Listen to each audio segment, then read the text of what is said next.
All right, welcome back. We have Eric joining us. He's going to take over for Dave in the back room producing. Welcome, Eric. Thank you, thank you. I know you have been able to add some new features, and we're trying to keep some symmetry going, but we've also we're all working as much as we can. So, Eric, go ahead and tell us a little bit about some of the things that you've been working on. Well, so as you can Oh, see, as soon as you unmute, though. oh, it's not. They can hear me. You just couldn't hear me. Sorry. Exactly. So, as you can see below me, and it's cool that I can point. We got a little bit of a ticker going now. Up up here, we got the live thing going, so you guys can verify that I am live with you and Richard is live with you.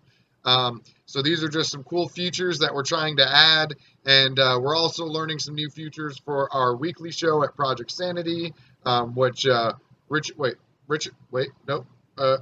There he is. Richard is founder and co-host with Niz of. I also wanted to shout out the entire Progressive Army. This convention coverage has been awesome. I've been learning a lot from everybody, both on the technical side and also just as a person and about politics. So I guess it's enough of me. Richard wanted to tell you all a story. So if Richard is ready for that, I will just get him up to get going for you. Thank you. Yep.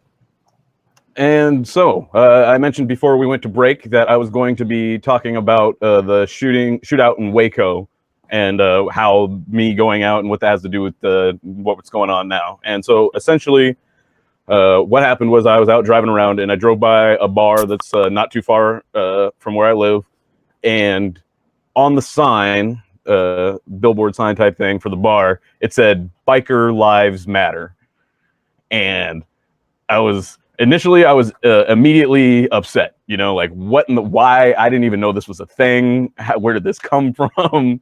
It's right down the street, so that doesn't make me much more comfortable. It's a bar I've gone to before, so I did feel uncomfortable when I did go, but now I feel more justified in being uncomfortable.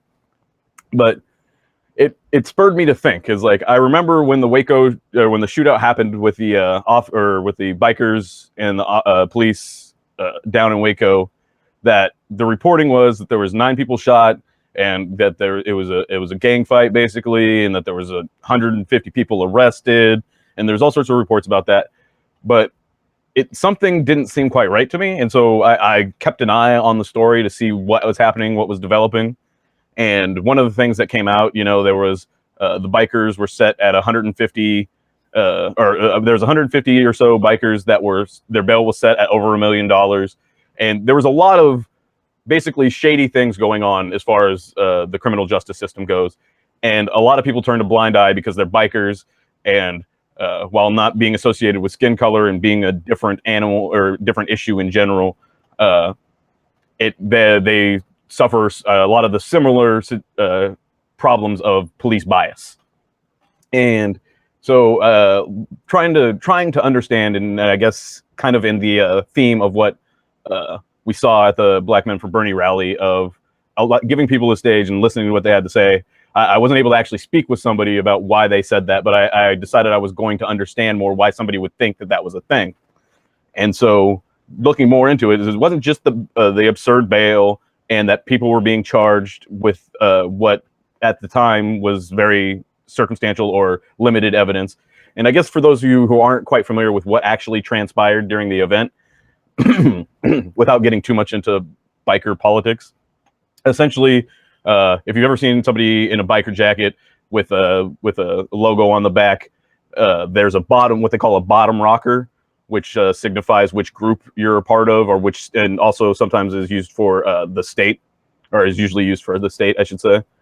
And basically there was a dispute about whether one group could use the Texas bottom rocker, and there was, I believe, I want to say it was the Cossacks and the Banditos and the Scimitars had a different opinion. I want to say it was definitely the Banditos that had a different opinion. And essentially what happened is it was a tenuous or lots of tension in the situation, and there was an argument over a parking spot. At least that's what was reported, and that escalated based on the previous existing tension. The Cossacks also weren't supposed to be there; it wasn't their meeting, and so that bubbled up into a shootout.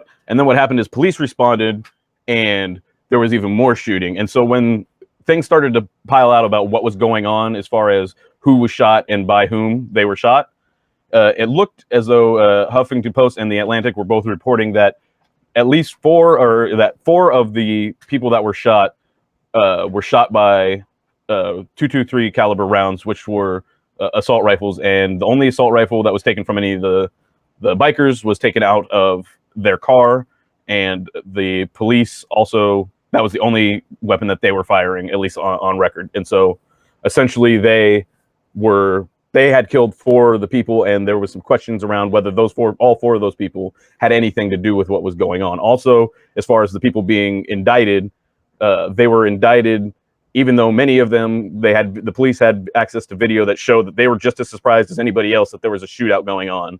And essentially, while they may have been associated with the group of which the members were arguing, they really didn't have anything to do with escalating it to the point of a shootout. And so there was a miscarriage of justice based on basically the concept that all bikers are basically dirty, so we can lock them up, we can put them on $1 million bail, and it doesn't really matter if they were guilty or anything. And at one point, even there was a 10th name added to the indictment, in which, when asked to be clarified, it turned out that person didn't have anything to do with it, and what the attorney called a minor error. Anybody that's familiar with the legal process will know that indicting somebody for killing someone that had nothing to do with anything that you're doing is not a minor error. Even if the other 9 people on the list are correct, if you have an indictment with somebody on it who wasn't murdered or killed by anybody, even at the location or during that time of the event, that becomes very problematic. And so there was huge miscarriages of justice, but we've also turned a blind eye, similar to what happens with young black men and women with police, because they're bikers. They're criminals. They're bad people, and we know that. We don't need to look into the details to know that they were doing wrong. And so why that matters to me, or why I thought that was relevant to today, was listening to Bruce talk about giving people an opportunity. It helped me understand, because at first I just wanted to be full of rage and come out and shame them, post them on Twitter, and try and embarrass them. And then I realized that even if they're coming from a place of anger or ignorance or whatever it may be, we're not going to move forward unless we can listen to what they're saying and understand what their rage is about, just like I want them to do for me, even if they're in the position of power to choose whether they do that, and I am going to be inundated with their perversion of reality regardless. And so that was one of the stories I really wanted to share. And so, and in light of what Bruce was saying, I don't put aside issues that are related to Black Lives Matter, but it doesn't mean I can't also point out when the police have a miscarriage of justice and the person isn't of color. And so that's one of the reasons I wanted to bring that up. And so we desperately need police and criminal justice reform. If anybody who tells you that what we have is acceptable, I have significant issues with. I'll just leave it at that. But so Eric, I don't know. I haven't actually taken a look on the back, see how things are going. But do you have anything in particular that's been transpiring over the last day or couple days that you haven't had a chance to get out there that you wanted to speak on?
Yeah, I get that too with the police or Blue Lives Matter. Just with because I frequently drive by memorials or there's always parades whenever somebody's passed, and some officers do not get the respect that they deserve.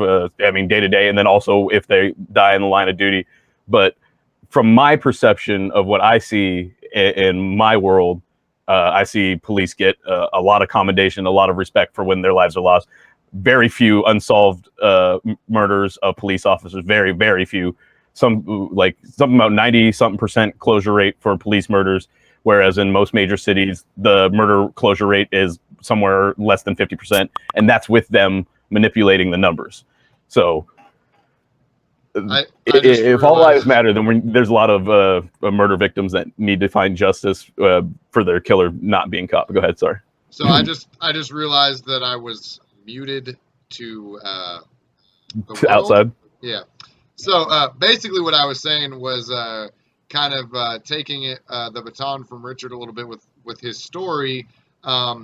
I was talking about the fact that all lives matter would be an okay statement if they were actually standing in solidarity with Black Lives Matter, but instead they use it as a statement to say, "Hey, white people are here. It doesn't matter that there's more unarmed black men getting killed. We still want you to remember that we exist." And to be completely honest and upfront, I've always been progressive, but I used to hang on the fact that I grew up poor and low income. And so I kind of felt, oh, I understand a little bit. But within the last 2 years, I've really come to learn that even as a poor white male that grew up homeless at times, I still had white privilege. And I think that's something that everybody has to come to grips with. And I think it's important to talk about that. And Richard, you were talking about how, with the Waco thing, how the bikers were white dudes. And what disturbs me is here you are, a black male, and you're bringing this up, but so many white males who aren't getting persecuted on the daily are not giving a damn about Black Lives Matter. And this just shows that the narrative in our country right now, and it's really disappointing to me. Yeah, no, I like as much. Sometimes when so many people tell you, "Oh, you only care about this," and you don't think that, and this is what you think, and this is what. Sometimes it leaks in, and you start to believe them. It's like, am I not actually? It's like, no, I'm against police injustice and abuse of people. It's disproportionately happening to people of color. So I put a highlight and focus on that. But it doesn't mean that I'm not going to call out and expect the police to behave appropriately when it comes to anybody else, be them white male, white women, or anybody else. It's like, I know it's just, to me, it's just ridiculous. And the factioning that we're trying to create, not we, but our political structure has been trying to create. And it's so destructive to quality conversation, progress, and constructive building of dialogue. We can't, if we keep factionalizing in every way that we possibly can imagine, then there will always be grains of sand or whatever. It's like, but if we get our tempers fired up and we rally close together and we hold what we believe close, but accept that other people have slightly different versions of what things should be, that we can go from little grains of sand to, like a hard block of glass, and that can be a much stronger and solid functioning block of folks, that when we want something to get done, we can drop that block on something and get something done, rather than scattering little pieces of sand on it that all it has to do is brush off. And go ahead. Yeah, and if you remember when we kind of had this deep dive on Project Sanity about criminal justice, and one thing that I noticed particularly that everybody brought up in one form or another was like a call to action, because we do see lots of support for the Black Lives Matter movement on the internet and people Facebook posting and those types of things. And I know personally in the area that I live in, I see hundreds of people protesting on Facebook. But when I show up to an in-person protest, there's only 50 of those people there. So it's like, yeah, it's almost like this problem of idealism where they want to be idealistic about it when it's on the internet, but when it actually comes time to put your money where your mouth is, that's where the issue really lies. Because until we all stand in solidarity together, and that means actually in person together, things are not going to get done. And I have seen a progression where more people are getting out and doing things, but it's still not where it should be. And so I just think that we definitely need to focus on getting active more than just on the internet. Now, this is a great start. Citizen journalism is a great thing, but that's a little bit different than just putting a Facebook post. You know, citizen journalism, you're actually trying to get other people educated, and educating others is a huge part of this. Progressive getting them movement. engaged and wanting them so that they want to go to the. I've been seeing on my timeline recently tweets from people going and sitting in on council meetings and sitting in on board meetings and like various levels of government. And that's really what I think citizen journalism has an opportunity to really expand, is to get people wanting to get engaged, wanting to inform the people around them about what's going on in their communities and how they can change it in a way that they all agree on when they're talking at the barbecue or whatever. Is like, yeah, this is how it should be. But then none of them go to the meetings where those decisions are made. So getting it from the barbecue to the boardroom or the congressional hearing or wherever it may be or whatever, we need to get people to these places and get them engaged and want them to, and have them want to know what's going on in their town. Yeah, have them want to know. Yeah. A couple nights ago, Brandon brought up the point that he did not want to hear anybody complain about anything if they weren't voting and if they weren't showing up to vote for their local elections. And he said it's not enough if you vote for the president every 4 years. You know, when you're not going to the elections that are off your elections, the non-big agenda elections, then why are you complaining? Because yes, the president makes decisions that affect us, but what really affects our personal daily lives is the local elections. And that doesn't even necessarily mean state senators. We're talking city council.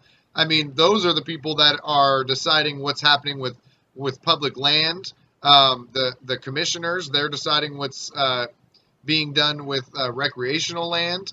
All this kind of stuff that directly affects our lives. Sales tax, income tax, even the neighborhood that I lived in for a long time, it's called Tanglewild. We had a pool, and there was an election to try to get a tax passed so that the pool could stay open. Well, what happened is not enough people from our neighborhood showed up to get this tax passed, and the pool got closed down. That was a pool that had been there for decades and was the only pool in our direct area that was an outdoor open pool with lifeguards. And so it was really a disservice to the children of our community. And eventually, about a year later, with donations, they were able to get it back up and running. However, it was closed down for that entire summer, and it was just because people didn't want to show up. And then you see all these people creating Facebook groups protesting that it closed down. And I guarantee you, because I think I saw that like 1,300 people voted on it, which is nothing. Especially considering that neighborhood alone is something like 7,000 to 10,000 people, just that area directly around the pool. So when you're not showing up to affect local change, I don't want you to complain about things. If you get out to vote, you can complain. If you're not out protesting, if you're not out handing out flyers, okay, I'll give you a pass. But if you're not voting on local elections, you get zero pass from me. I don't want to hear you complain. You have zero right because you did not make any effort to make a change in the way things were going. Yeah, I mean, even if your vote is no confidence in anyone or, you know, none of the above, whatever, at least make sure you're getting out there and voting and finding somebody you can vote for in some election.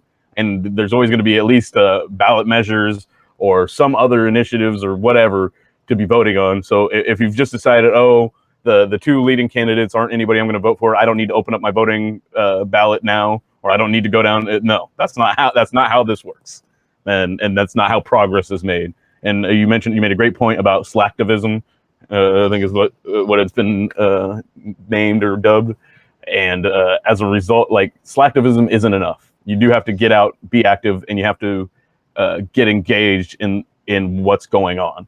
And that means communicating with people that you don't normally communicate with. I mean, that's hard for a lot of people. You know, it's hard for people to get out of their comfort zone, out of their bubble. And we're basically trained from a very young age that something that you don't talk with strangers about is politics. And that's a really great way to make sure that people don't rally around a politician that wants to actually represent them. But it's a really piss poor way to run a democracy. And so if we're gonna make any progress, we're going to have to be able to discuss politics without it turning into a fallout every time, and we're going to have to be able to do it with strangers and with close friends and family without it resulting in, you know, divorces or, you know, never calling somebody again kind of things. We have to respect each other's opinion, even if they're diverse and different. And it doesn't mean respect it to the point where you accept it as a reality. It just means that you have to recognize that that is that person's opinion, and in so much as it is their opinion, that much is valid. They do believe what they are telling you. At least you have to take them at face value until they prove you otherwise. And in my opinion. Yeah, and I think I went a little overboard because I don't want to discount people who are researching and sharing things consistently. I don't want to discourage that. I'm not saying it's a bad thing.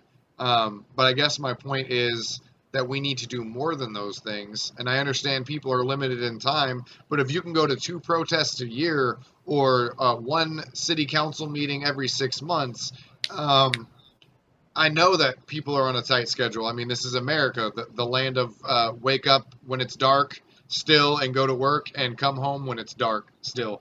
So I understand that it's very hard, and a lot of sacrifices have to be made. But things will get better, and if we keep fighting hard, I think that we can actually go to work when the sun's already up and come home when the sun's already up and make a decent wage still. So, innocent black men will stop getting killed by police officers who are afraid of a candy bar. So, I mean, these are the types of things that can change if we take action. But again, I want to reiterate, I'm not trying to down talk people who write articles. The citizen journalism, that's awesome. Basically, what I'm discounting is when people go on Facebook tirades and don't actually do any real work into any kind of activism. Because there's, what are they calling them? Oh, webtivism? I saw that too was another term. Yeah. Yeah, and one of the I was just going to mention, one of the things about it is that those people that say those types of things are often the same types of people that are advocating for a violent revolution.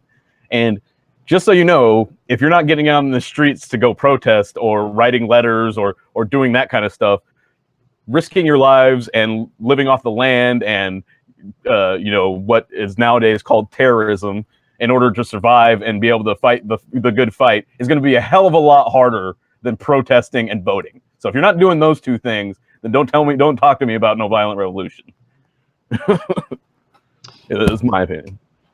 So I'm gonna have to totally agree with you on that. So I know exactly what you're talking about because I've seen a lot of blogs and things of that nature where people are calling for a violent revolution, and these are the same people who won't actually take to the streets. And so that's a little hypocritical to me if you won't even show up to a nonviolent protest and you're calling for people to run into Trump's rallies and do something crazy or start a civil war or whatever it is that they may be calling for. Come on, man. Seriously? And you won't even show up to a nonviolent protest? I don't agree with that. You got it. Number one, I don't agree with violent protests, just to put that out there. But if you're going to be behind the keyboard telling others to do it, get off your butt and do it your damn self. Mm-hmm.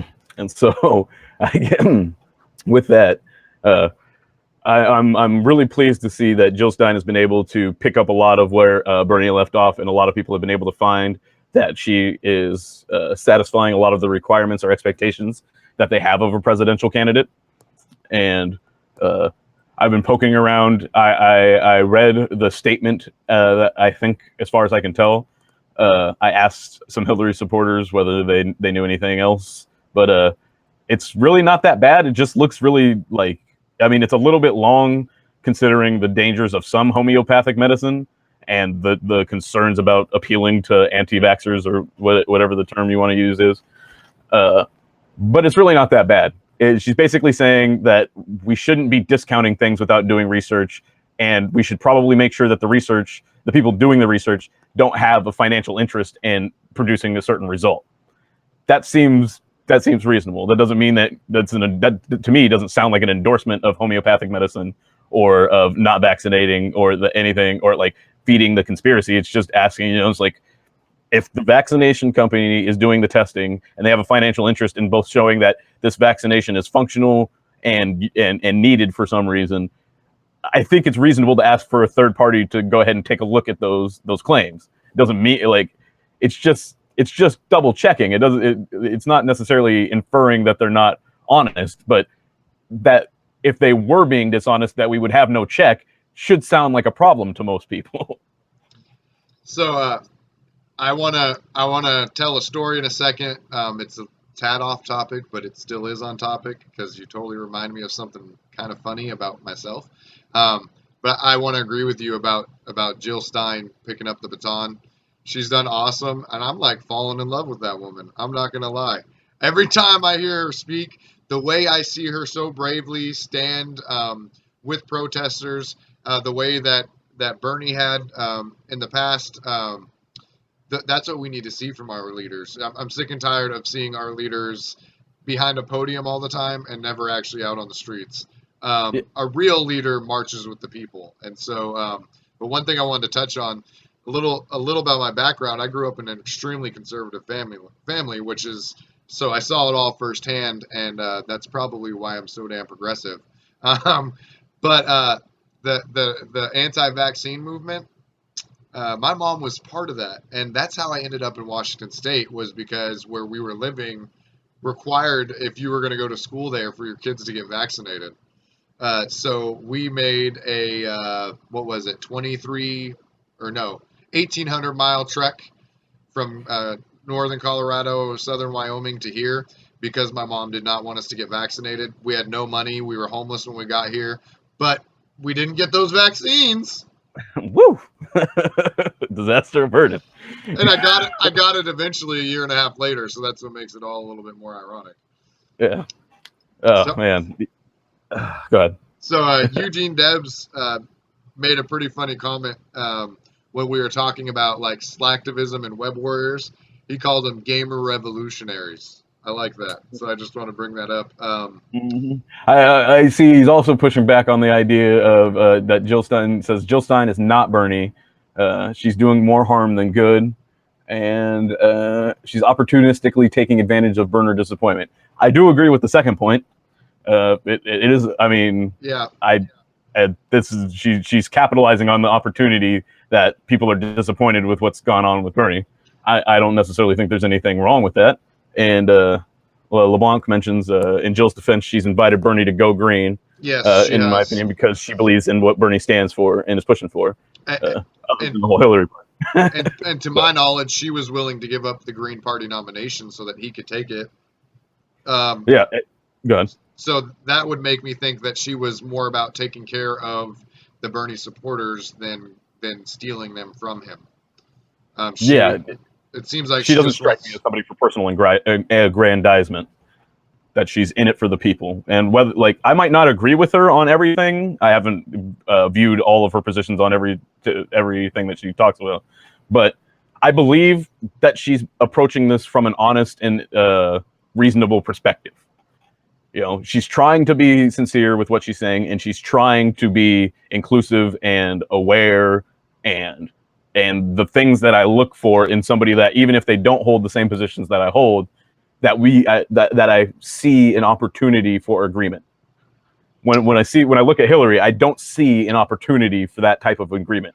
I see the opportunity for me to get duped, bamboozled, tricked. I see that. I see lots of that. I don't see very many opportunities for her to actually fulfill the desires that I have from a president, whether they're highly successful or just progressing in the direction that I'm aiming for. Yeah, when we're looking at all the presidential candidates left, of course, if Bernie was somehow to decide to run independent or with the Green Party, of course, that's my guy, that's my dude, that's why I'm here. That's how I ended up meeting this guy, or wait, Yep. yeah, Richard. The pointing thing isn't working. But I mean, Bernie has done a lot for me, and when I made a speech at a Bernie march this past Sunday, which we will have up on our channel soon. And one of the things I talked about there was that, to me, the greatest gift that Bernie gave me was each other, was all the different people that I met because of the Bernie movement. And it's so awesome to see so many great people, and it gave me hope in our society. Not just Bernie gave me hope that there could be a political candidate who was still an honest, hardworking person, but the revolution that surrounds him gave me hope in our society again, and that's amazing to me. Yeah, no, and that's absolutely. I owe Bernie for that, for both inspiring me, and I remember, and I guess now that I think about it, it gives me some concerns. But I remember many people talking about how Bernie's candidacy pulled them out of a depression, got them back engaged in their community, got them back involved in activities that they wanted to do, got them, re-engaging with family members that they hadn't spoken to in years, just to have a conversation. And it got a lot of people doing a lot of. I met countless people that I'm so thankful that I have met and been exposed to either online or in person, and it's been a really powerful thing for myself, and I know for a lot of other people. It's been a very positive experience overall, and so I think that's part of why you saw so many tears there, is that people felt like without Bernie that was going to end. And I think what a lot of folks are finding in Jill Stein is that it doesn't have to. Is that even if she's not Bernie, that we can be together around that flag and still feel like we're doing something that matters, and that we're letting people know we are still part of the conversation, whether you want to include us or not. Yeah, and another thing that I think is important is there was this narrative, which we all make fun of now, that the Bernie bro narrative, which I guess I kind of would fit that narrative. But overall, like with the our CD10 caucus, the delegates from our congressional district, that room was so diverse, and it was diverse beyond race too, sexual orientation, all that was well Sexual represented. identity, like yeah, everything was hair age, color, income, yeah, everything. It was pretty awesome to see, and there was no majority in that room. Everybody was different. There was no way, like, everybody was so different, but so much the same. So that was beautiful to me. And I think that everybody keeps talking, like, I heard a great thing at the Black Men for Bernie rally when we were watching that. I forget who they were speaking to, so forgive me for that. But he made this awesome comment about how Bernie lit the match and threw it onto the campfire, and the fire got lit, and now it's our turn to each grab onto that fire and keep lighting more fires. And that's really what the revolution is. And even though that match has gone out now, the fire that he lit is still shining bright. And I think that's an amazing parable. We should maybe try to find some feeds here. Yeah. And cut people in. Exactly. I haven't seen anything really going on. I'll maybe cut it to you for a second, Richard, if you have anything you want to talk about while I try to find some of those. Yeah, and one of the things that I think we could bring up is if you want to check out Ben's Periscopes from last night. Some people might just be tuning in and didn't catch it either this morning or last night when it happened, so I would be happy to show some of that. And then while that's playing, that'll give us an opportunity to go ahead and look for some other streams as well. So while he's getting that up, let's see here. Yeah, exactly. Thursday Adams says, if they want to vote for Jill, I'm sure they use some critical thinking skills to get there, not because Jill stole anything. And I'm inclined to agree with that. And I think that's a point that's been being driven home recently. I know they talked about it last night, and you mentioned it again here today about that Bernie supporters. Bernie attracted a lot of free thinkers, a lot of people who independent-minded folks who were analyzing the situation and coming to the conclusion that the person that they had to support was Bernie because he was the only person that was supporting them. And without Bernie in the race, that leaves them with the only presidential candidate that they feel as truly supporting the things that they feel that they're supporting and not just giving it lip service is Jill Stein. And whether she's the best candidate that could be there or whether Bernie could step in, it looks like we have a feed coming up, so we'll take a look at that momentarily, is neither here nor there. And I think people, the spoiler thing needs to go away. But we're going to go ahead and go to, I'm not sure if this is a replay or go ahead and give us some information on it there, Eric. I'm actually just getting OBS set up here. That's kind of a placeholder. Oh, standing. Okay, not a problem. So give me just a second. But I am going to get Benjamin's feeds up. Also, I was thinking that we could replay the Adair feed, the really emotional one, where I think it really demonstrates that because there's also this narrative about Bernie people being so aggressive. And Adair kind of does get emotionally charged, but then he ends up calming himself down and even apologizing. And so I think that's a really big moment. And it was also in the middle of a protest on the convention floor. Have you seen that clip yet, Richard? I actually haven't seen it, so I would love for you to be able to get that up for us. All right, well. let me get that one queued up first then. It's about an 8-minute clip. All right, 1 second. So while he's getting that set up, I just want to thank you all for joining us, whether you're watching on projectsanity.org, you came through dnclive.net, or if you're over at Our Revolution, or if you're watching us on Twitch at twitch.tv/projectsanity. Wherever you're watching, just want to thank you for tuning in, sharing the link with friends and on social media, and for us following and subscribing whichever channels you're watching. And if you want to hop around to the other channels I mentioned and subscribe, everybody will be very appreciative of that. Later on this evening, we're going to be doing more. We're going to have some more live coverage from the convention hall. See if anything particularly interesting erupts over there. Hillary is going to be speaking later on tonight, so I believe that'll end up getting covered in one form or another. Beyond that, it looks like we're almost ready to have Adair up. So just to give you what that is, this is again Adair from the DNC during a floor protest from last night. So it'll just be just a quick second before we have that up. And again, I just want to thank also the Benjamin Dixon channel for helping us set all this up, and Progressive Army for helping us get everything organized and sorted out. Shout out to Anoa, who was on with her the other day, and that was just awesome. So make sure to check out The Way with Anoa. And you can, and that reminds me, I think, I don't know if it's been fixed or not, I can't even read it, but somebody tweeted at me to fix my Twitter handle, and I don't know if they meant for me to correct the spelling, which the spelling is a result of not having enough characters, or if it's mischaractered in my little lower third down there. But whichever one it is, we'll work on that. So thank you for bringing that to my attention, whoever that was. And I don't remember the name at the moment. And it looks like we're ready to go. So we will bring that clip to you now. This from last night. Hey, folks, I'm back right now. We've got the lights turned off. Over here, you can see. Oregon started a no more wars chant. It was picked up by Washington State and started waking its way around the room. They shut the lights off. The audio is a little low, guys, and it comes in and out, but it will get better in just a few moments.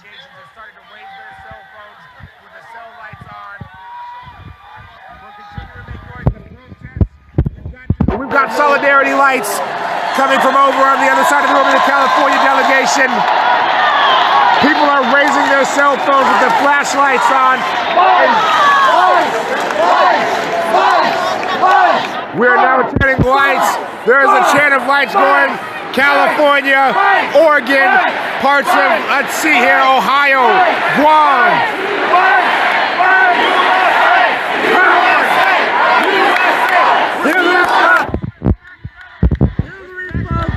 She's the veteran. Yes, she's the veteran.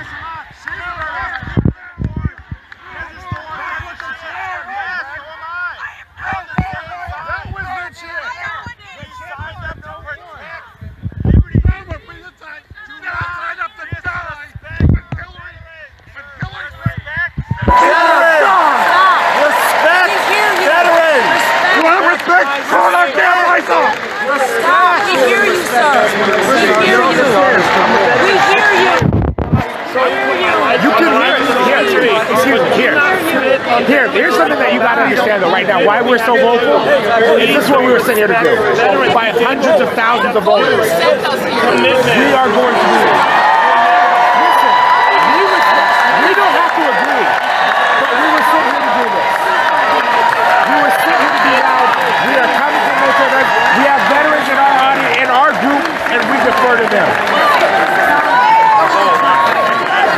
I'm not going to vote for Trump. I'm going to vote in November. And Hillary Clinton played into that. No. Yes, she did. The crime bill didn't play into that. She called me a goddamn super predator. Fuck Hillary Clinton. Fuck Hillary Clinton. She called me a super predator. My family was removed from our yes, she didn't do that. She didn't say black folks are super predators. She didn't say that. She didn't say that. Okay. We'll find it. Here we are, folks.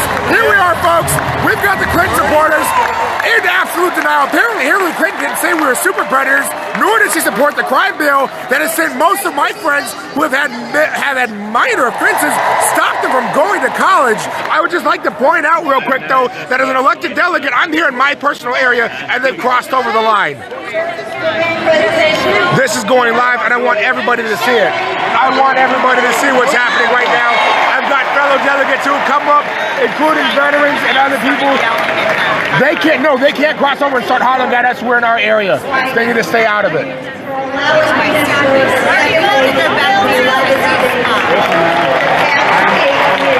apologize for being in the way. We're trying to get things going. There's been some issues going on. People waiting over the banister and yelling, so a little bit tough to get through. I apologize. I understand.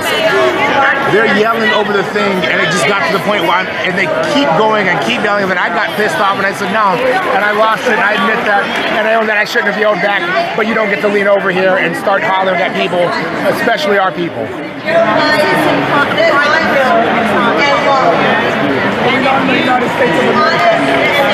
So folks, this is going on right now.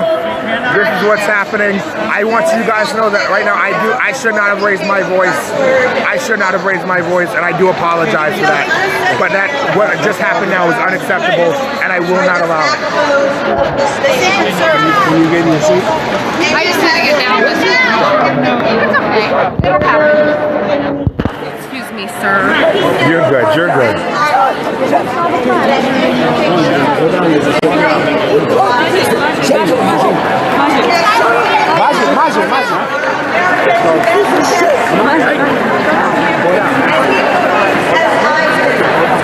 Well, folks, you saw it here first. This is what's been going on at the DNC convention. This is happening live on the floor. I might have to stop streaming so I can go take care of my people.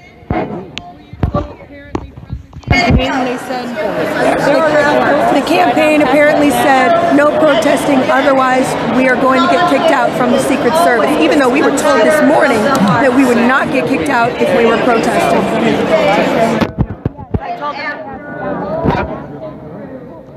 The campaign told who? The campaign told who? The campaign told us. They told our campaign website. The campaign.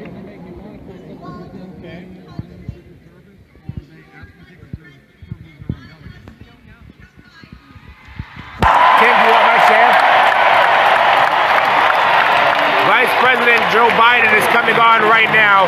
I'm using my cell phone. I apologize if there's no sound, if there's weaker sound coming through. I just gotta get him out of here.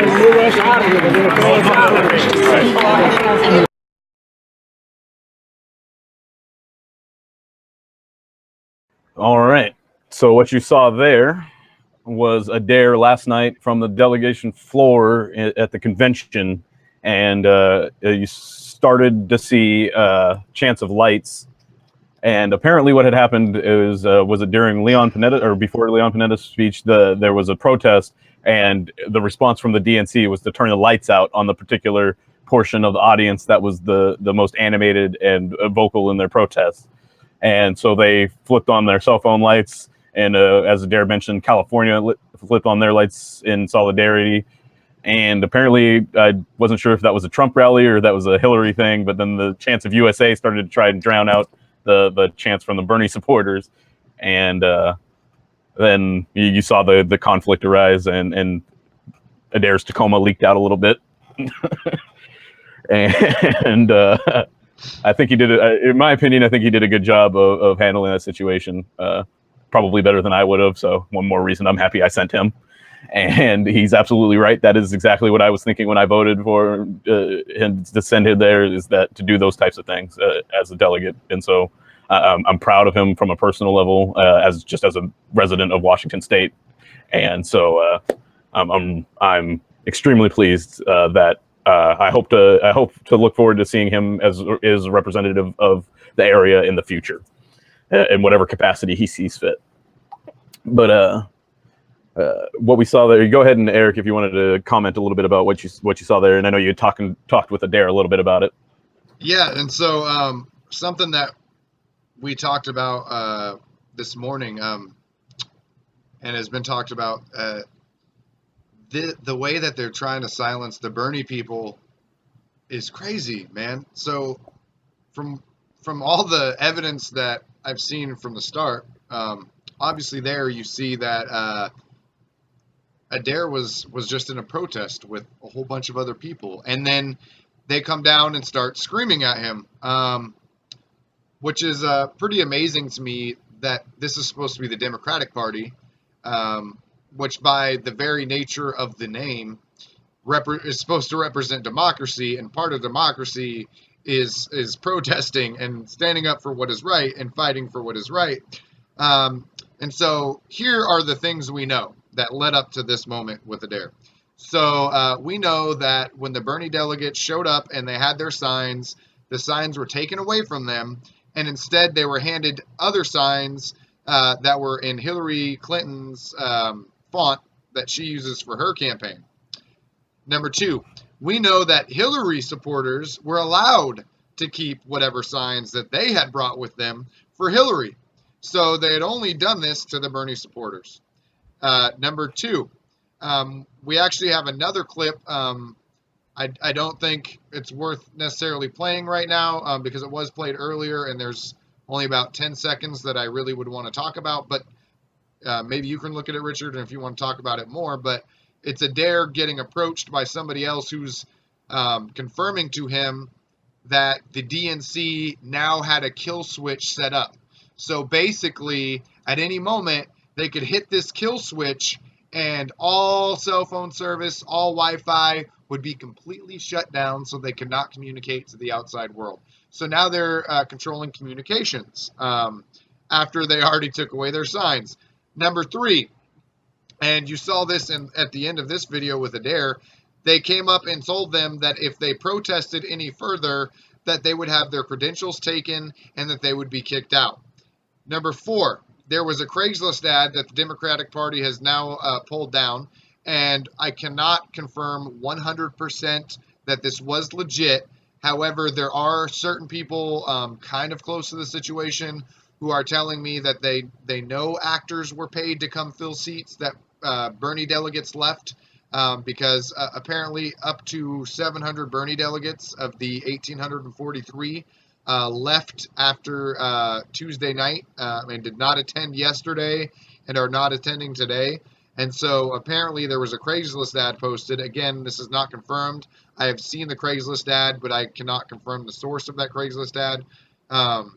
But they posted a Craigslist ad offering to pay $50 a night and giving free gear to them if they attended the convention.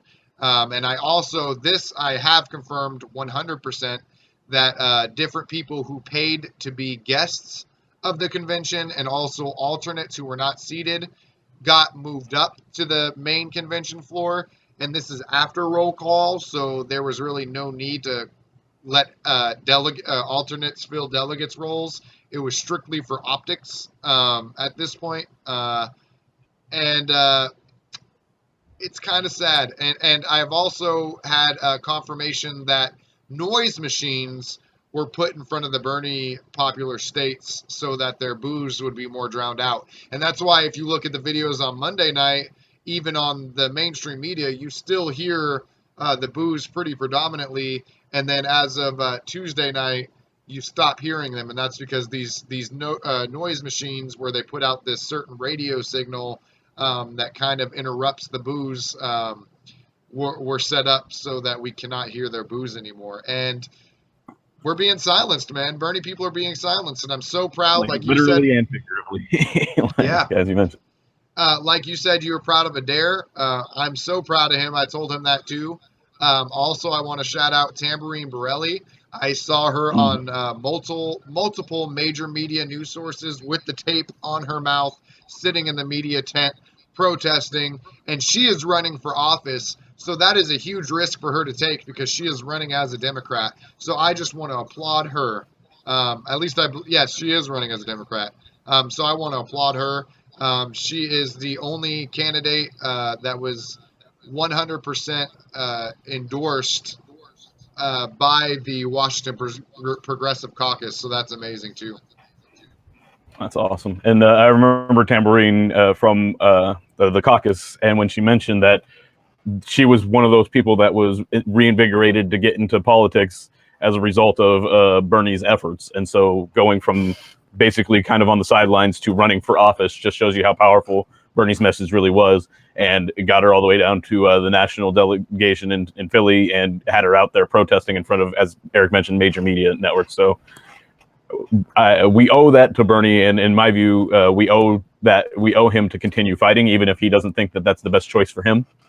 And I can come to a conclusion. I can see how Bernie could come to the conclusion that the most effective way for him to help our movement move forward is to be a pariah in the Senate and be able to make progress there. Now, I think one of the reasons I say that is because from what I gathered from when Bernie first announced is that he wasn't running because he really wanted to be president. He was running because he knew that we needed a progressive candidate, and there wasn't one.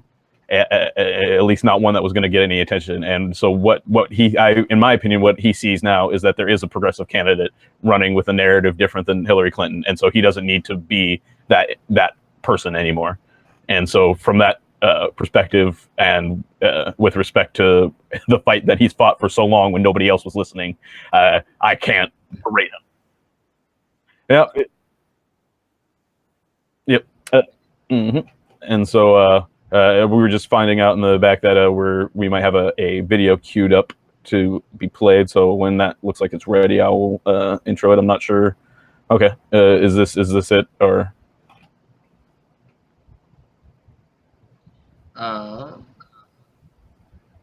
No, still come. Okay.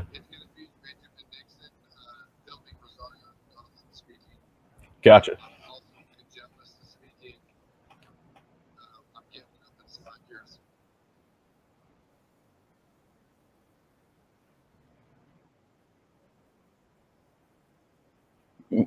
Producer's telling me that is working on getting it up. We are on limited hardware, and so we do the most we can with the hardware each of us has, and so we're just working on getting that. But what it's going to be is it's going to be a video from Benjamin Dixon showing Rosario Dawson speaking, and I think there's some Ben Jealous in there also. So we will go back to that momentarily and take a look at it. Some of you might have seen it already, but for those of you just joining us, this will definitely be probably new for you. So enjoy. It'll be just a moment before it comes on. While we're waiting for the last little bit of that to come on, if you're watching on Project Sanity or Benjamin Dixon, go ahead and click the little subscribe button down there in the corner. If you're watching on Twitch at twitch.tv/Project Sanity, go ahead and please give us a follow. If you're wherever you're watching, just go ahead and please share the link so that other people can get some of the coverage. We're going to be showing you some more live streams from outside and then later on inside the convention. And right now we're just going to bring you some footage from Ben last night or earlier this morning with Rosario Dawson and Nina Turner and a few others with speaking on racial justice. So we'll go to that now. All of the rights that we all fought for many, many years ago started to erode. So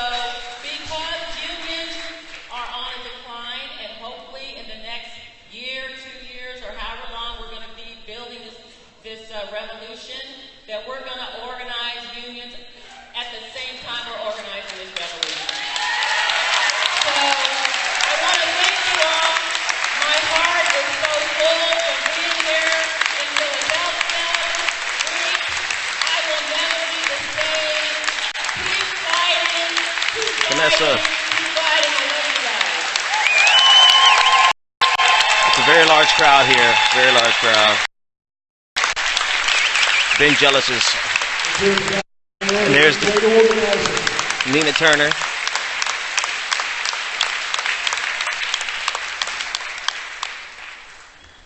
You know, we're going to come up next. In about 15 minutes, we'll go right into the running for office panel. Now, let's hear it for Diane Russell from Maine that got up and spoke no back.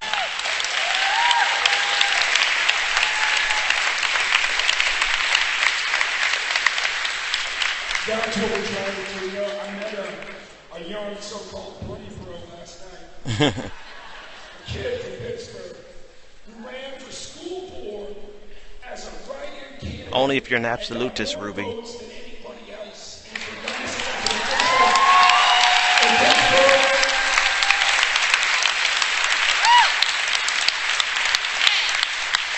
That's what our revolution has to do more. But I also want to just for a second bring in Larry. You know, Larry got up here. He's a good brother. Always talking about solidarity, but it goes both ways. You know, we need our white brothers and sisters to fight to end racial oppression in this country, but we need our black, brown, Asian, Native American brothers and sisters to recognize that ending poverty in this country,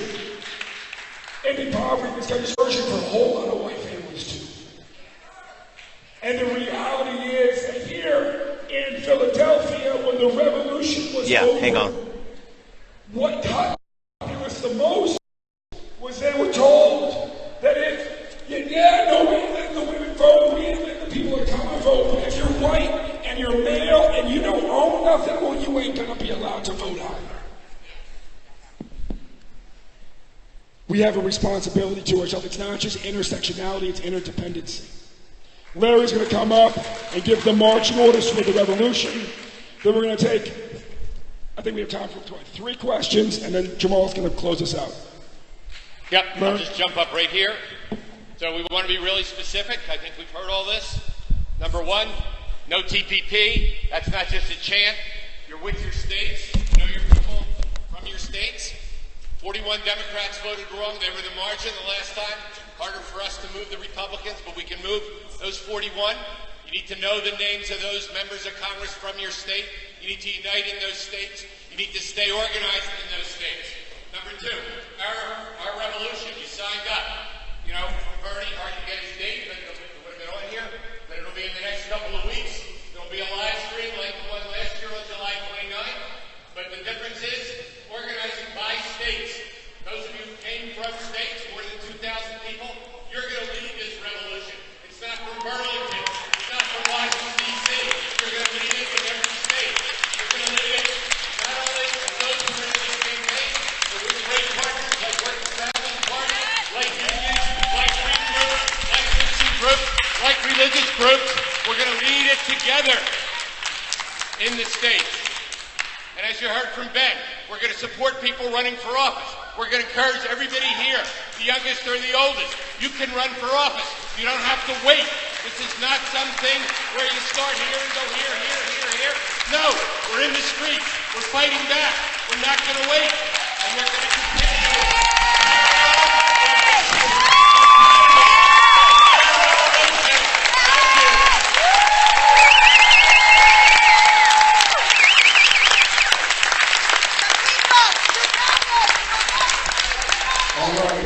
We're running up against time. I'm going to ask staff just for 10 extra minutes. Richard, please let me know if I have it. It will help a lot. I'm going to ask you to ask some questions. Just ask a question. We'll take 3 at a time. We're going to do 3 groups of 3 questions. I'll answer your questions. We'll do 3 at a time, and then the panel can respond. 1 person in the panel will respond to each question. Please. Hi, my name is Meg O'Neill. I was the office manager at the San Diego Grassroots office. Thanks. As you can see, I'm not wearing any Bernie Sanders gear today. I'm kind of having a come to Jesus moment this week in Philadelphia.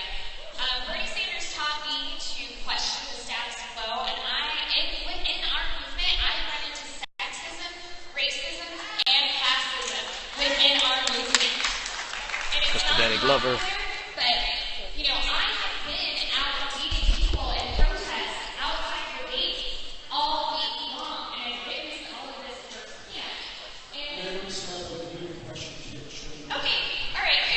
Let me go over here and at least say hello to Nina Turner. How can you stand up there talking about local elections when you haven't really done anything? Liking my tweets doesn't help me get election officials who are in the business of rigging elections in San Diego register voters. Michael Fu is in the business of rigging elections. You cannot just like my tweet. If you guys are going to stand up there, wait, listen, I have something to say.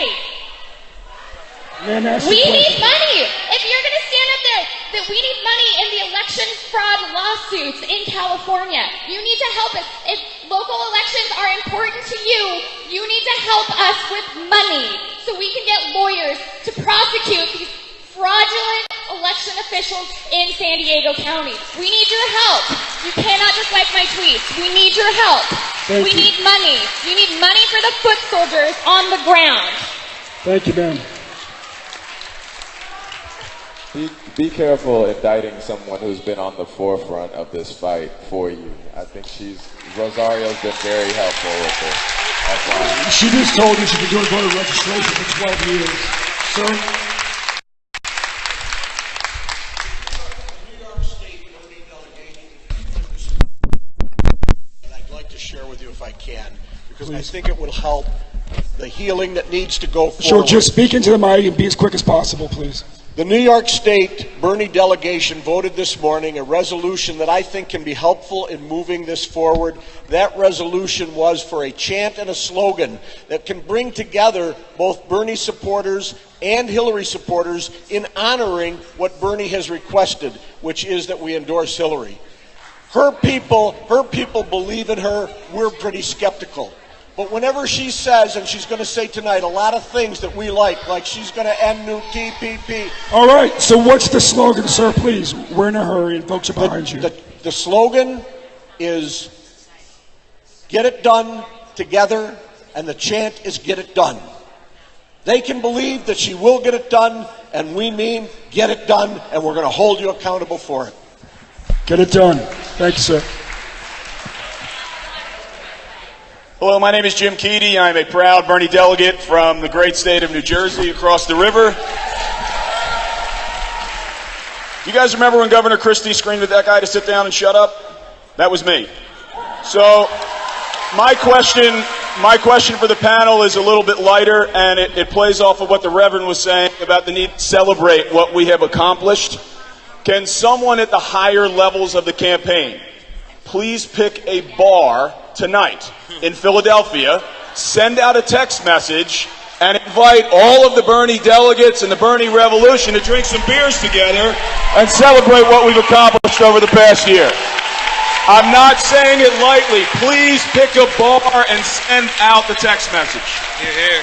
Hear, hear. So I think between us we can find a bar. We will find a bar. We will tweet it out. All right, I'm going to take a few questions from over here, and we'll come back. Yep. All right, well then please just come to this side. We're going to get as many as we can. But I've got to respect the next panel. Yeah. Real quick question. We've talked about militarization of police. Speak right in, put your mouth right on it. Okay, just for the long term, how do we get more into thinking about war making in the world? Because that must be relating to the militarization of our communities, and we need to develop some way of organizing against war making, because I think that has something to do. That's right. Look, our movement will be the backbone of the anti-war movement, and those conversations have started. Caleb Humphrey, Iowa delegation. I am a Berner. I've infiltrated the Iowa Democratic Party. I'm in the State Central Committee. All I request is I come forward right now and show you this photo I took in the HRC merchandise area here at the hotel. It's a disparaging photo of Bernie Sanders. The mic is on over here real quick. The mic is on over here. Hey, Rosario, can we practice the no TPP chant one more time, please? Rosario Gossett, can we practice the no TPP chant so everyone knows how to chant that chant? Been jealous if we can practice that chant.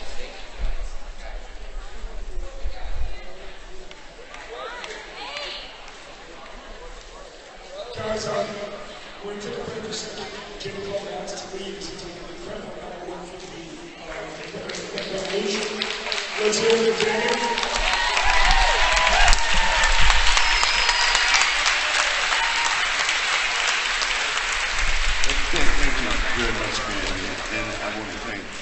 listen to the panelists, and you, as we've all said, we're going to carry on the struggle. And to carry on this struggle. But I wanted to read something. This was written in 1953. It was the revised prologue of one of the great books written in the 20th century. And that is W.B. Du Bois' Souls of Black Folks. It's been read around the world. And he says here, after 53 years, after 50 years since his publication, I still think today, as yesterday, that the color line is a great problem of this century.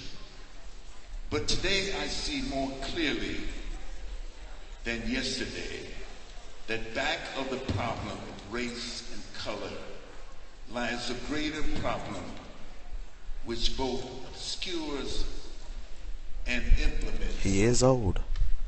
And that is the fact that so many civilized persons are willing to live in comfort, even if the price of this is poverty, ignorance, and disease of the majority of their fellow men.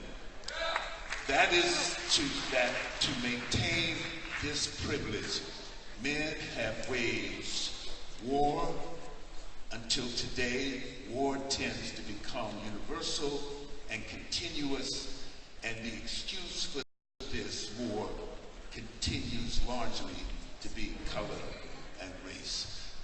Let me say something. This is the decade of the African descendant.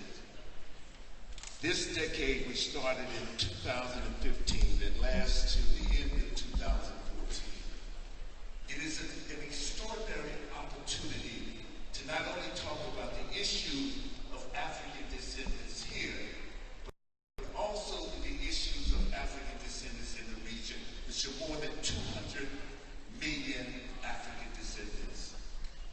100 million of them live in Brazil. And it's important that we recognize that Brazil, the largest economy in the single largest economy in the world, had a coup d'etat against the woman from the Workers' Party who was president.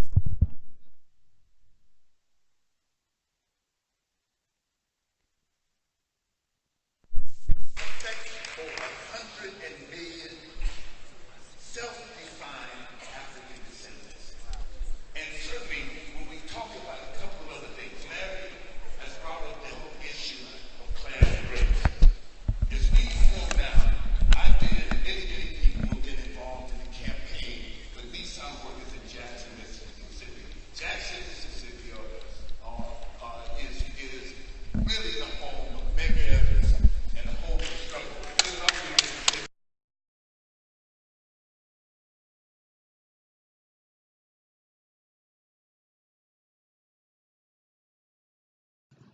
So that video was Benjamin Dixon. I believe it was about 3 hours ago.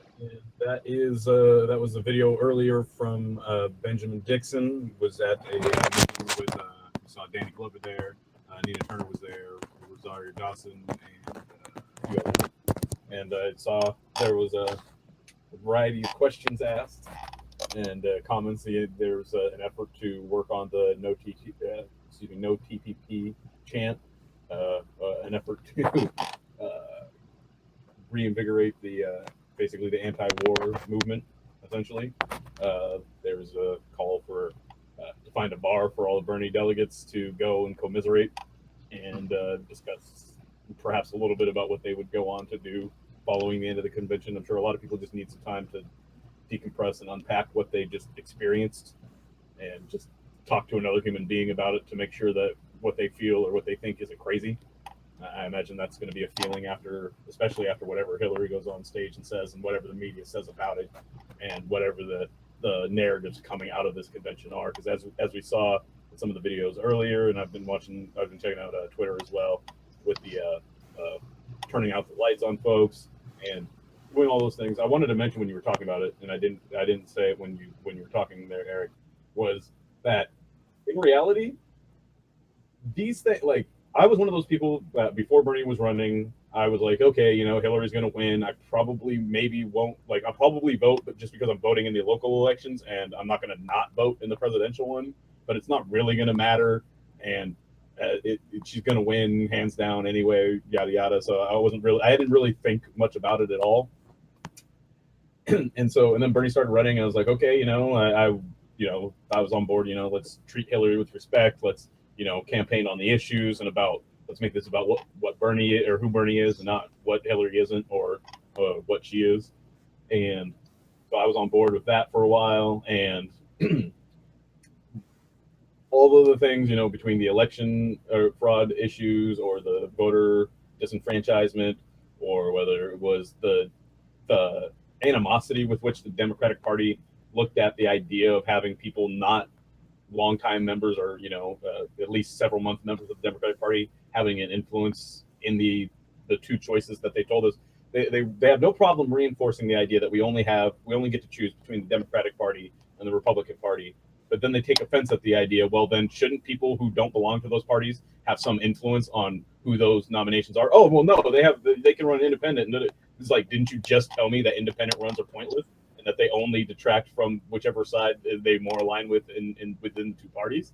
You can't have it both ways. You can't tell me that people outside the party shouldn't influence the nominees, but then that they have a legitimate reason or they have a legitimate opportunity to put forth the candidate that they support. When in reality, you're saying, and after the nomination process is through, you're saying, well, now you can't support anybody but the two nominees. So sorry, you couldn't influence who the nominees were, but picking or supporting anybody who isn't those two nominees means that you're being a bad voter participant. You're a bad voter, essentially, which that they've tried to trap us. And most of us are, again, independent, free-thinking people, and we've arrived at the conclusion that doesn't make any sense. And so go ahead and get in here, Eric, a little bit. To stream in here. What's kind of I'm oddly not here still in the hangout. Oh, that's probably because I put my other headphone back there. Oh, look at this guy. You can go ahead and talk. I just got to say real quick, I almost don't recognize Richard without his headphones on. Anyway, which he couldn't hear me say that, so that makes it even funnier. So back to being on topic. So I do think it's kind of interesting that there's again, like I brought up a little bit earlier, it's the Democratic Party, but they're so unsupportive when anybody wants to even come in from another party. And that's kind of what you saw with the Bernie thing, is he always ran as an independent, and they attacked him for that. They didn't welcome him in necessarily. Eventually they did, but it's because of the giant base that he excited, I believe. Sorry, I'm going to have to mute it in Hangouts because I'm getting an echo. Oh, sorry. You all right? And now it's showing everybody that I muted it in Hangouts. But, yeah, it's really disappointing to me that the Democratic Party is not more democratic, because, like, you're ruining the name. We got to come up with something else other than a democracy. Like, what's another word we can come up with? Because I almost feel like the Democratic Party hijacked that name and ruined the name democracy.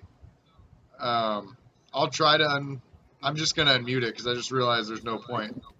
Yeah. You can't conversate with me. Basically, I was talking about how the Democratic Party took the name from democracy, and it kind of ruins that word for me now. And we got to come up with something else to call it. Yeah, no, absolutely. And where I was going, I guess the ending of that story was that, as you mentioned, with how Hillary and the DNC have been treating Bernie supporters, whether it be Nina, whether it be the people protesting, whether it be any of the folks involved. Honestly, like, I was obviously not really pro-Hillary, but I wasn't really anti-Hillary as I saw the campaigning thing, and I started seeing more in-depth exposing of what she was claiming as triumphs of hers were really perceived very differently by the people that they affected. other than a few people that she selected out to come speak about it. But overall, that there was definitely a different impression, at least within other leaders within whatever thing she was doing, whether Children's Defense Fund or the 9/11 bill. Like, I know she, even during the convention, they trotted out the idea that she signed the 9/11, or she, proposed the 9/11 bill for the first responders and helped make that happen. And it's like, but then where did she go when that needed to get renewed? And Jon Stewart and those people that needed that money and needed that healthcare coverage so that they didn't die were walking around Congress for hours on end, just trying to get a meeting with anybody that would listen, and nobody would even listen. Where was she then? She wasn't around. She made a blog post laughing with Jon Stewart about how those people should be embarrassed. And from what I was able to find in my research, I didn't find much, if anything, else from her. So when you talk about what you're doing or what you did with the bill like that, and then you neglect to mention that you basically abandoned it once you weren't the senator of New York anymore, but then you're going to keep claiming that credit, that's just not genuine. And so what I see with the Democratic Party, and so beyond all that, if they came to the convention and Hillary and the DNC were like, you know what, Bernie supporters are right, we're going to make sure that the whole country knows that the Democratic Party is an inclusive party that includes people with different opinions. And even if we strongly, vehemently disagree, we know that we agree on some important things, and those things are what we're going to drive home this convention. And we're going to make it to where they can't keep protesting, because there's no way they can't sincerely believe that we're going to work towards these things that we do agree on, even if we're leaving out some of the stuff that they're more concentrated on than we are. If they would have done that, they might have been able to get me to at least not be vocally anti-Hillary. Maybe not got me to the point of supporting her, but I might not have been vocally anti-Hillary. But at this point, the way that they've done and how they've done things is like, I can't sit idly by as a member of the American democracy, the American electorate, and not say my piece about what I think is so wrong with what we see in the DNC and under essentially Hillary's leadership, depending on when you want to say that started. I don't know if you guys covered the tweet that's been going around about Tim Kaine and how that plays into all this, but maybe I'll go into detail, but go ahead and respond to what I just said first. Yeah, now I'm a little intrigued, but yeah, I had a similar story 6 months ago. Well, what is this? No, this is July now, so this is more like 9 months ago. I honestly, to be completely 100% up front, I had a mindset, I want Bernie to win the primary, but if he does not, I'll probably still vote for Hillary. I'm not excited about it, but I'll probably still do it. So flash forward to January, February-ish, and this is where my mind started changing. And I had always been an observer of politics, but I had never been really, really deeply involved. And then once the caucus happened here in Washington State, just took right off from there, and I really started learning the truth and started seeing how party politics worked. And by March or April, I had already decided I'm not going to vote for Hillary. And then even when the FBI Director Comey came out, and although I was disappointed that he didn't suggest an indictment, but what really disappointed me is that even though he came out and showed that Hillary lied about a number of things, she had lied about like the day before. If she would have come out then and said, my bad, guys, I lied. If she was just honest, like Bernie has been, like, unfortunately, I hate saying this, but like Donald Trump has been. To some degree. To some degree. I think that she would be doing a lot better. And then with this whole DNC thing, we were discussing last night. Well, I wasn't, but Brandon and Nick, they were discussing, and Michael, they were discussing the fact that Harry Reid sent out some kind of apology. Well, there was also speculation that the Democratic Party was like, we'll let someone who's kind of well-known apologize, but that way it makes us look a little bit better because he still belongs to the party. but we won't actually apologize ourselves. So there was speculation that that's what it was. And I don't know if I'm more disgusted by the Democratic Party or the Republican Party or the media. Okay, that's a lie. I'm most disgusted by the Republican Party. But the other two aren't that far behind. And it's really... And the Republican Party's kind of gotten that expectation a bit. So, like, Yes. presumably we should be on board with the liberal media and the left of the Democratic Party.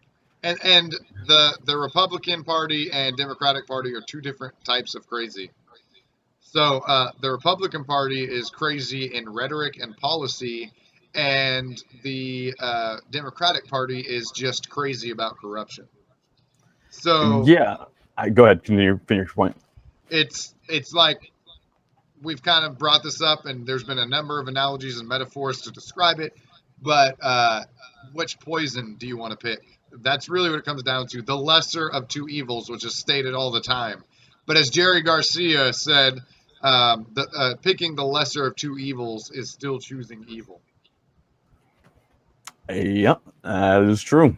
And I think part of what's been going on for a lot of people with what happened in the DNC and how they've been handling this situation has been, and especially with Hillary and her email issues individually, it's just how the power of denial and just not acknowledging is like, it's not a question whether Hillary lied repeatedly at those press conferences about what she did, why she did it, and what happened.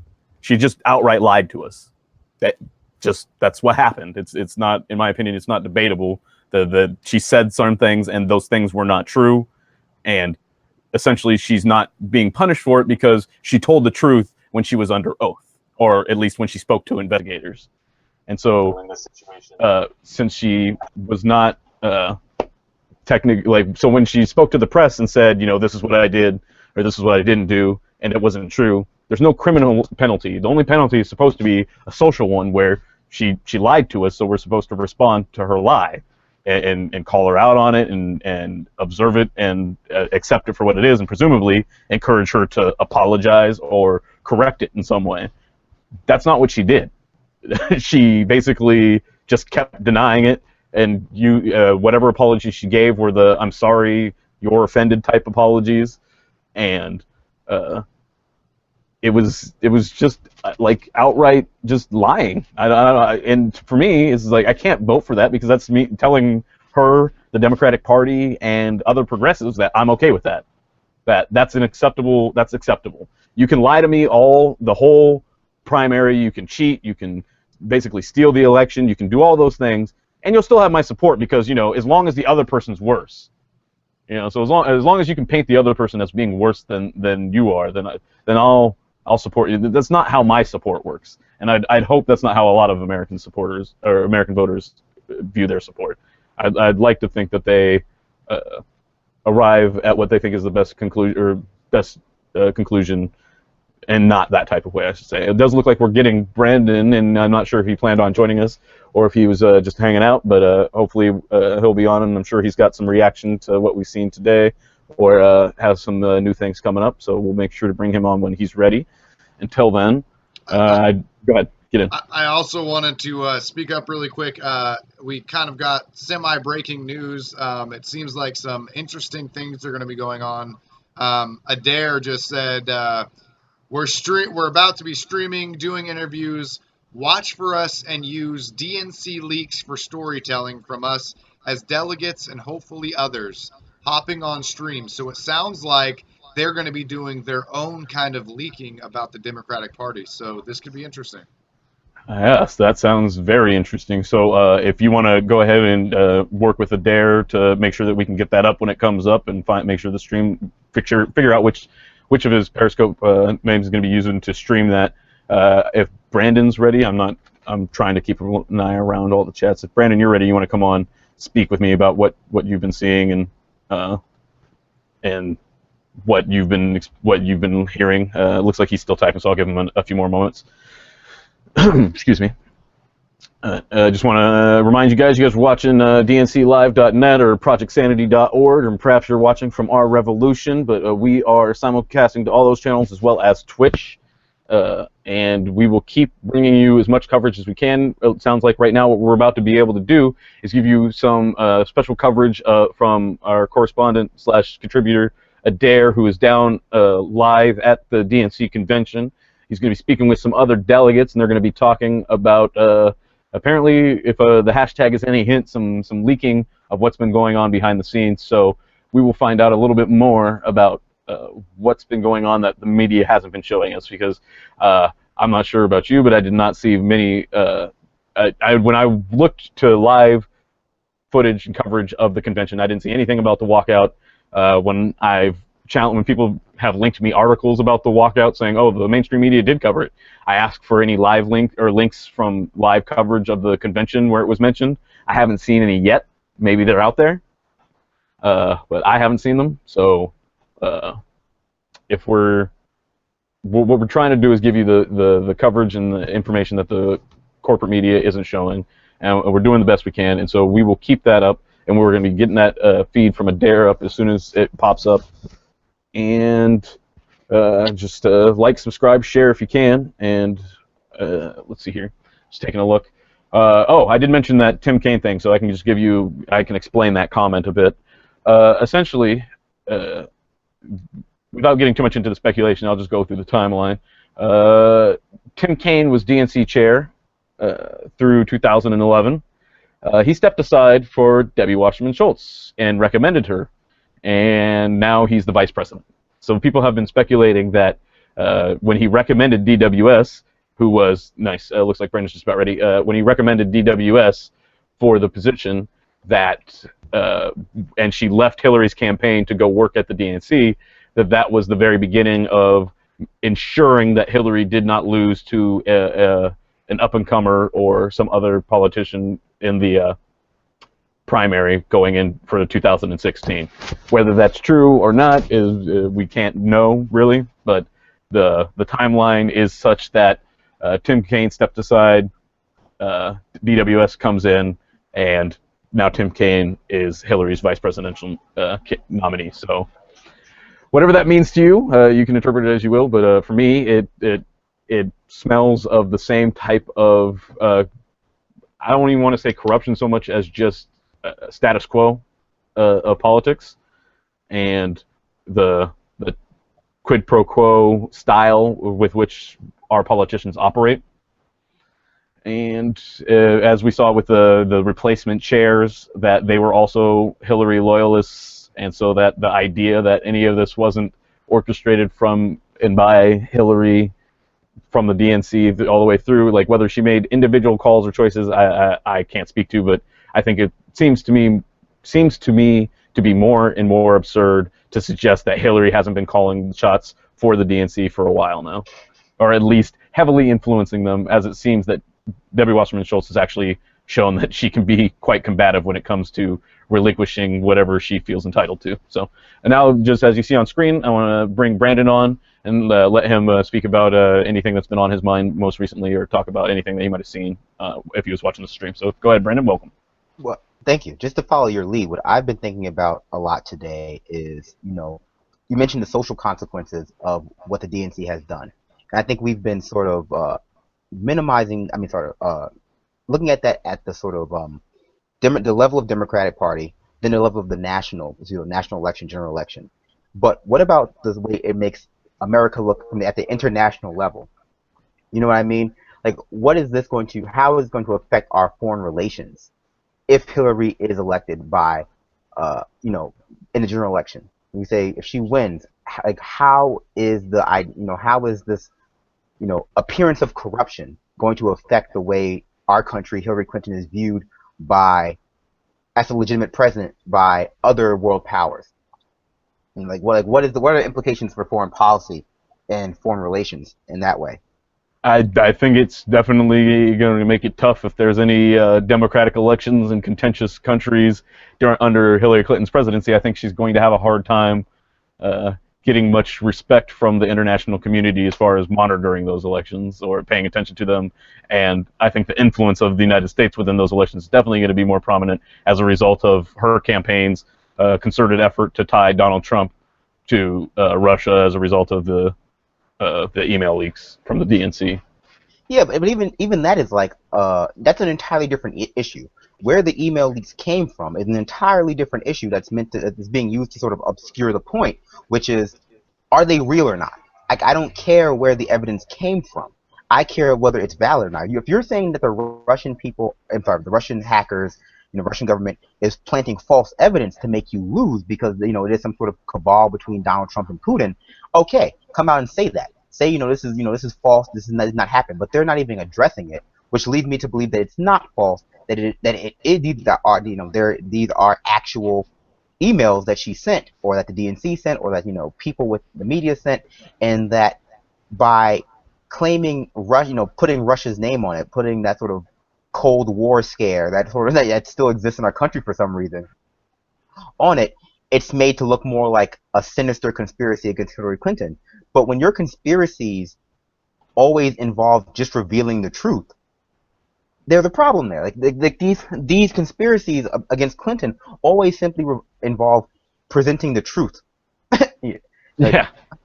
And I mean, I guess in some of the right-wing camps, sometimes they've gone a little off a little out of the gotten a little ridiculous with their claims. But at the same time, as you point out, a lot of it is just truth. It's just confronting them with reality, and it's part of some huge conspiracy, which doesn't make a whole lot of sense to me. And it was really weird for me. I was only listening in to parts and pieces, but it was just really weird for me listening to Joe Biden talk about family, and it's about whether you love somebody and whether you'll betray them or not, and all those things. And it's like, that's just a really weird thing to talk about around the Clintons, in my view.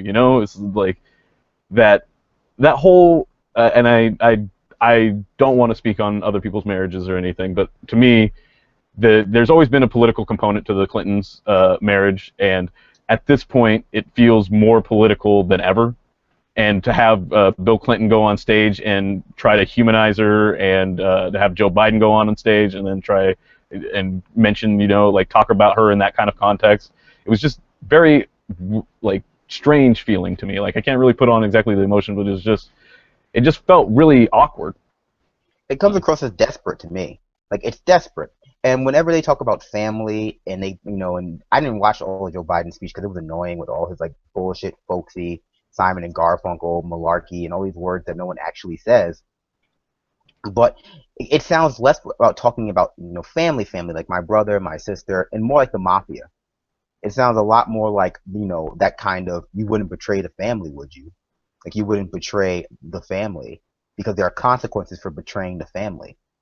And then if you juxtapose that with, I think it was Elizabeth Warren's speech from 2 nights ago, where she said, it's easy to hold your enemies accountable, but it's hard to hold your friends accountable. And that's what that's absolutely true. It's absolutely true. It's much easier to hold your enemies accountable than it is to hold your family accountable. So I think part of being a good Democrat, part of being a good American, part of being a good anything is being willing to turn that to hold those people accountable who have made mistakes, and say there are punishments for that kind of action. Mm-hmm. And I mentioned, I said it before on Project Sanity, and I mentioned it at the caucus where we sent Adair, or elected to send Adair, that what we've been seeing is basically an attempt at an intervention. That people saw that the Democratic Party had a sickness. It was addicted to power and corruption, and they wanted to step in and let them know, hey, you have a problem, and we're here for you, but we need to address the problem. And the Democratic Party basically walked out of the room screaming and cursing and slashed our tires on the way out. And I think that's part of why there's now even more contention between the factions among the left regarding what to do about the Hillary and what that means moving forward for the Democratic Party or Green Party or so forth. Is that some people see an addict with no hope for saving, and that the people that are supporting them are essentially just putting them up in the hotel and getting them going to the drug dealer so that they don't have to go to the dangerous part of town, and doing all the things, everything they can to make it safer for them to keep their addiction. And Absolutely. and there's another faction that wants to say, hey, we're here for you if you're ready for help, but we're not going to continue helping feed your addiction. Yeah, I mean, a large portion of the Democratic electorate is enabling the establishment. You know, they're enabling Clinton, and you know, you hear this sort of rationalization of it. Well, oh, we'll elect her, we'll support her now, but then we'll hold her accountable later. You know, we'll put them in. We'll buy the drugs now, and then later we'll fix the problem. We'll fix the addiction, and it comes across as like you said, it comes across as an enabler in denial, and ultimately, sometimes the only real love is tough love. Sometimes the only real love is to come out and say, I can't support you anymore. I have to let you hit rock bottom. You know. And I think that a lot of people are making that argument that Trump is rock bottom for America. That America, you know, the American establishment is the addiction. Forget Democrats, forget Republicans. It's the American establishment that has the addiction to neoliberalism, the addiction to neoconservatism, the addiction to, you know, all of the prejudice, all of these racists, all of these ideologies. And that maybe hitting rock bottom is the only thing we can do. Like maybe we have to hit rock bottom. Maybe we need everything out in the open, so that we can finally do something about it, as opposed to keep enabling, you know, keep allowing this sort of monster to live in the basement, and every so often, you know, just dropping meat into the pit. Like we have to do something more substantial. I did want to bring up that today, you know, I don't want this to go by without bringing it up. I know this is the DNC coverage, but it's worth mentioning. I don't know if you brought it up before I came on, but the Freddie Gray trial, they have officially acquitted all of the officers involved in the Freddie Gray homicide, and that's what it was. The coroner labeled it a homicide, so there is no doubt that he was murdered, but no one will be held responsible for that murder. So I don't know who is responsible for that homicide, but every member of the police force that was involved in the Freddie Gray murder was acquitted. Yeah. That is it. Yeah, I was just gonna say, yeah, like I had seen it, I hadn't talked about it because I needed to try to remain calm, and it's pretty upsetting, and apparently now they're suing the prosecutor, and that I just like you said, it was a homicide. Somebody killed him. And nobody is being held accountable. So whenever anything happens, I'm never confident that any justice will come. Like, it doesn't matter if the officer is arrested. It doesn't matter if a trial comes. It doesn't matter if they're indicted. Until they're guilty in prison and they've been there for like 3 years, then I'll believe they're actually going to get punished. Up until that point. Yeah, go ahead. I think at every level we're seeing that America has a problem with accountability. America has a really big problem with holding people accountable for their actions if they are either in a position of power or representative of a position of power, or could be confused for someone who could be in a position of power. We just can't seem to make things. We can't seem to hold them accountable. And you know that the rationale always seems to be, well, if we hold one person accountable, this goes all the way back to I would say not all. It goes back a long time, but what sticks out in my head is the refusal of the Obama administration to deal with holding the Bush administration responsible for the torture regime. And because the argument seems to be, well, if we hold them accountable, someone one day might hold me accountable for the things that I do. And of course the answer to that is, well, just don't do things you have to be accountable for in a criminal way. But that doesn't seem reasonable. That seems like an unreasonable request, that we would have a president or police officer or any kind of, government official at that meant to represent the people, who would not be in some way committing crimes that they might one day have to be held accountable for. Mm-hmm.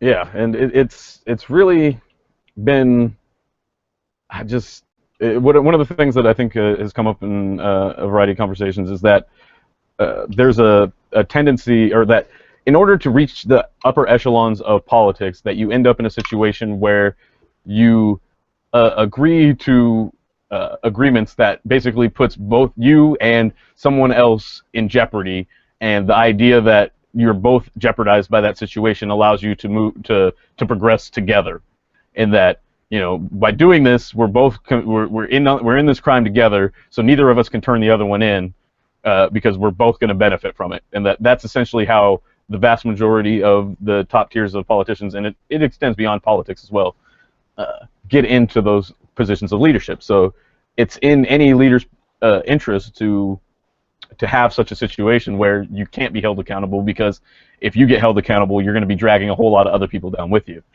And that, to me, does not seem like an acceptable state of affairs, and that's part of the issue also, as far as like when it comes to policing or a variety of other issues, but especially policing, is like, if you're telling me you're a strong defender of the Constitution, and then you look at the way that the police are interacting with citizens, like even if we strip away race, and that's not an unacceptable situation for you, you don't believe in the Constitution, you're not a supporter of the Constitution, you don't support the Fourth Amendment, you might as well give up on the second one, because the whole government tyranny thing that you might be claiming is obviously bull if you're not protecting people that are innocent folks getting harassed, abused, and killed by the police.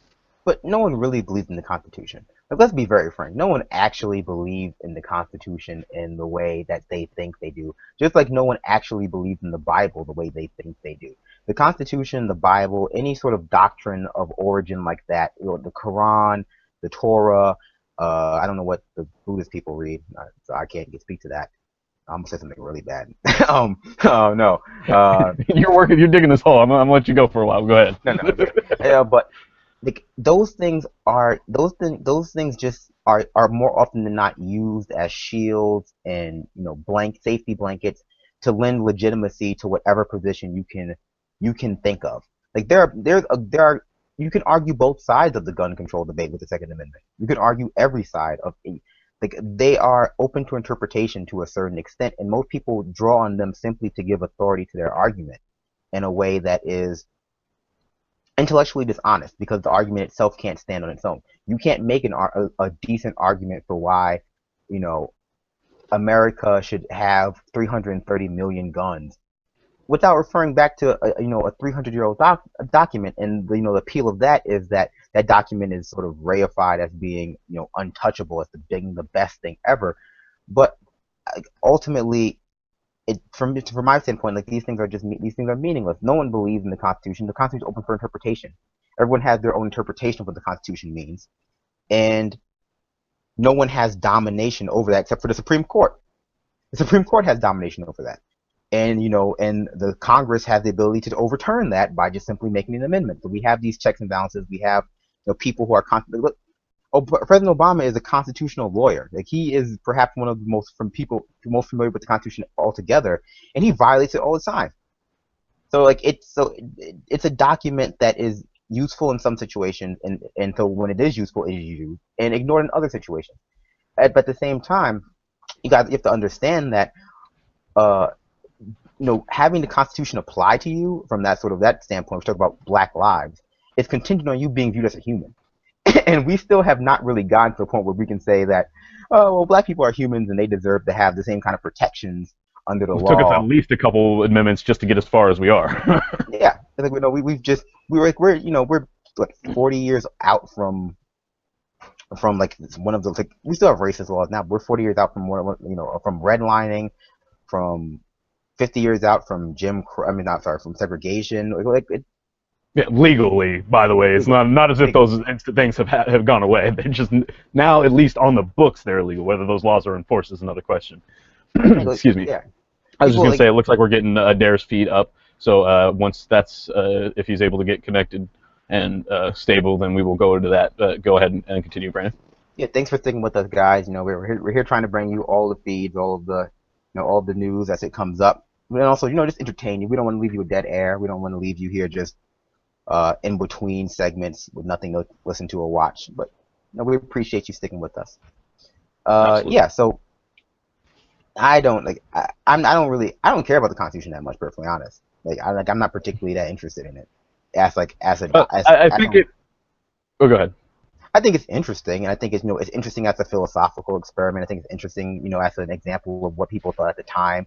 It's interesting to see how we have evolved and how we've interpreted it. But ultimately, I think it is what it is.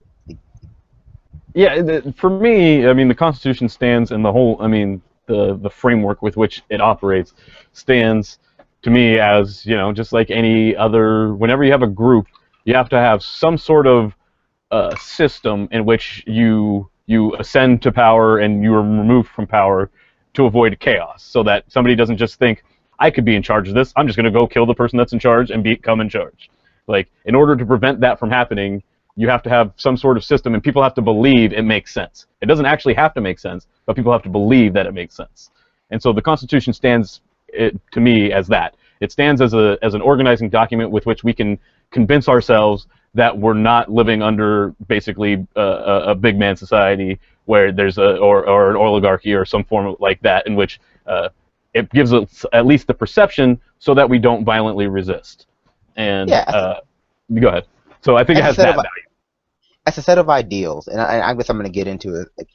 As a set of ideals, the Enlightenment, which inspired the Constitution, Enlightenment ideals, they are wonderful ideals. Equality, liberty, freedom, brotherhood, all of those same all across the world. Separation of church and state, the desire to have a reasonable, rational society.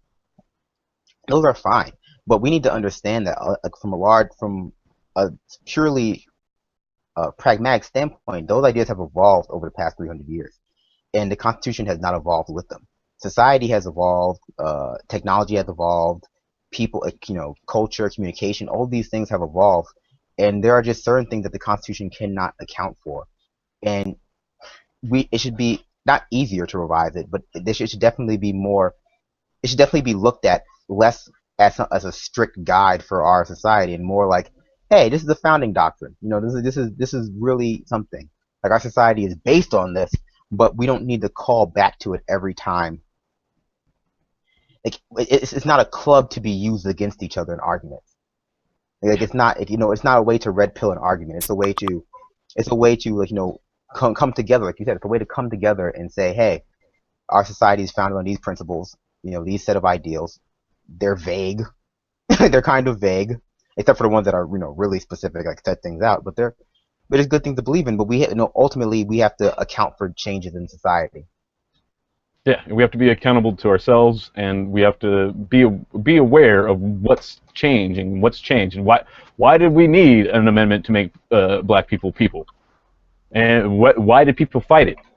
Why did we not just say, yeah, those are humans?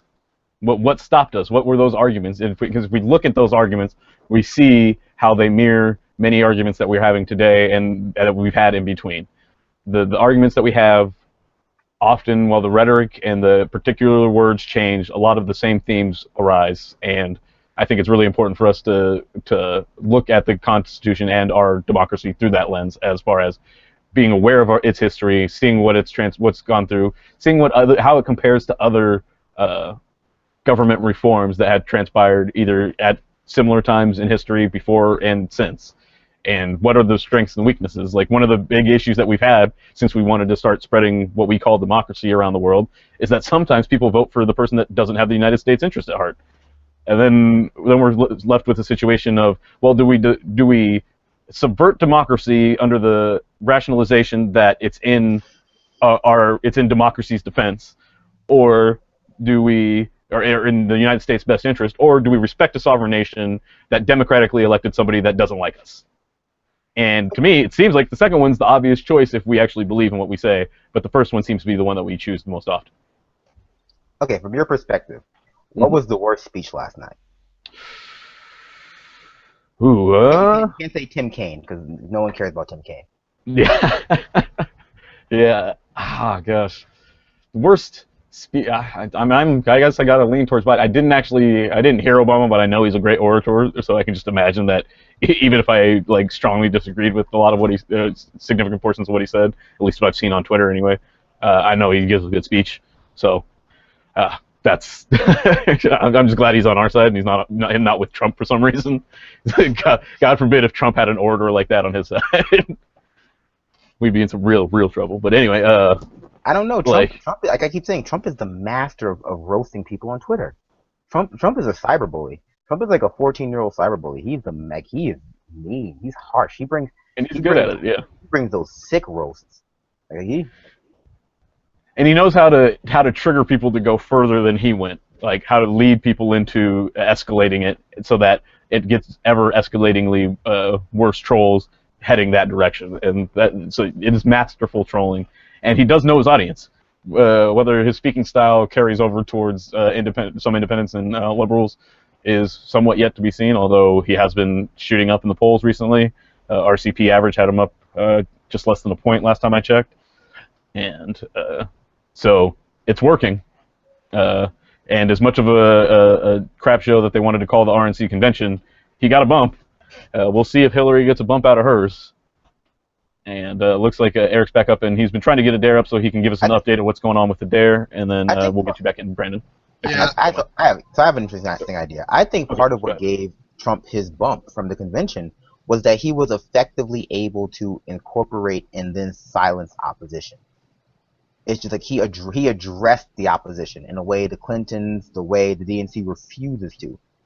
Like he didn't minimize it, which is interesting. Like the Clintons and the DNC have been trying their best to do the Democrat Party thing, which is to be the reasonable. Like, oh, we're just so reasonable. We're so reasonable. Look how reasonable we are. We're the real adults in the room. And they let Ted Cruz. Well, Ted Cruz kind of cheated, but they let Ted Cruz come in and express the fact that he would not support Donald Trump. They did the rules thing. Like they gave at least the appearance of dissatisfaction and then coming together.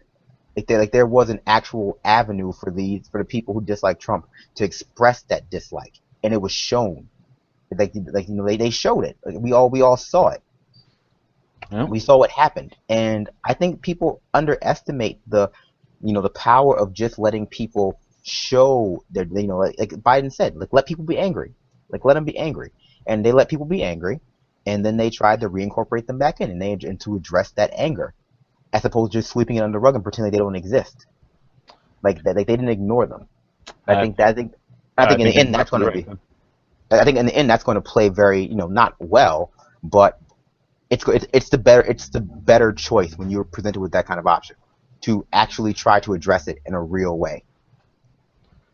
Yeah, and that's exactly what I was hoping to see out of the Democrats, and they responded in the exact opposite way. Eric, if you want to get in here now, we did lose your the production screen back here in the Hangouts, but go ahead and unmute yourself, hopefully in Hangouts, so you can get that without the echo, and then we'll all be able to hear you.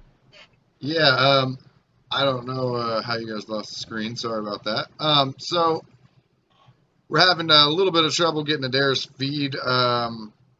It appears that it shows me that it's live, and then I try to click on it both on my phone and on the computer, and it's not coming up. So I don't know if that's just my internet in general. So I'm looking into that. But I did want to comment on the point Brandon was making. Yeah, I definitely think that Hillary would have been a lot better served had she been more receptive of Bernie supporters and Bernie. She did, the whole parade where he did his endorsement speech, but she didn't come out and have a speech about him, thanking him for the things that he did and the progressives that he brought in. At least not to my mind. I haven't seen that anywhere. And that would be the type of statement that she would need to make in order to corral in some Bernie supporters. Not this one. This one's already done for. But I can imagine that there are some Bernie supporters who would vote for Hillary if she came out and gave a speech that was more thankful towards him. I think I heard little statements. Oh, Bernie's with us now. But she still brings it back to her. Bernie's with me now. Bernie, it's not. She hasn't come out and said, Bernie supporters, I understand why you're upset. I understand why you believed in this man. He was lighting a fire. He was starting a political revolution, although, there may be some disagreement on what the definition of revolution really is. But that's another topic. But she could come out and say all these things, and she hasn't done it. And it's kind of, the Clintons themselves are so prideful that they're missing out on a number of opportunities because they're afraid it will make themselves look weak. Yeah, I get the impression that they feel like this is the only way they know how to do things, is like to punish their political enemies. They don't like that's how they operate, in such that if you spite them, It's like a gang leader or something like that. It's like, if you come in and you walk in on my territory, it doesn't really matter the explanation or anything like that. It's like, I have to act. I can't just let you insult me, and I can't just let it go. And even if you pay me back or try to make it, no, it's like I have to let people know that if you step in the wrong spot, you're gonna get put down. And so that, with Nina Turner, that's how I feel about Nina Turner. There's no reason to try and exclude Nina Turner from the DNCs. Like, though she's been remarkably tame, considering you can sense her passion, but her rhetoric is very, very controlled. And I think she had a tweet like before that happened that was probably the furthest that she gone, and still I think it was just an accurate description of reality, not anything overtly over the top or anything like that. And so that the Clintons doing that, and I just feel like they haven't been able to adjust to the situation.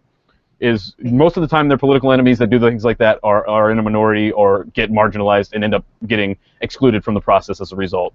You look at like Newt Gingrich, or you look at the Hastert, or some of the folks that tried to bring Bill and Hillary down in the 90s and stuff. They got pretty harshly criticized for it and got pushed out. And I feel like that's what Hillary's trying to accomplish here, is to try and push out this wing of the movement as a result, and show them that she dominates. This is her house.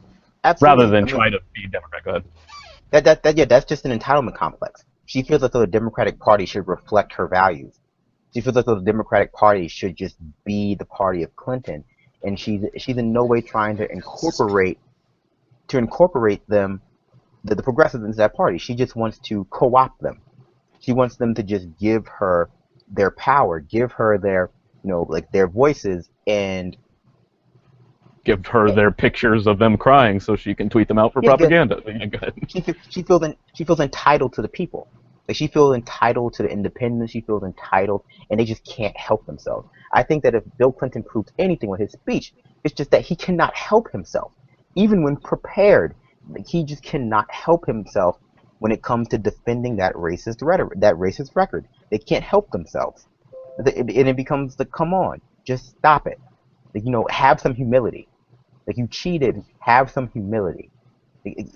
Just like in some countries, and I know some people are disputing the fact that they cheated. In some countries, just the appearance of something like this would lead to some sort of election fraud investigation. Like, the appearance of something like this. But here it's just like, oh, everyone is willing to overlook it because it's the Clintons. Everyone's willing to overlook it because of Trump, and ultimately, it becomes more glaring as it becomes more ignored.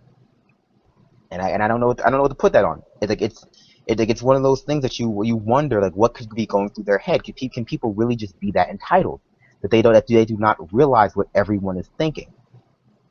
And I think W. Wasserman Schultz kind of showed that it's very, very feasible that they really do just feel that entitled.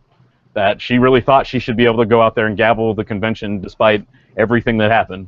That we were the ones being absurd by suggesting that, that's probably not a good idea, or that the Hillary camp was suggesting when they said, hey, I know you rigged the primary for us, but we can't give this one to you. She was like, well, no, that's not how this works. I did my part. I mean, I'm putting words in her mouth, but that's the interpretation I think many people are making. What else I thought was hilarious is, and sorry to interject, but this is just kind of like a comedic aspect of it. I saw a video where it was actually from the audience, and you can hear a little bit better what Debbie was actually saying. And while they were booing her, she was still so delusional that she was, thank you. Oh, you're too kind. I'm like, what? They're booing you. Sorry, go ahead. I mean, at a certain point, that's not even delusion. Like, that's sticking too closely to the script. It's like, I can't believe anyone is that delusional. But they are willing to stick so closely to the script that it makes them seem inhuman. And I think that, like, when you stick that closely to the script, when you are acting as though people are, it's the whole it's the whole Marco Rubio during the debate thing. All he does is repeat the same lines. You can watch it. Like, it's that. Like, when you stick that closely to the script, that you are, thanking people for booing you, or, repeating the same lines over and over again, you come across as being a robot. Yeah. You come across as being a completely disingenuous and robotic. And it's the illusion has been torn down around them.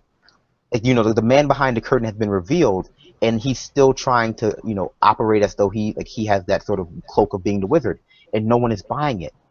And we're in that weird middle phase where he's still they're still trying to pretend like no one knows that there is no wizard, but it's obvious. Like it's so obvious to everybody that it's painful to watch at this point. It's painful to watch people give speeches about a Clinton that we know does not exist. Like it's painful to watch. It's painful to watch Elizabeth Warren get up on stage and talk about a Clinton that does. Who is this Hillary Clinton? I have never heard. Smart. I was just gonna say they're smart, intelligent, charismatic people that we respect, and to see them saying these things, it's like, wait a minute, was I crazy stupid for believing, like thinking that they had any sense before, or are they just so like, what? How is this happening? It doesn't even make any. How are you up there painting this picture of a Clinton that doesn't exist, as you said? Yeah, and we have a system now where corruption and cheating and illegality, criminality rather, is a legitimate job strategy. It's a legitimate way to climb the corporate ladder. And yes, go ahead. And there is no even social repercussions for it, because they are able to exist in a bubble where the people who exist around them in everyday life just never take them to task for it. Well, I think that brings something to my mind that I think might be part of it. I think when you go, and most people that have worked for large corporations or even some of the smaller ones and occasionally even mom and pop shops, especially though like the larger corporations, you realize if you pay enough attention, especially if you're working in the customer service part, that oftentimes within their business model is built-in fraud.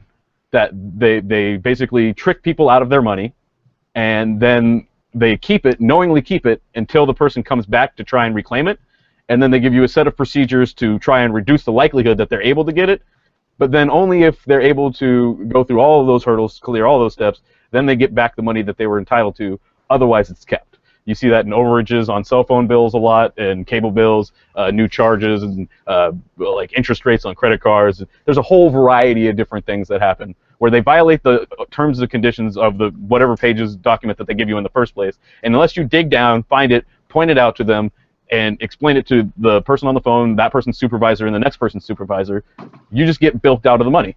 You just get it taken, and that's being incorporated into the business models. And in order to incorporate that into the business models, they need to pay people to do that. And if you spend your day basically tricking people out of money that they've earned and that they deserve and that you took from them, then when you see other people in higher echelons doing those things, there's a part of you that wants to defend them because you want to defend yourself. And that, oh, I have to do this because it's the only way that we can make progress. You know, I can feed my family, I can do these things. And so that desire to defend your own actions carries over into defending the actions of those at the higher echelons. And so by allowing ourselves to exist in an atmosphere where our businesses are able, and our schools sometimes are able to impress these ideas on us, it's not as surprising to me that then we don't hold the people accountable at the higher echelons. So as you mentioned, in hopes that nobody holds us accountable for our wrongs. Unfortunately, though, and this is the difference, and I would say I agree with you, but the difference here is that though the DNC is a corporation, they require, you know, this is one of those times where they require constant support. Like, they need us to vote for them. Like, they need the people they are trying to scam to come out and vote for them. Like, they can't just draw the money from our account. Like, you know, they can't just do that. So, you know, like, so they violated the terms and conditions. Not only let's say the direct terms and conditions, they violated our perception of what they are for, which is, you know, impartiality, neutrality, democracy, and they expect us to keep going along because, like, you know, we're Democrats. You know, like, we signed the contract to be Democrats, but that's not legally binding. And no blood in, blood out here. Yeah, it's like, you know, you can't. Like, we're not bleeding blue, and they don't realize that, like, you can't close that trust gap. Like, we don't have to trust corporations; they just have to provide us with services. And ultimately, there's no way to close this trust gap within the next 3 months. Yeah, I'm not like I can't imagine. Like, save Hillary stepping down and saying that we should all rally behind Bernie. I don't see anything that the DNC can do to salvage itself at this point for this election cycle. I mean, I can't see them. I cannot see them pulling Hillary Clinton and putting Bernie up, because I think that they would rather, because they understand that would bring down the Democratic Party. Hillary would have to step down. Hillary would have to say, she would have to bite the bullet, take one for the team. That's the only way it could happen. And the idea that she would have spent her whole life working to be the first woman president just to step away when she's this close is obviously not going to happen. So, yeah, because they're entitled and they have they're mild sociopathy, so they're willing to leverage the entire American. That's the thing. Like, people talk about the Bernie or bust people being really willing to give us a Trump presidency, but the Bernie or bust people understand that Bernie Sanders has a better chance of winning. You know, the Bernie or bust people understand that Bernie Sanders stands a much better chance of winning the presidency versus Donald Trump. Yeah, because the simple math of it is that the Democrats are gonna, like, they say they push out that 90% number, which we slightly debunked earlier, and that we're gonna vote, but we know that Hillary supporters would vote for Bernie overwhelmingly. You know, it'd be very few that couldn't vote for Bernie, but Bernie's gonna pull in all those independents that Hillary wasn't getting. So go on. Sorry to interrupt your point. Yeah, because the Democratic people who are voting for Hillary, much more of them are, voting against Trump. Then you have people who are just do or die Democrats who are going to vote Democrat no matter. And there's very few people who are actually voting Hillary because she ignites them. And so it's really, it's not that there are people who are Bernie or bust, although that there are. There are people. The problem with the DNC is Hillary or bust. The DNC is literally Hillary or bust. They are willing to leverage the United States of America on a losing candidate. She is a losing candidate. And try to like rationalize the fact that she's losing to be anything other than the fact that she's not a good candidate, and it reveals it for what it is. Like they are Hillary or bust. Like that's the problem. The DNC is Hillary or bust, and a lot we of found out that they've been that way for a while. Like we found out that they were like that long before it was even reasonable to suggest. Yeah. So going back as far as February and so on and so forth, that essentially that's what the feeling was, even if it wasn't being articulated in the emails that we've seen so far. Eric, I don't know if you've been having any luck with the feed. I just want to, if you've been able to get that to work at all, or just I think that's the narrative that we need. I wasn't having any luck with the Dares feeds, but I had some other ones that I could play. All right, so you go ahead and finish your point, Brandon, and then I just want to give people some more stuff from Philly. They've been listening to a lot of me today, so I know you're just getting on here, so go ahead and finish your point, and then we'll show them some Philly stuff. And I just think that I just think that we need to move into we need to start using that narrative that DNC is Hillary or bust. The DNC is trying to decentralize Hillary from her campaign and blame her loss on anything other than her, when it really is just their obstinance that is keeping her. That's keeping her afloat, keeping her candidacy afloat. They are pushing her into the spotlight, and she's not ready.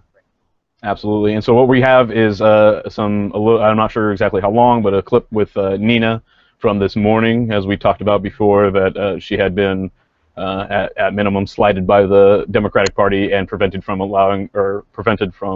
being able to nominate Bernie Sanders. So we'll go to that clip now. It's from One Nation Now with Nina Turner.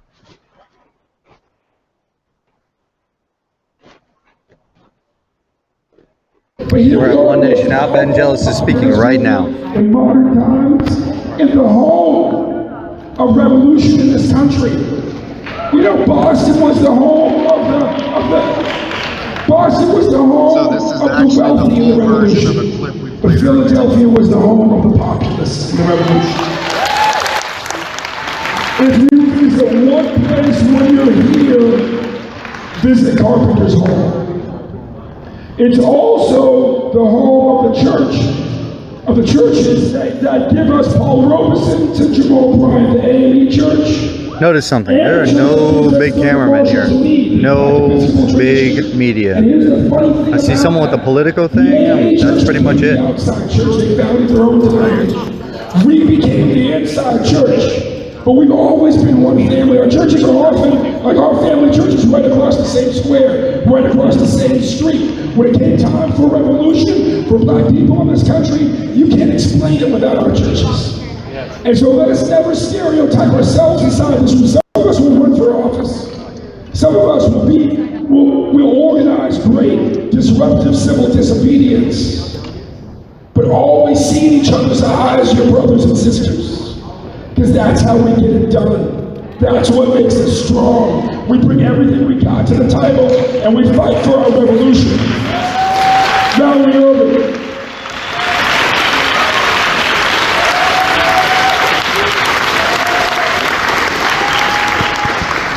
Good afternoon, brothers and sisters.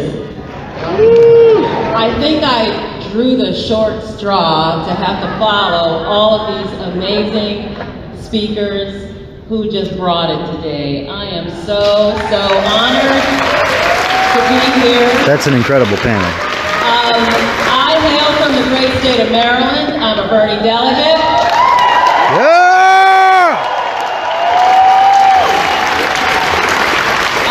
I was also a union organizer for many years, which is how I know Larry Cohen. I was an elected official in Montgomery County, Maryland, right outside Washington, D.C., the first black woman ever elected to the seat I held in 2006, if you can believe that.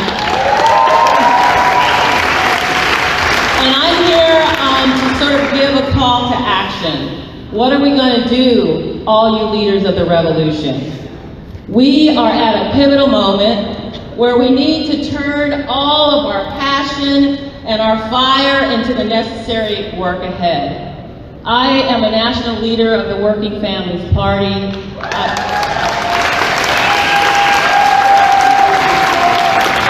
I am really proud of what this organization is doing in the country. When we talk about race and class, I want to just hold up my organization for saying over the last 3 years, we did the work that we knew we had to do inside our own organization to lift up brown and black people, LGBTQ people, to leadership positions, which is why I'm here this morning. I'm going to be one of the national co-chairs of the Working Families Party moving forward.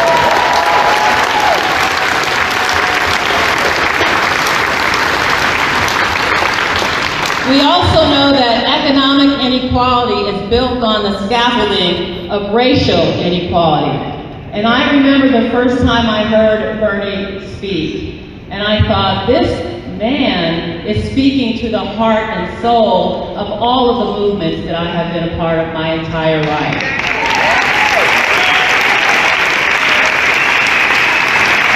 But here's the catch. Many people in my own community didn't catch the fire.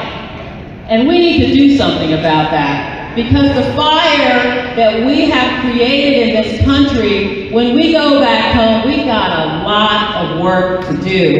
And that is what I am going to be talking about here in the next 2 minutes.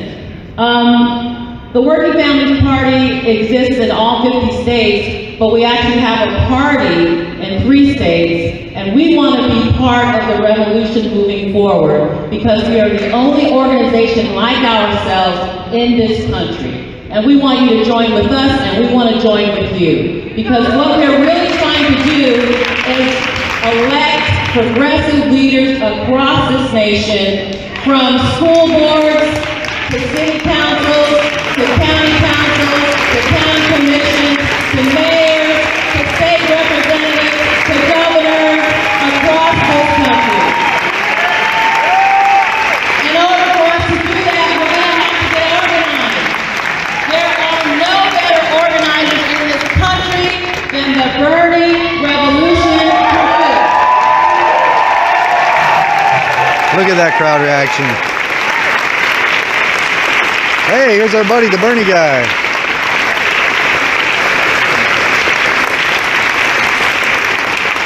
And so I am counting on all of you, when you get back home, roll up your sleeves, because we're just getting started. We're just getting warmed up.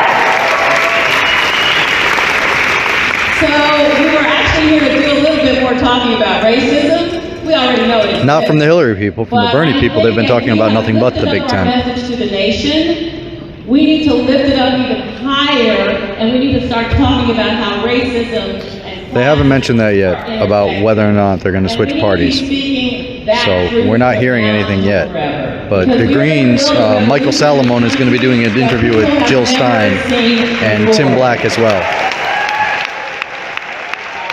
So check that out. I'm sure he'll periscope it.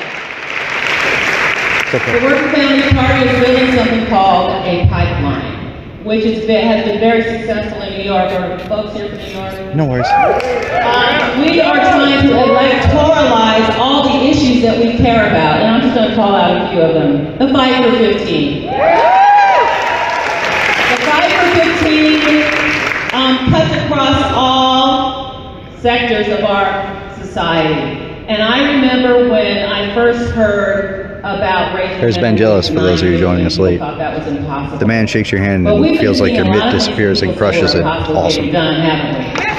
So we want to electoralize around issues like the Fight for 15, public financing of elections that will get more women and people of color elected across this country. Hey, if you're talking about that, about joining one party, you should listen to the nightly podcast that we do with myself, Michael Salamone, Benjamin Dixon, and we talk exactly about that. And it's basically been our thing. Like, how do we do it? Do we leave and go green? And most of us, as of today, are Dem exit. Green might not be it, but we're Dem exit for sure. Themselves when they're sick. They can't take care of their children when they're sick, and they can't take care of elderly parents when they're sick. We're about to change that. And I want to end on a really great issue that But give these guys a quick break on that, whether or not to join Green Party, because we lost our leader like 2 days ago. So we're still organizing. Let's see what comes out of this. What their schedule is going to be like. They can't figure out what to do with their children after school, who's going to pick them up, who's going to drop them Because there are problems with the Green Party organizing in all 50 states, and they're starting to address those. So we talk about that on the podcast. They don't have work for them. We have to do so much more. We're starting to see more movement from Green and better things from Green. Raise up these issues. I come from labor, as many of you did and do. And when the labor movement started losing members, this is when all like, for instance, Gary Fraser is running for city council in Camden, New Jersey, and he's running on the Green ticket, and he's Black Men for Bernie. So we're starting to see some organizing, some getting the message out more than what they were doing before. Year, 2 years, or however long we're going to be building this revolution, that we're going to organize unions at the same time we're organizing this revolution. So there you go. I want to thank you all. My heart is so full from being here in Philadelphia this week. I will never be the same. Keep fighting, keep fighting, keep fighting. I love you guys. Exactly, Off the Grid Farmer. Exactly. We're gonna organize. We're gonna create something new. And this is the first step that I've seen from our leaders from the Bernie movement about it.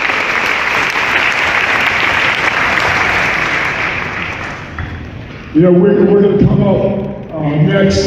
We're going to end in about 15 minutes. We'll run into the running for office panel. You know, let's hear it for Diane Russell from Maine, who got up and spoke up.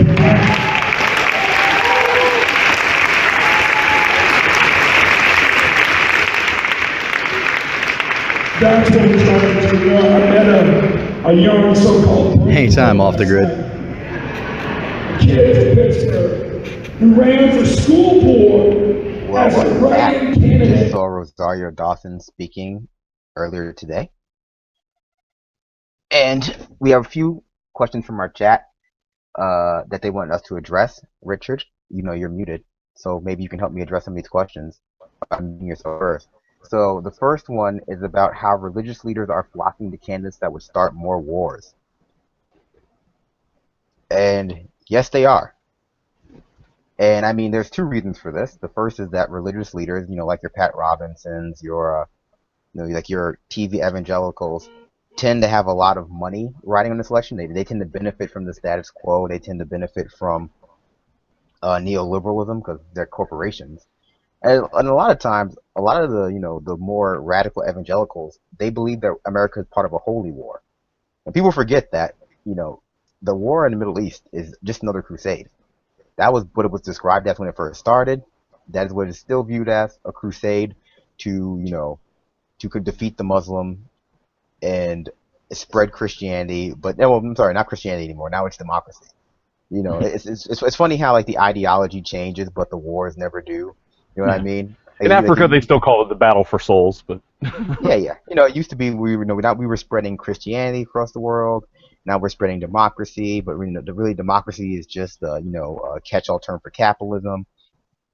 And so it is what it is. A very specific type of capitalism as well. Oh, yeah. A very specific kind of Reagan capitalism that is what we are spreading. We're not spreading, democracy. We're not spreading open democracies or town hall meetings or any of that stuff.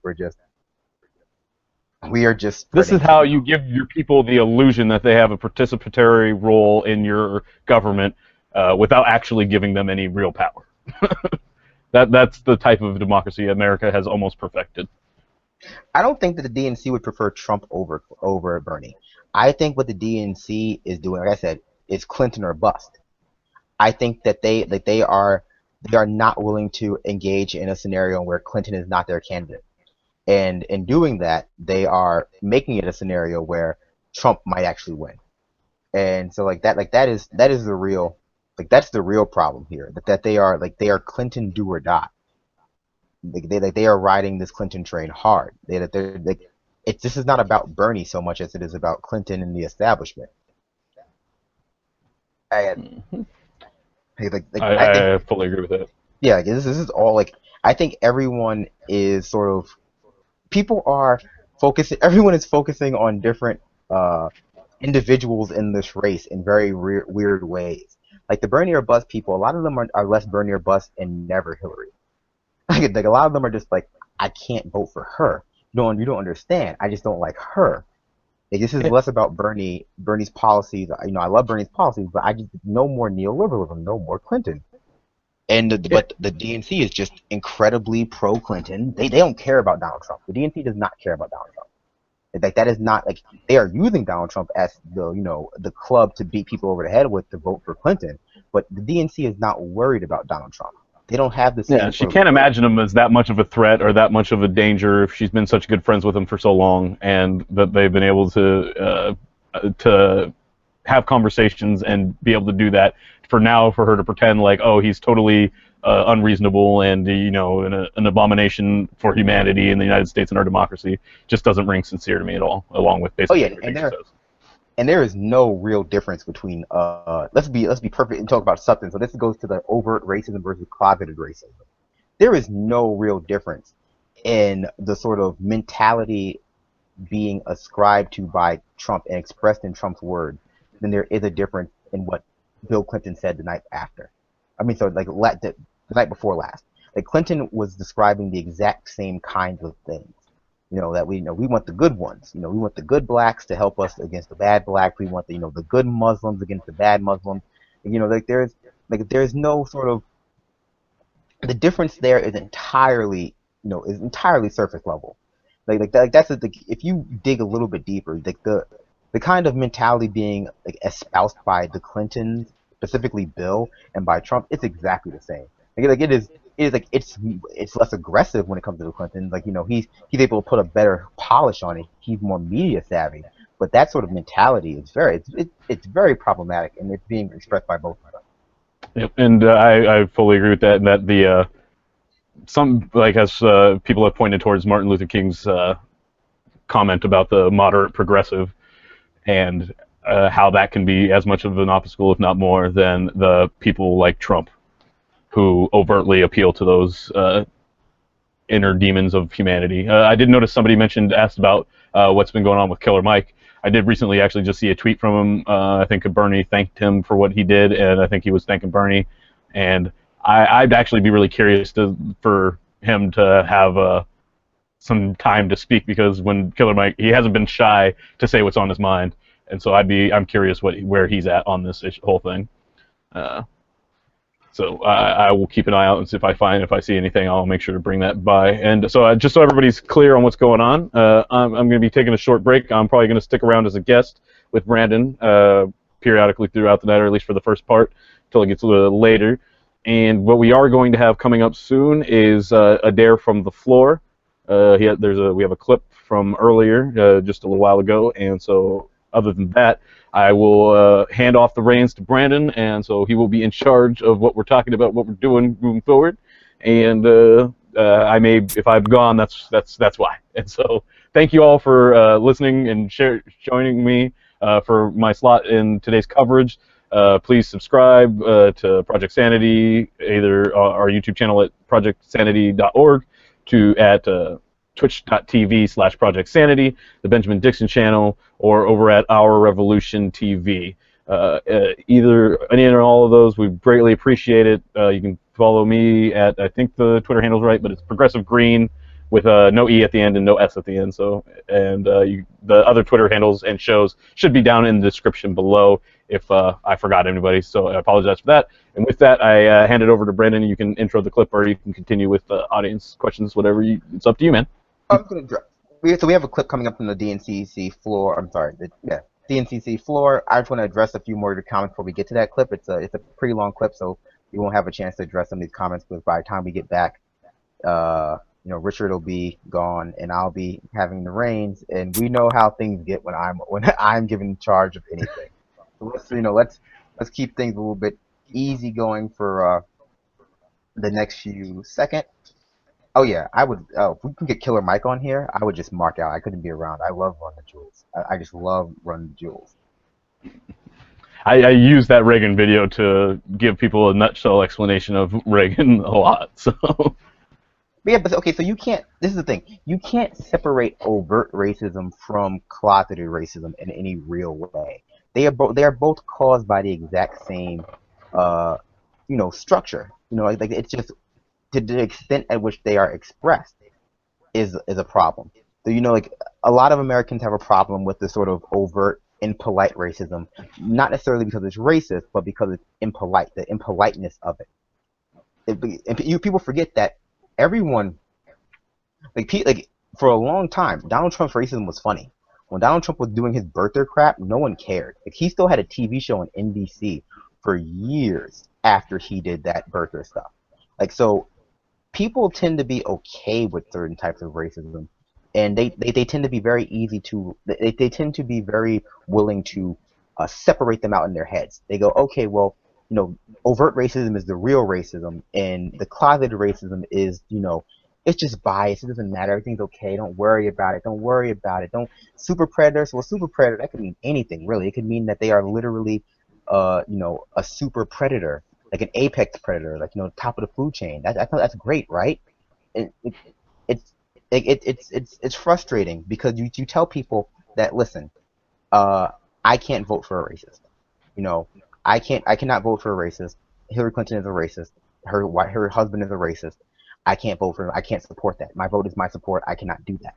And they want to sort of skate around that by equivocating, by making it seem as though, by changing the definition of racism, by trying to make you, by white-splaining to you, or even just being a dick and not accepting the fact that you draw a hard line stance against racism. And if you go ahead, finish. Sorry. I was just gonna say, and for me, it's like it would be really nice to not have to worry about which type of racism I'm choosing on between the candidates when I'm still dealing with my own internalized racism every day. Exactly. It's wish, hard enough. Yeah, go ahead. Yeah, I'm sorry. I'm sorry to interrupt you, but I just wish that if we could just come out and say, yeah, she's a racist, but she's like her racism. We can, we feel like it's manageable. His is not. That's one thing. That is one thing. But this comes down to accountability and being open and not trying to sort of sweep things under the rug. If you want to come out and say, hey, this kind of stuff, it's racist, but it's manageable. Like we're working towards a good, good thing. We don't want to backslide. That's one thing. But to come out and pretend like she's not racist, that you can't see where that critique is coming from, it just makes you seem completely out of touch. It makes you seem completely myopic. It kind of most summed up in the Ashley Williams issue, or what happened with Ashley Williams, where she protested with the Super Predator sign at the private fundraiser in that mansion before North Carolina voted.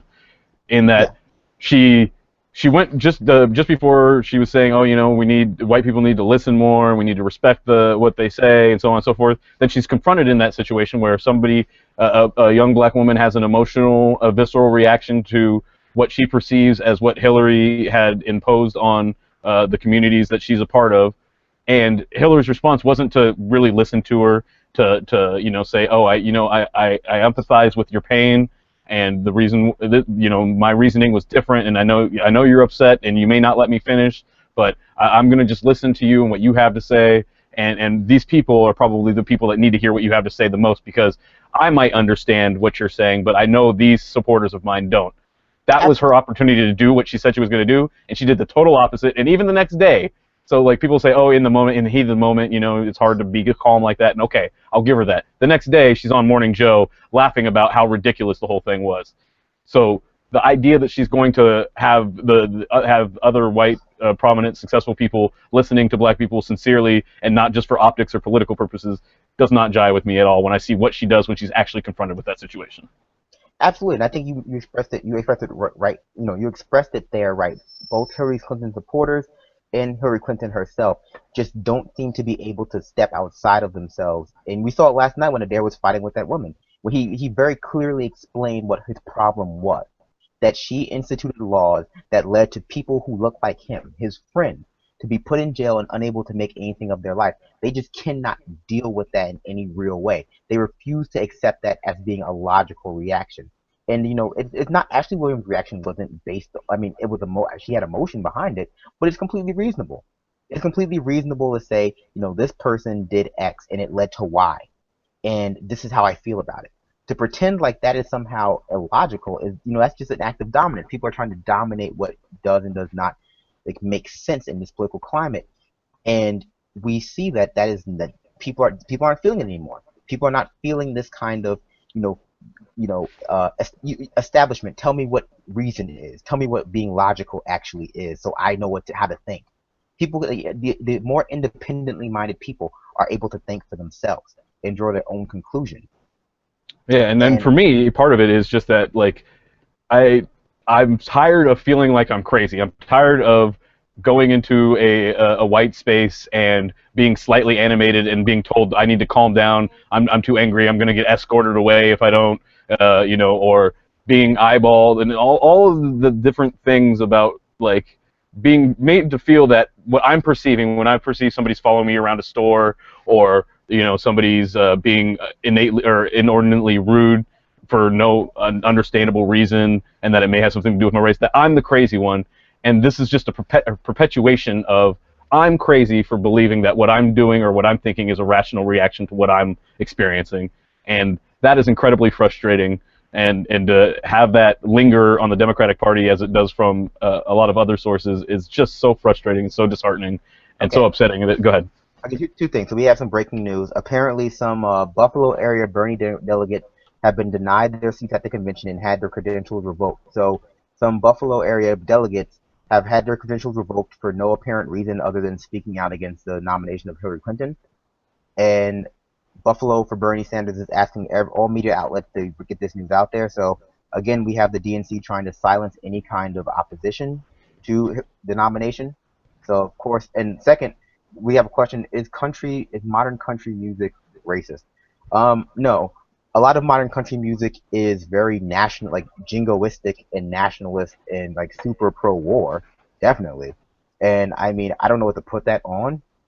I would imagine that rural areas tend to be more, not militaristic, but more prone to kind of joining the military, to glorifying military life. But that's true about really any impoverished area where joining the military is seen as a legitimate way out of poverty.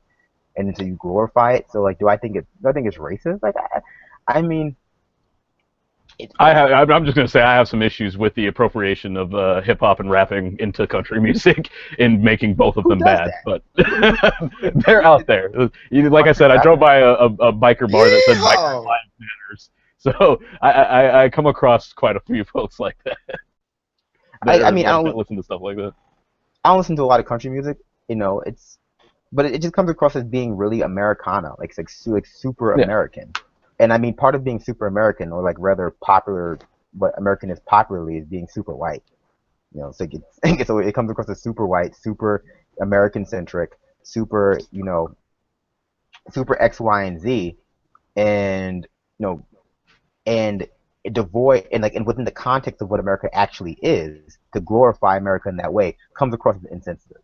It comes across as insensitive to glorify America and talk about how it's the greatest country on the earth when you know all of the problems that actually exist within American society. So is it racist? I mean, this comes down to how we view white, impoverished, rural people, and we're very quick to demonize them as not being legitimately oppressed just because they're white. But the white rural population is subject to a lot of the same pressures as the black rural population, but they are also more prone to be thrown out of the equation when we actually do try to do liberal policy. They're more likely to be demonized as racist, and maybe they are, but we do tend to ignore the structural and the economic reasons for why they are racist. And so, I mean, I think. Yep. All right, and so we got Okay, so Eric on the stream a moment, so let me just. Okay, so we are going to turn. We're going to turn to. Yeah, so we are going to turn. I mean, only country music I listen to is Johnny Cash, and Johnny Cash is not country. He just has that sort of twangy style. Yeah, so, that's another thing I don't like. It's I enjoy some rock and roll, and I hate that's viewed as a white thing. It's that's not where rock and roll came from, right? So just because the particular artist is white. Same thing, and similar with country music. Go ahead. I'm always in favor of. Some people view it as co-option. I'm in favor. I view it more as sort of, aesthetic integration. It's important to get to the point where we have people who are embracing the plurality of culture. I find it problematic when the only thing people know about black people is rap music. The only thing they know about black people is, but sans that, if we had an integrated society, then who cares? Who cares what? I bring up the point this. Would I feel worse about a poor white person rapping? So I feel worse about your Machine Gun Kellys, your Yellow Wolves, your Eminems than I would feel about your rich black people rapping. And I would say I would feel worse about the rich black person rapping, because ultimately rap is about that sort of that impoverished lifestyle. It's about the intersection of being impoverished and persecuted because of your race, but a large portion of that is deprivation. Making the best of what you have, making music what you have. And so, I don't think. I think that it comes across as more disingenuous when people who have a lot of money do it, because they are better able to insulate themselves from structural inequality. Where poverty, if you are impoverished, you don't have that sort of insulation from structural inequality. Same reason I hate Nickelback, in that I love I can't handle a rock star complaining about not having things or whining about how his life is. It's you're a rock star, man. I love the Beastie Boys. Rest in peace, DJ. Rest in peace, DJ Adrock. I'm sorry, he died. Is he one who died? DJ Adrock? I don't remember. Yeah. I don't remember which one died. One of them is dead now. So yeah, play the clip. Play the clip, Eric. Go to the clip. Yeah, thanks. Whichever Beastie Boy is dead, I rest in peace. Yep.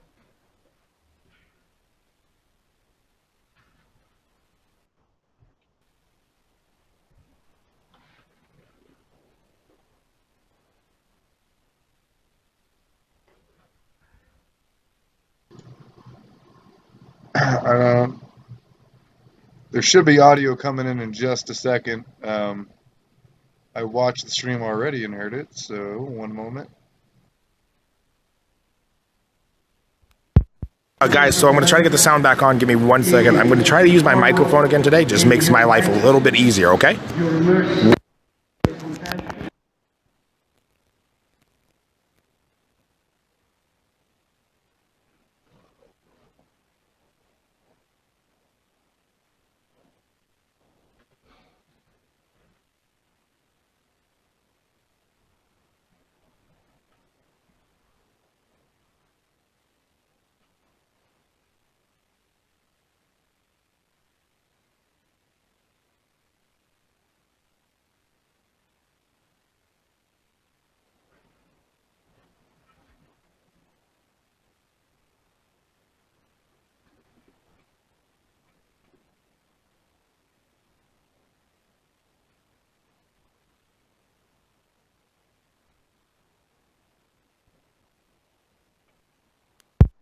88 woman. Now I can understand that. I'll pull that out.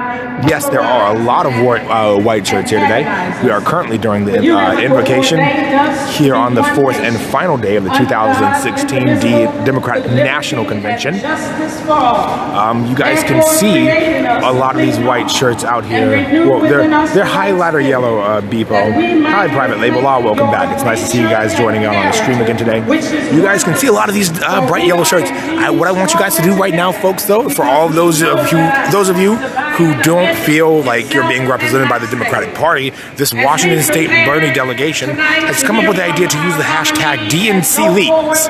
That's hashtag DNCLEAKS to document their stories and feelings about what's going on for all the world to see. So if you folks are looking to find a good hashtag today, use some protest tweets. We're looking for hashtag DNCLEAKS, aka DNC Leaks. Welcome back, Monica from California. Yes, at Mizzy Legwit, but we want to capitalize the L. Capitalize the L, folks. That way you'll get the same hashtag as we're using. You can see it right there. Boom, boom. I am feeling a little bit better today, Lorraine Meadows. I had a bit of an issue yesterday when it came to people reaching over the barrier actually and touching me. You guys saw that live on camera, so that was a lot of fun to deal with. But since today is the last day of the 2016 Democratic National Convention, I would be ready for a whole lot of stuff to start happening. One of the things that we've had happen quite recently, actually, as a matter of fact, is right now we actually have this sealed off for just Bernie folks. We've had people from out of state, other delegations come in here, sit amongst our people, and rabble-rouse. As you can see, the seats behind me right now are empty. However, they will fill up eventually, and a lot of those folks have been rabble-rousing, but I want you guys to see some more of the empty seats right now. I just want you to look over there. Look at Ohio. Look at Vermont. I mean, just look at the number of empty seats. They are going, if I hashtag DNCC in the title. So look at this. Look at all this, guys. Empty seats galore. We're currently doing a Christian invocation. There's media folks. Again, look at that. Wow. Huge. Well, not yet. No seat fillers yet. Casperless, yes, some people probably did get kicked out. We've been threatened on a number of times that if we protested, Washington State as an entire delegation would be removed from the floor. We were told that yesterday after my stream had to cut out. We were threatened and told we would be removed from the floor. They attempted to remove a blind Bernie delegate from the floor yesterday. As he left the floor to go to the bathroom, 3 Hillary delegates stood around him, and as he's using his cane to navigate his way to the bathroom, he accidentally hit them upon the ankles. As he has no idea they're there, he can't see them. Well, when he came back, there was Secret Service waiting for him, and they said that they were told he was hitting people with his cane. So he was, after he kicked out, he fought, and, you know, he did quite well. Yeah, that's what happened at Private Label Law. He was allowed to be brought back. At one point, a whip from California was, they attempted to pull her off the floor. What happened there actually was the nurses union stood in a circle around her and started chanting no, no, no, no, no, which was awesome. Thank you, Monica in California. That's very much appreciated. Ricky Flash, it's not over really. The races aren't over until November, but in November, I at least am focusing on my down ticket candidates. By the way, guys, no bow tie today, just for those of you who are wondering. Don't want to keep you in suspense. You're fine. I don't think Sean. So once more, we are still doing the invocation. Why are you ashamed of your California peeps, Monica? Once more, let's keep. I like to make sure you guys get a good shot of the entire crowd as things are happening. Just wait until the lights are off, and I promise you, folks, you're going to see just how crazy Denver folks are too. I've been to Washington at Casperless. No, they did not. They did not ban bow ties. I just only had the 2 packed with me. I didn't want to wear the red one for a 3rd straight day. I, in fact, have a pair of sunglasses on today, though, so, you know, I'm not wearing them, but I have them. It looks dead. It's pretty dead. Hey, guys, I'm going to be quiet for a moment when the colors are presented.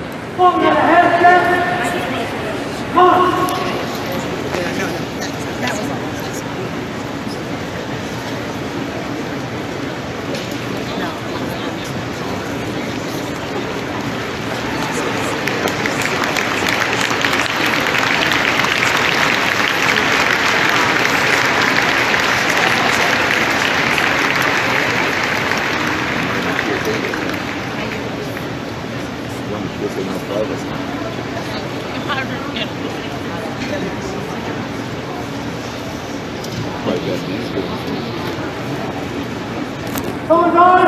Oh! Front! Freeze, Dad! On!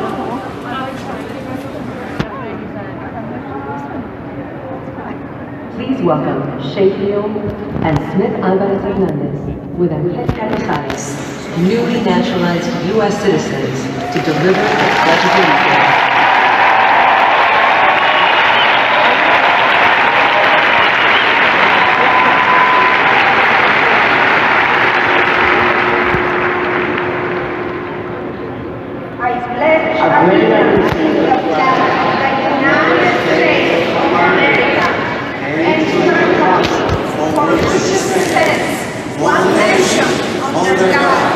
Indivisible, with liberty and justice for all.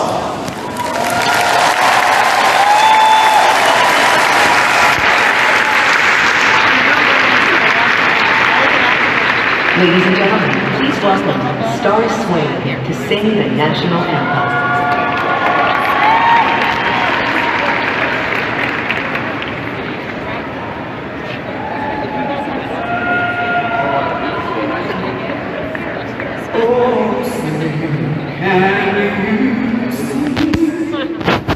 By the dawn's early light, was so proudly we hailed at the twilight's last gleam, whose broad stripes and bright stars through the perilous fight, o'er the ramparts we watched, were so gallantly streamed, and the rockets regular amongst the singing gave through the night that our flag was still there. Oh, say does that star-spangled banner yet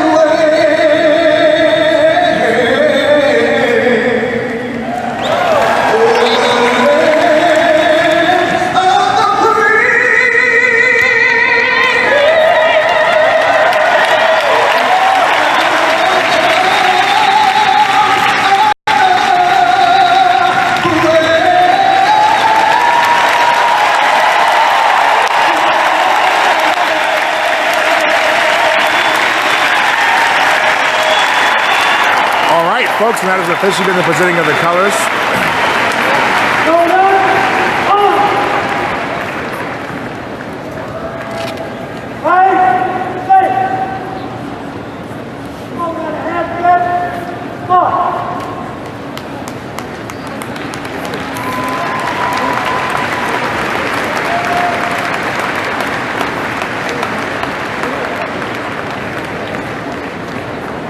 Please welcome DNC Vice Chair Raymond Buckley and the other officers of the Democratic National Committee.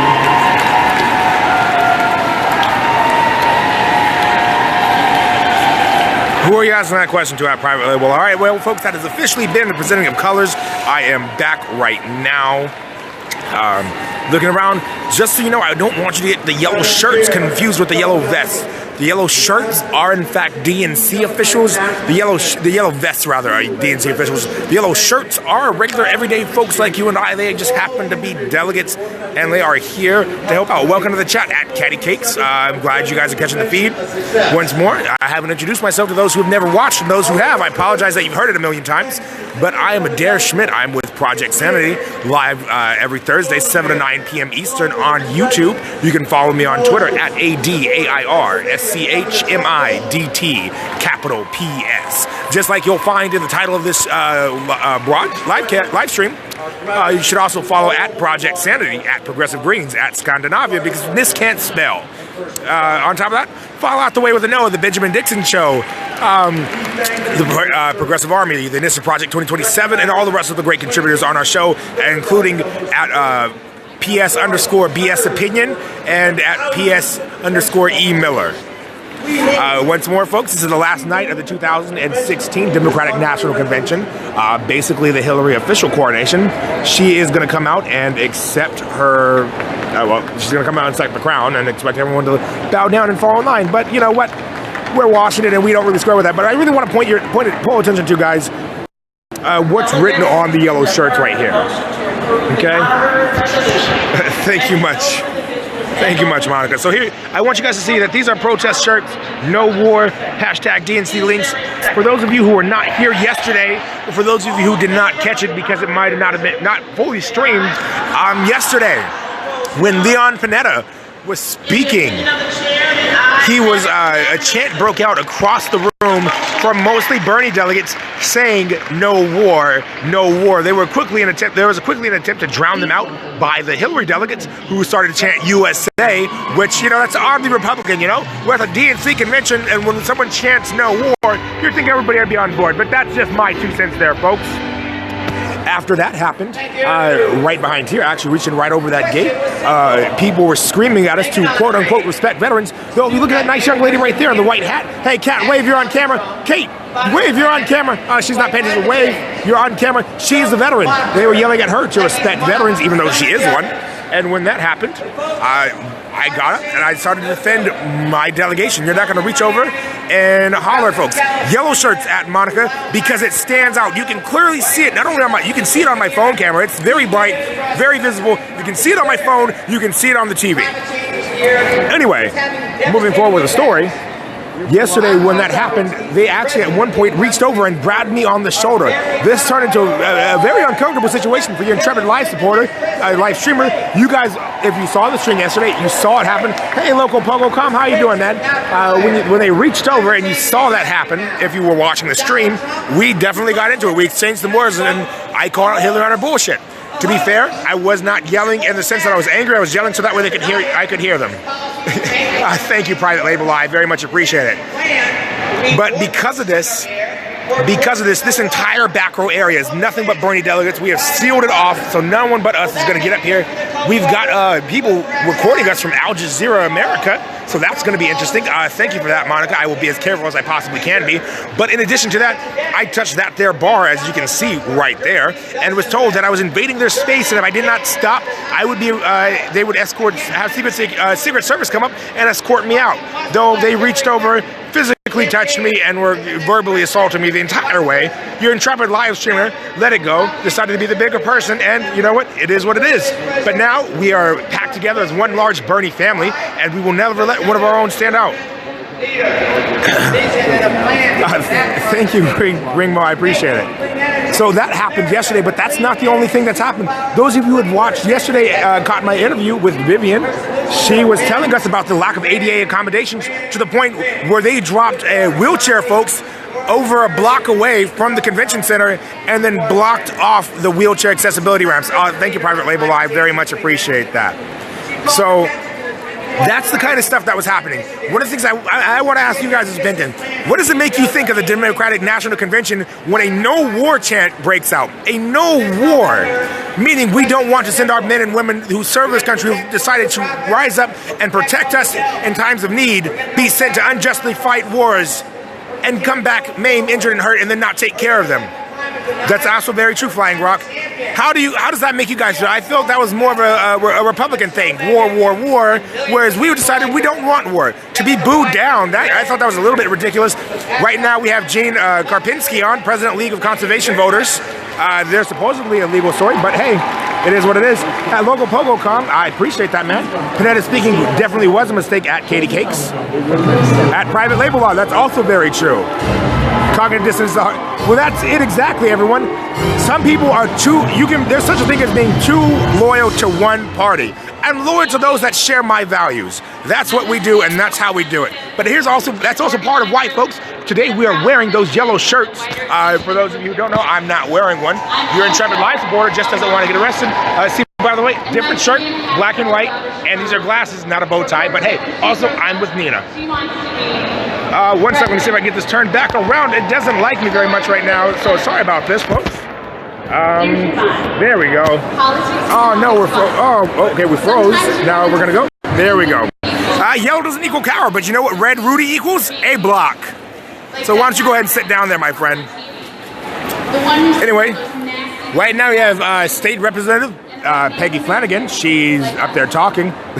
Thank you again, Monica. So here's what's happening. Once more, you see the upper bowl. That is where the delegates and alternates sit, but that's also where the folks who are coming down to fill up these seats are being brought from. Ringmo, that's why I'm not a Hillary supporter. I am a Bernie supporter because I have very strong feelings on how they affected that part of my community. For those of you who don't know, I'm actually mixed. I am black, Native American, Japanese, and white. At Private Label Law, thank you. And at Logo Pogo Cam, yellow does equal instinct, and your intrepid live stream right here, I am actually a member of Team Instinct. Let's all go play. Anyways, getting back to the actual story at large, we've been, kind of harassed, including security folks, everyone that works here. It's been an absolute nightmare sometimes. Who's Nina? And it would be Nina Turner at Flying Rock. I know, right? You wouldn't think that looking at me, but it's true. Hey, Monica, Team Instinct is the best team out there. We're the best. We're all Pokemon masters. Mystic and Valor need to catch up. Anyway, so once more, I really want to go. I want you guys to pay special attention to the yellow shirts, but once the lights go out. That is why we chose these shirts. Funny fact, yellow is more likely to stand out on your TV screen than other colors are, so that will help it if you guys are flipping channels. There's a report of white noise machines. Really, I haven't heard of that yet. I do know there's a thunderstorm going on outside. So that's definitely going to cause a little bit of trouble. My throat is a little bit better today, guys, but I'm still trying really hard. We'll continue to go back. For sure, Ringmo, I definitely agree there. Native American rights have been trampled on for far too long, and we need to start respecting those and fighting for our Native brothers and sisters. Yeah, Monica knows where it's at. Team Instinct. All right, everyone. So we're listening to more surrogate speeches. Clinton won't be on to the very end, but even still. Right now, folks, I want to know what you guys are thinking. How have you felt about this entire week? Have any of you checked out the new WikiLeaks emails and voicemails? I've heard a little bit about them, but not a whole lot. Can you give me an idea of which California delegate so I can check in with one of my folks? That's interesting, Flying Rock. Thank you for that very much. Awesome Private Label Law. I'm glad that these are all right, that they're good. At Monica in California, that's awesome. I'm level 15, working on 16 right now. It's going to be pretty awesome. We've got our delegation sub-chair who came in to help out yesterday. Absolutely awesome. Oh, there we go, folks. I've got delegates coming in all over the place, but again, the yellow shirts are being worn in protest. Hey, can I get someone with the yellow shirt to show me what's on your shirt, guys? Can I see what's on your shirt? There we go. I want you guys, everyone, use that hashtag DNC links. Once more, hashtag DNC links. Tweet your feelings about what's going on today. Tweet how you felt about the elections. Tweet how you felt about this convention right here. And make sure you at me in those tweets so I can hear what you guys are thinking today. I would very much like to know your thoughts and be able to continue talking with you, everyone, after the convention is over. I will live stream tomorrow from noon to 3 p.m. Eastern, but that's going to be probably the last time I live stream for a while unless I'm at a protest. You can always catch me on Project Sanity every Thursday live 7 to 9 p.m. Eastern. You can always tweet me. My Twitter is at ADAIR capital, ADAIRSCHMIDT capital PS. That is my Twitter. Once more, for those who did not hear, my Twitter is at ADAIRSCHMIDT capital PS. You're good to walk by, my man. When I served the great Trump gives me nightmares too. Including I disagree with that voting into the void. That's at Monica. That's my private account. Add a capital PS to the end of my name, and that'll give you my public account. There you go, Private Label Law. You follow me. See, I promise you guys it works. If you guys are the same ats here, I'll probably try to take screenshots so that way I can get a hold of all of you as much as possible. At Love and Nail Polish, who's blessed and blocked? That's a pretty good one. I think I might use that one. At Private Label Law, you very much are, but it'll be nice to keep in touch with the folks that I've met here. I love each and every one of you, and we'll strive to bring you as much unfiltered, uncut news as possible. If you guys find my Twitter account, check out my live tweets from yesterday. I live tweeted Senator Kaine and President Obama speaking. It was lackluster, if I must be honest. President Obama, was cool to see him here, but other than that, it wasn't really that big of a deal. Hey, folks, where are you guys going?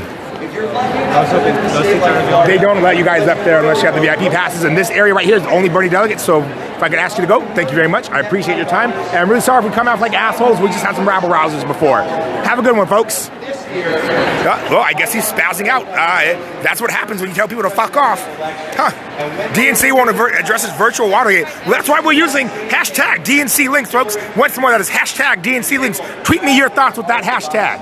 And if you want to, you should definitely add me at those as well. But once again, I want you guys to look all around the floor at these bright yellow shirts. Almost, well, they're luminescent in the dark. It's absolutely amazing to see what's going on. The show of solidarity from bunches of Bernie supporters. Are we going to walk out on Hillary? I don't know about that yet, Flying Rock. I couldn't tell you just yet. We'll find out as time goes on. Personally, today, folks, I'm a little leery of protesting once more. I've been threatened with Secret Service and police, and I personally, if I'm arrested here, I have zero chance of getting back home to Washington, so I don't really want to risk it, you know? Thank you, Monica in California. Definitely appreciate that. Oh, by the way, folks, I have an idea of who's going to be coming on today as it pertains to musical performances. When I got here earlier, there was Katy Perry. She was performing. Let's see, who else? Jesus, I know there was a Lenny Kravitz concert at Camden Yards that they gave us access to. I chose not to go. Carole King will be here. At Plumber 954, can you do something a little bit better than that? Like, you should feel bad about that lackluster attempt at trolling. And dignity, our president. Who's your old mayor, Monica? Hold on, folks. I'm having a little bit of trouble with my screen. I'm going to keep doing this. Hopefully you guys can see it. It doesn't really want to come down. I'm hoping to not have to lock my screen because that would end the feed, and I really don't want to cut out on you guys, especially so early. Especially so early. Like, here we go. We're going to get it fixed. There we go, folks. And I'm back. Hashtag DNC links. Tweet that out live to us. Make sure you get a hold of us. Oh, do you need help? Oh, guys, help her out. Come on.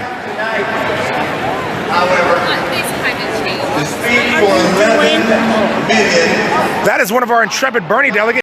She has a knee brace on and still decides she can climb the thing because guess what? Bernie delegates are kind of badass, folks, especially the ones from Washington. I just want to know how everyone's doing tonight. Keeps it in those tweets, keeps it in your text, not text. Well, your comments are text, technically a text, so why don't you send those in as well? Cali delegate Eden. Hey, does anybody, who's got Cali? Who's got contacts in Cali? Can you find out if there's an Eden? Apparently there's reports of white noise coming from the California delegation. Can I get someone to verify that for me that has the California delegate's number? Awesome. Text Eden. Hey guys, we just found Eden right here. This is Joshua. This is Joshua, who's a Washington delegate. He's going to text Eden for us and make sure that we can figure it out. Boom! Look at these wonderful, beautiful shirts coming out. Hi folks, how you doing? We're out here live streaming here again once more from the DNC floor 2016.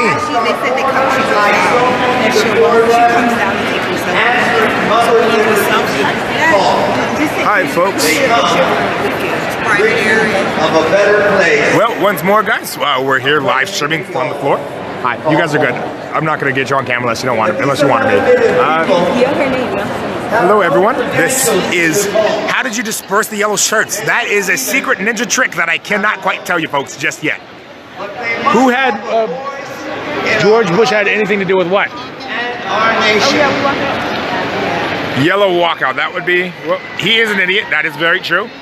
Look at all these beautiful yellow shirts, my friends. Proposing the greatest mass deportation in our nation or any nation's history. Well, folks, we've got famous people here as well as your every everyday Joes. I know someone's taking a selfie. We've got one of the organizers of our yellow shirt protest in with me right here. I think that'd be a pretty good bet, Casperos. So why did you choose the hashtag DNC leaks rather? Again, that's hashtag DNC, LEAKS, as the hashtag to place on these bright yellow shirts, as my viewers have already noticed. Would you mind answering that question? What do they mean? What does DNC leaks mean? The yellow shirt. Why did you choose that? And then why did you also choose DNC leaks? Are they saying why the color? Why the color? I wasn't in charge of the color, but I would imagine because it stands out and it's bright and it's noticed and it gets noticed. And when you combine something that brings attention linked with a message that we absolutely want to get conveyed, then that's a combination that I think will be successful in that mission. And basically, DNC leaks, it really is the root, although there's many layers to what our protests are about.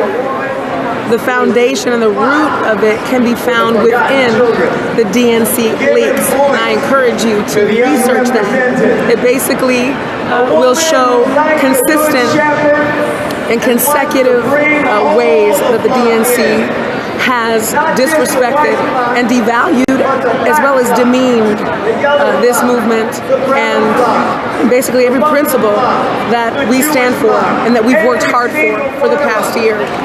So, in short, that's why. Awesome, folks. And if you look right behind her shoulder, I don't want to move it just yet, so stand there and keep pretending to talk for me. But if you look right over her shoulder, that lady that's down got her back turned. She's the one who's been harassing some of the Bernie delegates up here and threatened to call Secret Service if I touched the bloody bar after they walked over and touched us. She's kind of anal about things and not very fun to deal with. But thanks for that, and we definitely appreciate having you on. We're going to switch back. I've got a report here from Josh, actually. What about the white noise, my friend? Okay, word from Eden McFadden. You can look her up, California delegate.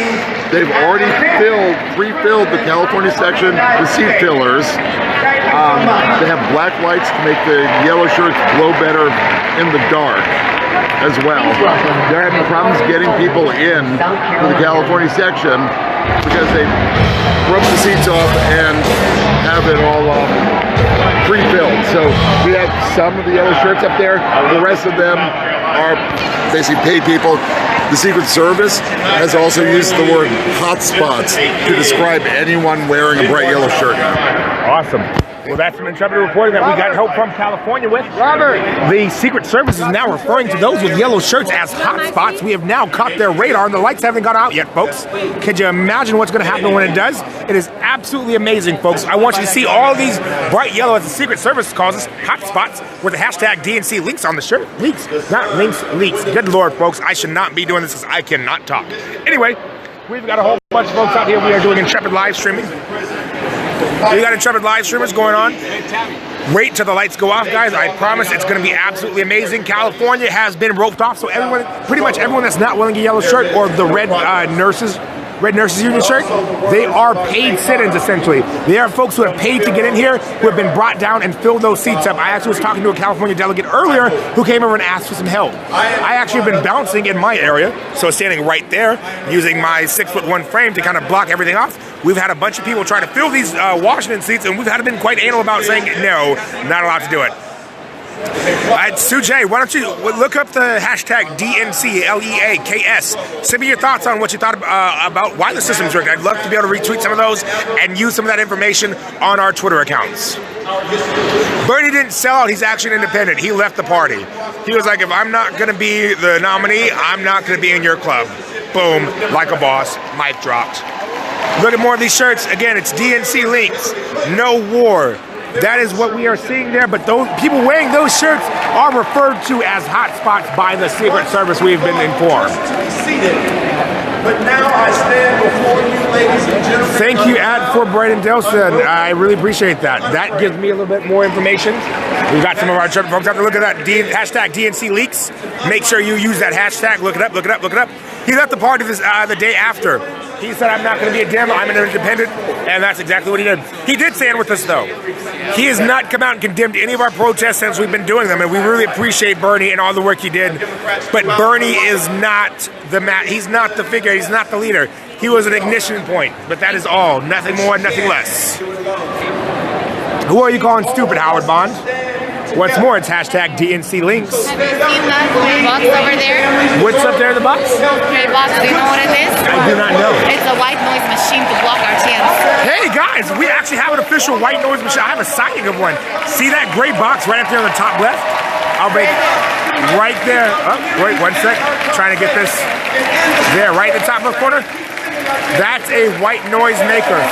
That is a white noise maker, folks. Rudeness gets things done sometimes, though, Toots 123. But you know what's going to be helpful for you? This block. I have not seen that, Casper List. I have not seen that at all. Free Born Man, disrupt the media. I can't believe they actually have white noise machines here. They're all around the top, folks. If you look at the very top, 1, 2. I can count 3, 4, 5. They're actually in front of California as well. They're in front of California in addition to us. Hey Josh, I just got confirmation that, see those gray boxes up on the top? Right underneath the Hillary Clinton sign, those are in fact white noise machines, and they're all around the ring for heavy Bernie states. Absolutely nuts. Yeah, those are. Absolutely nuts, folks. I can't believe this is going on. We're the Illinois guys. Check out Vermont. Let's see. I can see Vermont right there. Lots of empty seats, but when you go up to the top, you can see another white noise machine right there. I got one. Well, of course they don't show the upper deck. We're not the fancy folks. We're not the ones that like. Look at all of these DNC leaders. Look at these folks. This guy right here, this gentleman, he's security. Don't worry about him, folks. These people in the yellow shirts right there, down there, sitting in the seats, those are awesome leaders. He's a good guy too, though. Don't let that be mistaken. He's helped us out. We've got his back because he's been absolutely amazing and very fair. So look at this, folks. Look at all of this. I just want to make sure we zoom in everywhere. Boom. Look at those seats unfilled. Unfilled. Unfilled. I mean, it's absolutely massive. They're going to bring in a whole lot of folks. Throw Bernie shirts at Clinton. That would get people arrested at I Has a Smoothie. I'm so for King Pimp. I don't know, man. I don't know. Great footage. Thank you, Billy Joe. Jay Safety, thank you. Hey, don't call people a commie. I'm actually quite a socialist, so, you know, don't hate what you don't know, my friend. Don't hate what you don't know. Trump power prevails on these nuts. That's about it. Of course they don't, Freeborn men, but I respect you folks, so that's why I'm trying to get this out here. Thanks, at Plumber 954.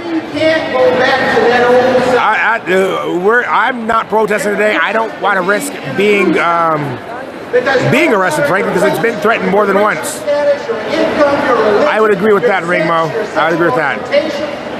At Plumber 954, it would take one to know one, yeah, but I'm not really going to get into conversations about my nuts in particular.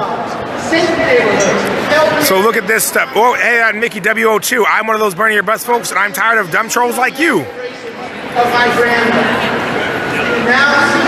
WikiLeaks is as loud as you guys can when she talks. Stay quiet. And we're pretty much going to be fairly quiet. At Rubber Ducky, clearly you've never been to Europe, my friend, but you will be to this block.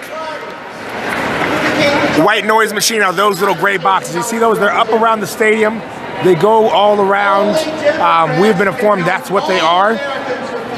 I get the need for security, folks. I really do, but good Lord, you'd think a little noise never killed anybody. At least, well, rather it can.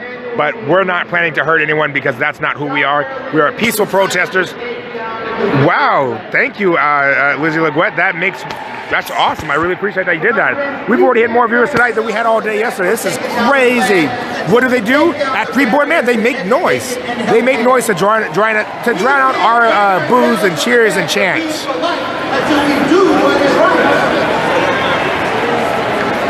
If you guys stay quiet, your hashtag and t-shirts are a waste. But it's not a waste because that's why I'm streaming it.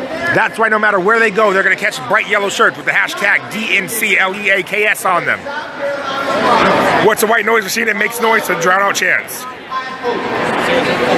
Right now we're here. People are contacting other folks. Everyone's talking, getting a hold of other delegations, making plans, working hard.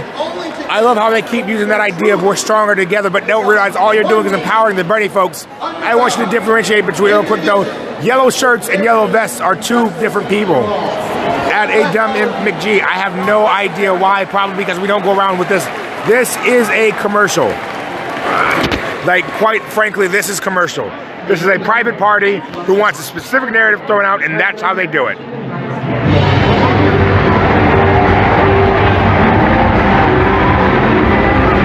Media might have many more viewers, but currently we've reached 428 people who have viewed this video, and that gives me hope that some of them might have caught more and might come back around again to catch another view and really get an understanding of what's happening, seeing what's happening on the floor. They have handmade justice for all.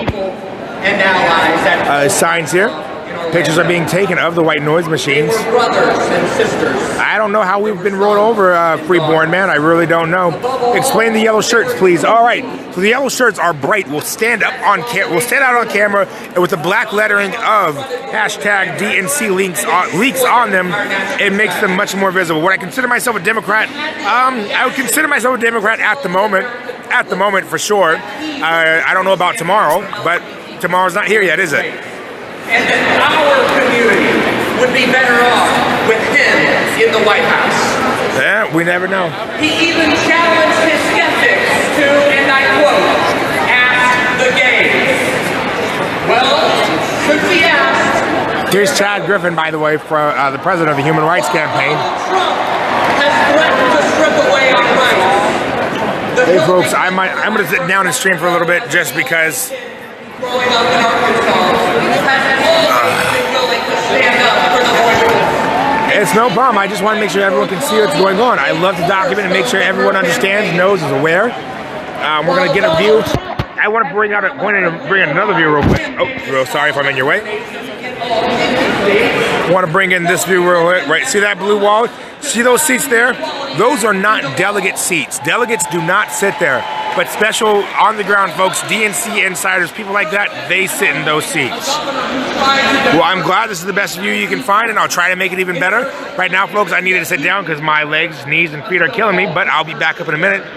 I've repeated it all. I've given you guys all the live info on the floor. Right now, we've got a lot of folks. Here's the biggest thing right now. I'm going to focus on California, actually. This is, I think, the biggest story today. It kind of encapsulates everything that's been going on. Nazi frog group on 4chan. Expect trolls. Thanks, I has the Smoothie. Smoothie, I'm happy to block as many people as need to be blocked because it really doesn't bother me in the slightest.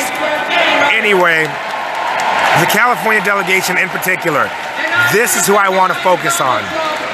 They have been roped off, they said.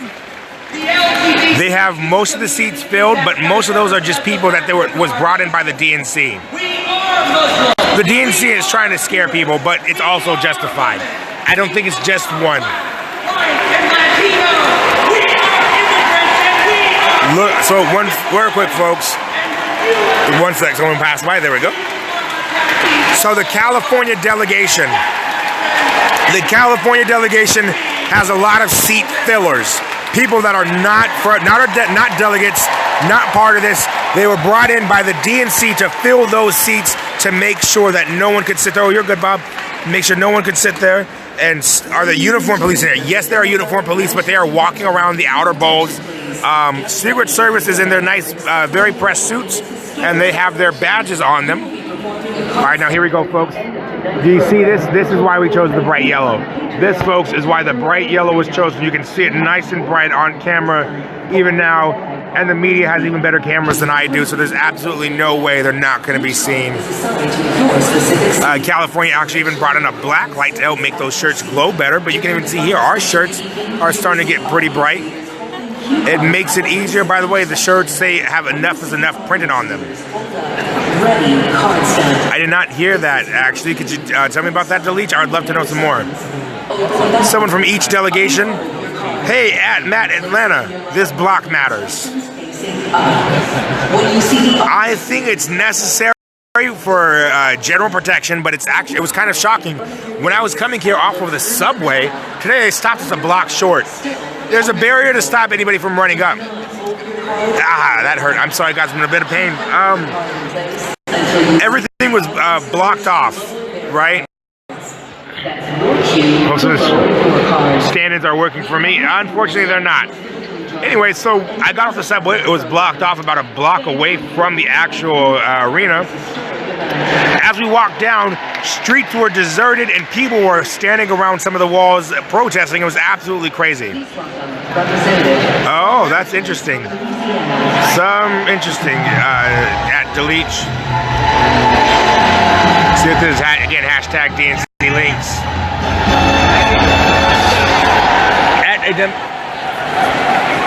My name is Cedric. There you guys go. Here's one of it is our party. This is what you're seeing from Washington State delegates. I just want to make sure we get this on camera. We got you, Chad. You're awesome, man. I love it. Love it. Absolutely love it. Look at these signs. Look at this amazing. Hey, Nick, turn around. Show me your back. Boom, look at that. DNC links with Enough is Enough by Bernie Sanders as Nick hits the pose right there. Boom. Shut up, Mutt. There's not a lot going on right now. I know there was a few yesterday and there's some. And it took a strong Democratic Party. Wow, Delich, that is crazy. By the FBI probe, I know that the FBI probe, at least, was just about whether or not she mishandled classified information. Do yellow shirts fight with non-yellow? Not fight with, but well, we're together. It's solidarity. It's just easier for us to be seen in our bright yellow. And hey, folks, I'm back up. I'm going to be moving around. So once more, I just want you to look at a bunch of these delegations. Get an idea of what we're seeing live as it happens on the floor. Are there dead spots in the arena for cell bars? Most likely. They kind of move around depending on the day. Today I'm pretty good, but tomorrow I might not be. Nick has walked away, otherwise I would have a pose. Hey Nick, strike a pose. Strike a pose for me. They want to see a pose. There we go. There you go. There you go, folks. No problem. I'm happy to cover as long as you guys are happy to watch. I'm definitely not unbiased. I'm nuanced, but I'm definitely biased for Senator Bernie Sanders. Good Lord, folks, my throat is killing me. My chest hurts, but I'm going to keep out here. I'm going to keep talking and make sure everything goes as smoothly as possible. There's one of the cameras from Al Jazeera America. They are here and they are interviewing us, recording as what we have going on, folks. It's absolutely insane, everyone. Absolutely insane.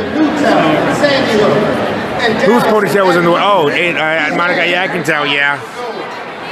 CNN will block out what? When the NRA has neutered an entire Republican Party, we have miles to go before we speak. We need Hillary Clinton because she super biased, guys. I'm so pro Bernie, it's ridiculous.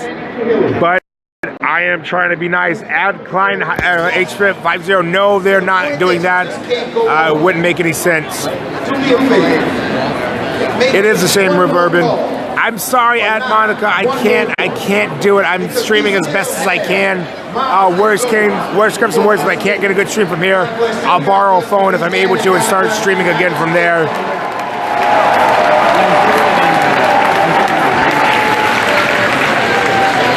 It's not that they're ignorant casseroles, it's that they're paid not to. They're paid to not. Thank you very much. California right now. This is California right now. If I can get my phone, there we go. That is right now over in the California delegation. We got an awesome picture taken by Josh. You see the nurses up there. You see the folks in yellow shirts. So the only ones I can confirm are regular people. Thanks, Josh. Next man is the color yellow. Would not surprise me, folks. Hello, America. Probably not. That was the other one. Will you vote for Hillary even with all this stuff that has come out? Ask me tomorrow and I'll give you a much better answer. Built on the promise of progress. One sec, folks. I got it. Excuse me. Yep. I'm gonna live stream on myself real quick while I go down here and pass off my credential to the person who needs it. Hi, folks. Are you guys with Washington State? No. Then you guys cannot be sitting over here. We're sorry. Guys, gotta keep it pushing. Yellow shirts are other ones with the hashtags on it. I don't know that everyone is hashtagging. That was yours. I was told to give that to you. She's Jessica Lewis, so I took it to mean her. Anyway, folks, we are back and we are streaming once more. Here's the entire Bernie delegation. I actually want to get a nice wide shot here for you guys. I'm going to walk back. I want to see if I can get as much of the delegation as I can if possible. You see all these yellow shirts. Those ponchos, folks, are here because we got hit in a rainstorm. Yes. My parents gave me the There we are. Well, by all means, you're welcome to go. I just want to make sure. There's the shirts one more time. Here's a few more of our Bernie delegates. I'm going to keep pulling back. We're going to go back up the stairs, folks. And you know what? You're right. Only in America can a shy little girl. Well, thank you, Monica. I'm glad you appreciate them. Hey, folks, this will be my last Periscope here from the DNC National Convention. It ends tonight. I will be live streaming once more from noon to 3 on my way home. Tomorrow, sorry, folks, I'm exhausted, guys. It's been a very long week. Can he move his ponytail? I can ask him if I go back down there. Not really. We know it wasn't about him. It wasn't about him. I'm Sofa. It wasn't about him. Love you guys too.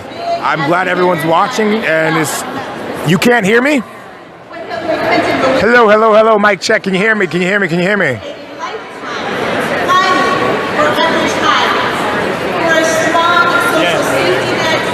Very true, Reverbin. There are a lot of seats that are empty. Doubtful any Bernie supporters actually go and support Trump. Very doubtful. So here's some more empty seats right there.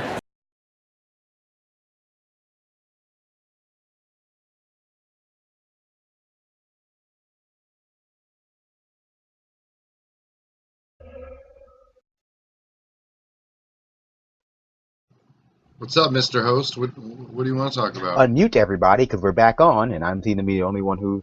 Yep. No. I'm still listening to our stream, sorry.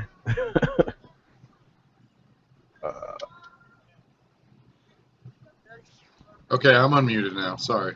There we are. I have to mute two things because I'm running the production at the same time. Let's not. Oh, boo-hoo. So I don't know how much of that you guys were able to hear or listen to, but there was some interesting information shared on that stream. I don't know if you can go ahead and take it, Brandon. It looks like you might be in the background. It seems as though we are there. You know, that Craigslist post that we showed last night, the Craigslist post asking for actors for seat filling roles at the DNC convention was in fact, if that post was not real, the roles were in fact real, that the post was, helping to expose, and that there has been a lot of people who have been stripped of their credentials that have led to this need to fill these seats in order to give the illusion of unity, but not only unity, but party power where there is none. And this is a dog and pony show. This is what it is now. This is the Democratic Party has become a lot like the Republican Party is, or people criticize the Republican Party for not representing people. That's been the drumbeat of the Democratic establishment for a while now, that the Republican Party does not really represent anybody. They're a fringe party who are propped up by money, who are propped up by gerrymandering, who are propped up by a variety of ways that they've gamed the system. Unfortunately, it seems as though the Democratic Party is that as well now. The Democratic Party is also not a real party that represents people. It is a fake party that represents donors, and they are now trying to give the illusion of the fact that they represent people, that they have popular support where there is none. Would you consider that to be an accurate assessment of what's going on? I think it's a completely 100% accurate assessment, and they may as well have been magicians, because all they're doing is trying to make support appear out of thin air. And they have this arrogance, which I heard you talking about a little bit last night, Brandon, where it's almost like they don't realize that Hillary is not out there killing it like they think she is. And I actually am signed up to the Hillary emails. I'm signed up to all the candidates' emails just so I can get them all.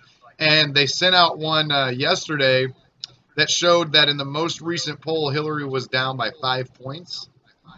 And they used it, instead of saying, oh, we need to fight harder, we need to get out and volunteer, we need to hit the streets, they used it to just try to collect money, which is a completely different narrative than the Bernie Sanders campaign gave. Their whole campaign was all about the revolution the whole time, and then at the very end, there'd be a short blurb about, oh yeah, if you can chip in some money, that'd be cool. Whereas I've seen... I'm sorry, I'm a little bit confused. Okay, no, please finish your statement first, but I have an ad after you're done. Oh, okay. Well, where all the emails I get from the Hillary Clinton campaign are all about money and clickbait. Like they'll do these things too, where I saw this thing, email from her that said, "Oh, enter for a chance to have dinner with Obama," and I'm like, "What? Oh, yeah, I'll have dinner with Obama." So I click on the damn link, and what does it go to? Oh, donate to Hillary, and then you can enter for your chance to have dinner with Obama. What was that? I'm sorry, you would probably know. Was that thing real from 2 nights ago? I'm accused of bringing up my love life a lot when we do this, but I remember 2 nights ago there was this thing where if you Al Franken said it, where if you go register as a Democrat, you can win a trip to Philly for the thing. Was that real or was that a joke? I can't. We've reached a point where these things seem like they might be jokes, are actually real. Where it's like a click here for a free iPad and to donate to Hillary Clinton.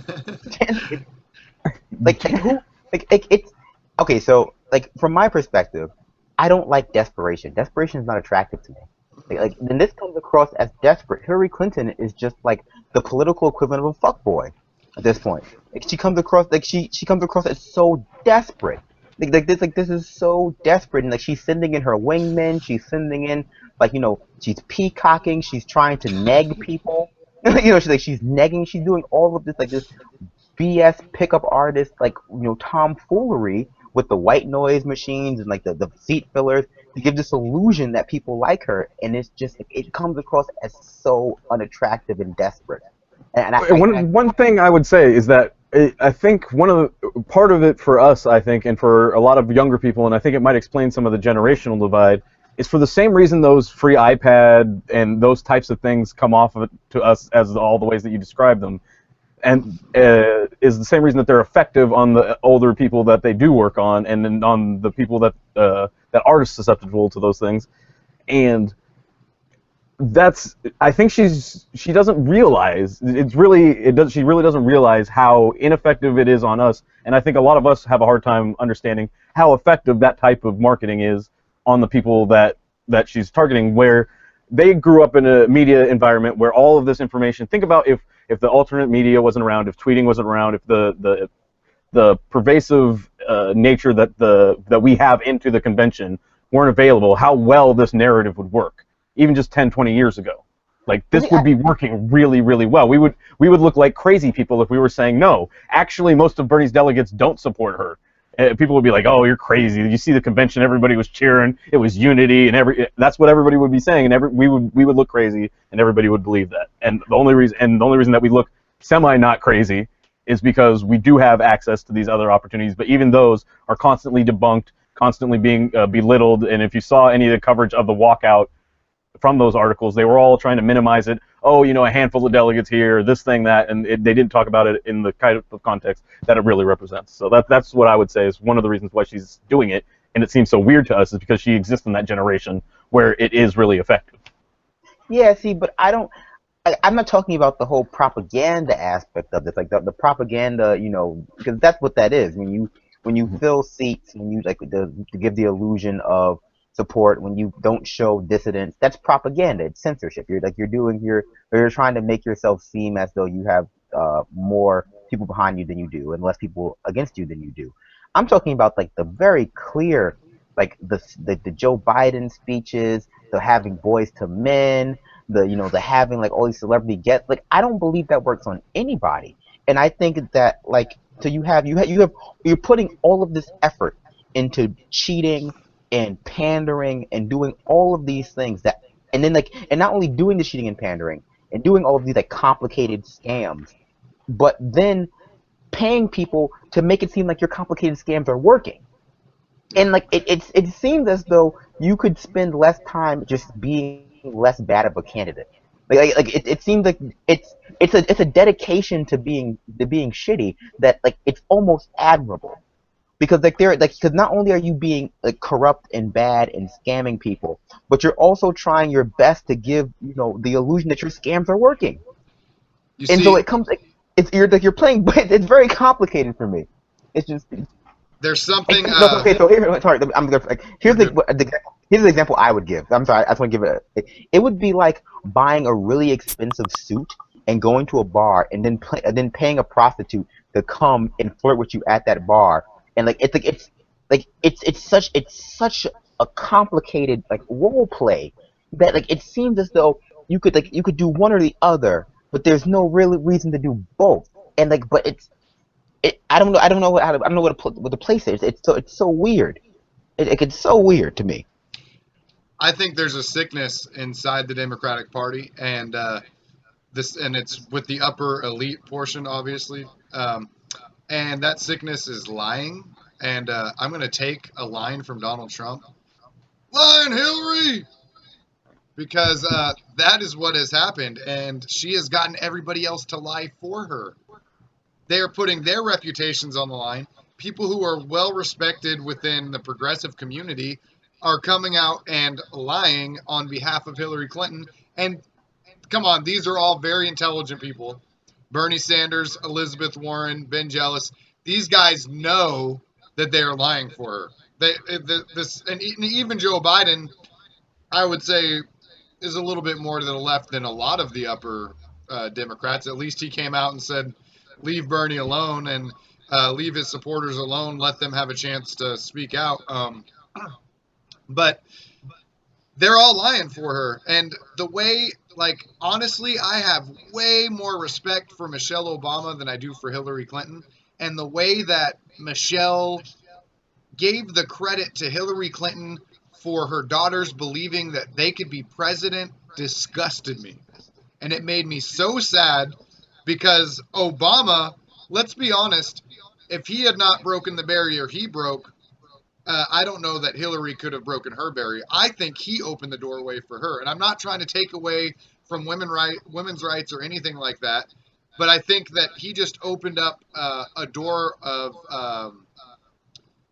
allowing those ceilings to be broken consecutively. You know, I think that regardless, we would have been ready for a woman president. I think that had the right candidate come along, it probably could have happened 8 years ago. But I just don't think it's not that she's a woman, it's that it's Hillary Clinton. But like here's the thing. Oh, sorry. Go ahead. If Nina Turner was running right now, I mean, I may have even voted for her over Bernie.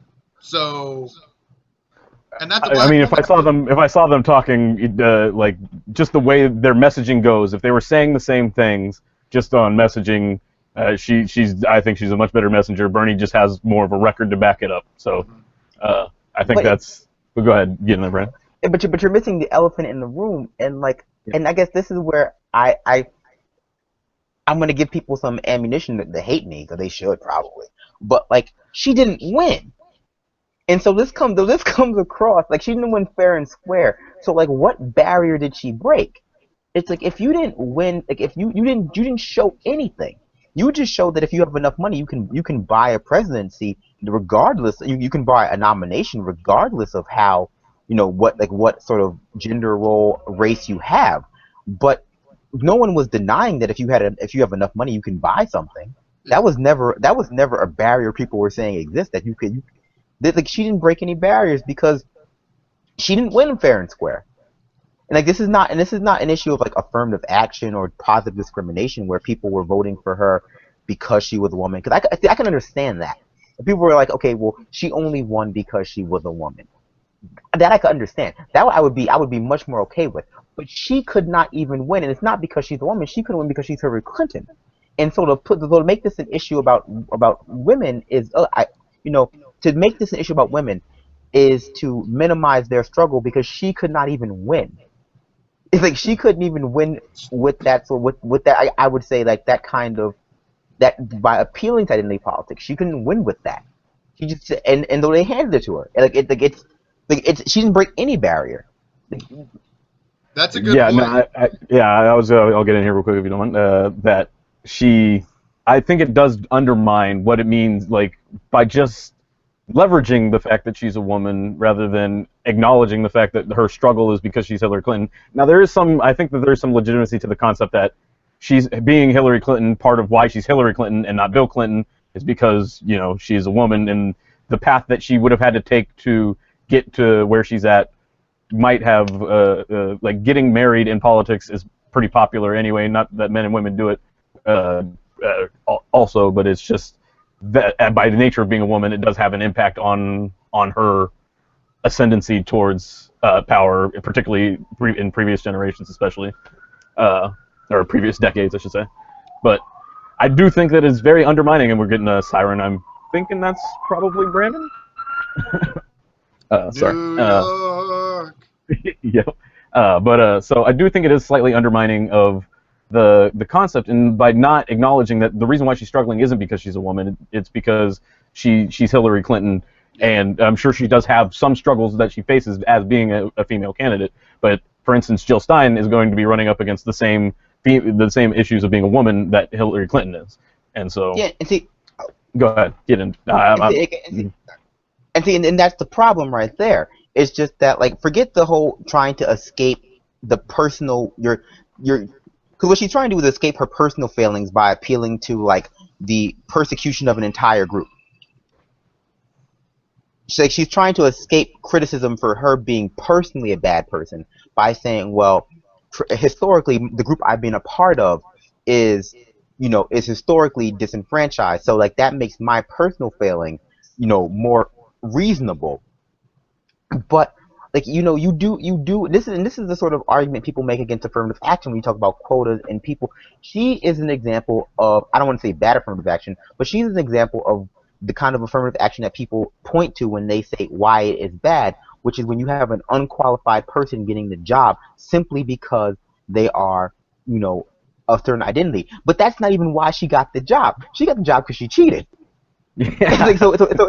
It's like it's not like we made an unqualified person president because they were black or a woman or whatever. Like, we're making her qualifications. I don't know what you would consider qualifications, but like we're making someone president because they cheated, and we're trying to escape that sort of cheating by making it. It's very there's so many layers to this. There's so many layers to why this is weird. Very, very elaborate. Like. It's hard to even it's somewhat like how people interpret Trump's comments, where they get reinterpreted so many times by the time like the next day rolls around after he said or done something, that you don't know whether it was planned, orchestrated, or if it was totally off the cuff and then he's just covering with it. You can't really understand what's the nature of the statement, and there's a whole, instead of just being an individual statement, it's a whole ruse on both sides of the campaign, really, from Hillary and Trump. It's hard to tell, like, if you look at Trump's history, he looks basically like a jerk the way he lived his life, probably left of center, though, and maybe slightly right when it comes, or to the right when it comes to some of his personal economic dealings, as far as covering his ass, but now, we're to recognize him as the far right, but the far right is saying, no, that's not one of us. He's far to the left. Like, he's almost too left to be a Republican. And then then we have the Democrats telling us, no, he's a far right zealot, basically. And it's like, well, what? How is Trump the other side, and the other side is the Republicans, but the Republicans are telling us that they don't like Trump? All of the ones that are in power, like the only Republicans supporting Trump are the ones that are marginalized by the Republican power structure. It's such a complicated and layered issue, like you mentioned. Because Trump has been able to, Trump has been able to form a very, very weird coalition of people together to support Trump. I mean, one of our commenters earlier said Trump supporters are not just right-wingers, and that is so true. Trump supporters really run the gamut because he's been giving voice to a lot of different feelings of resentment that have been brewing for a very long time in America. He's given voice to the resentment, the racial resentment, gender resentment, resentment towards the establishment, resentment towards Israel and Palestine, the resentment towards the war, resentment towards America's crumbling infrastructure, resentment towards these things that are that are just realities that we live with, and that resentment towards any of these particular issues might make you either left or right wing on our spectrum. But his entire campaign is grievance based, and he has these lists of grievances that have just not been addressed by either party for almost 20-30 years now. And so like he's able to cobble together this sort of chimera of support by simply mentioning things that are problems that the establishment refuses to address. Yep. I just was checking a live channel, and I didn't know if you caught it, but apparently Ben is live streaming, so we may want to go to him soon if Eric can get that up for us. At least take a look maybe and see what's going on there. Yes, Benjamin Dixon is live streaming from the Socialist Alternative rally. Yeah, so we might just want to at least I'll take a look on it actually in the background if you want to just put Brandon on screen, and then I'll come back and let you know what's going on. Yeah, this whole thing is it's just so complicated dealing with this, with all of the scandals and all of the ruses and all of the I can't even focus on the Republican nominee because there's so much going on in the Democratic Party. Like it's dominating my focus. Maybe I'm the only one who feels like that. I don't know. Like I just feel like there's so much going on the Democratic side that I can't be bothered with Trump half the time because there's too much going on in my own house. There's too much stuff going on under the Democratic banner that I don't agree with. That to focus on Republicans is just another sort of thing to add to the pile. Yeah. No, I just took a look at the clip, and it was it's a short clip, so it's just a couple minutes, I think. So we'll probably take a look at that briefly. It was from the Socialist Alternative meeting, and someone says Trump voters are low info voters. Yeah, I would say they're low info, but I would also say there's nothing wrong with having a pet peeve or not a pet peeve, but like being a issue specific voter. I think Trump has garnered a lot of issue specific voters for whom the rest of the issues don't really matter.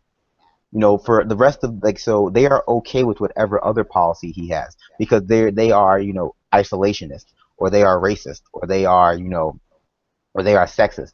So you have a lot of people who are falling under the Trump banner who are just willing to turn a blind eye to the other parts of his platform as long as he addresses an issue that they deem as being important, even though they never have because the establishment has not given voice to it for so long. And so by just acknowledging that it's a problem, he positions himself in a way that they can't really address. Yeah. No, exactly. Yeah. No, I think it is, so long as it's any one of those issues is something that Hillary isn't properly addressing, that's all it takes. Just one issue that she's doesn't have far enough in front of her priority queue for them, and then they can ignore everything else Trump says that's ridiculous and absurd in order to say that because he's the only one talking about this issue. I still don't know what Clinton's priorities are. I still do not know what she is going to do, and we are 3 months, and maybe so I'm willing to put myself out there as being uninformed now because we have a few people watching, and I'm sure people watch later. But maybe the chat can tell me what's going on. But as a progressive, as someone who considers himself left of center when it comes to economic policy, foreign policy, social policy, I do not know what Hillary Clinton is going to do for me. And I don't think she has expressed it in any real way that I can point to a policy she has planned.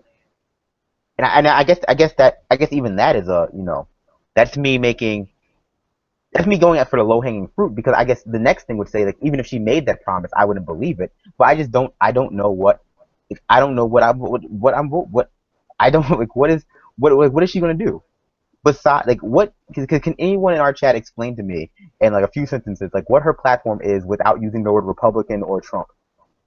In fact, you know what, Richard, I'll make you a bet. I'll make our chat a bet.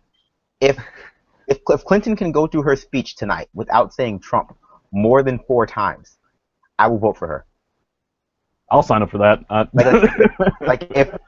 I challenge people to join this pledge. If Clinton can get through her speech tonight with a positive, proactive message, not a reactive message, not an antagonistic message, not an oppositional message to Republicans, but with a series of platform agendas that she wants to do, that she had always wanted to do, without saying Trump more than 4 times, I think that I would be willing to vote for her. Like I think that would change. That would be the first time that this has happened in all 5 days of DNC. I'm sorry, 4 days of DNC so far, to have a speech without the word Trump mentioned. But if she could do it, I would think, okay. She would get my ear at least. I can promise that.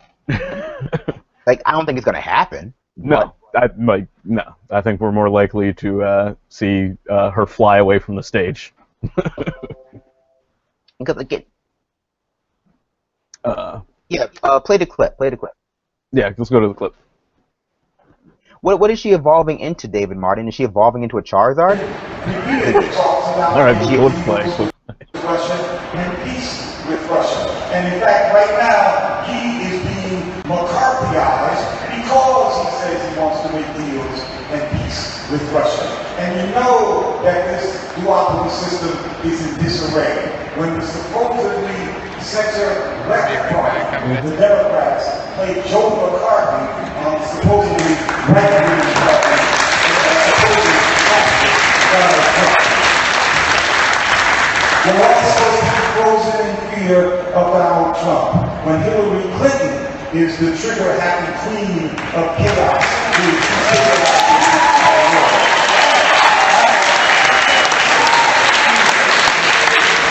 And we know this because we've seen the dead bodies and we've seen all the regime changes. Donald Trump, on the other hand, is a cartoon character fascist. A cartoon character fascist of your imagination. Hillary is the real thing, and she is in the flesh.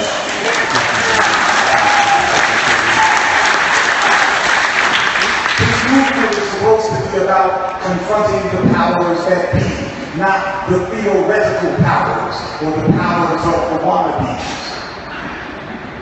And on top of all this, we believe at heart that Donald Trump is going to lose, and he's going to lose badly. Big Capital has established its headquarters in the Democratic Party. You can't oust them from this apparatus. You can't transform the Democratic Party, but you can and must build an alternative social democratic party. And in the near term, you can ensure that the Green Party gets its 5% power.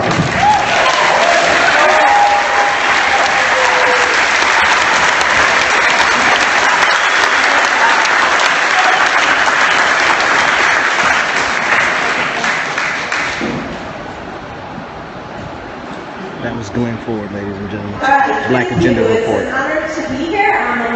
I'm going to save my data and my battery for the rest. I'll let you know if something else good comes. The pendulum of history is again swinging favorably in our direction.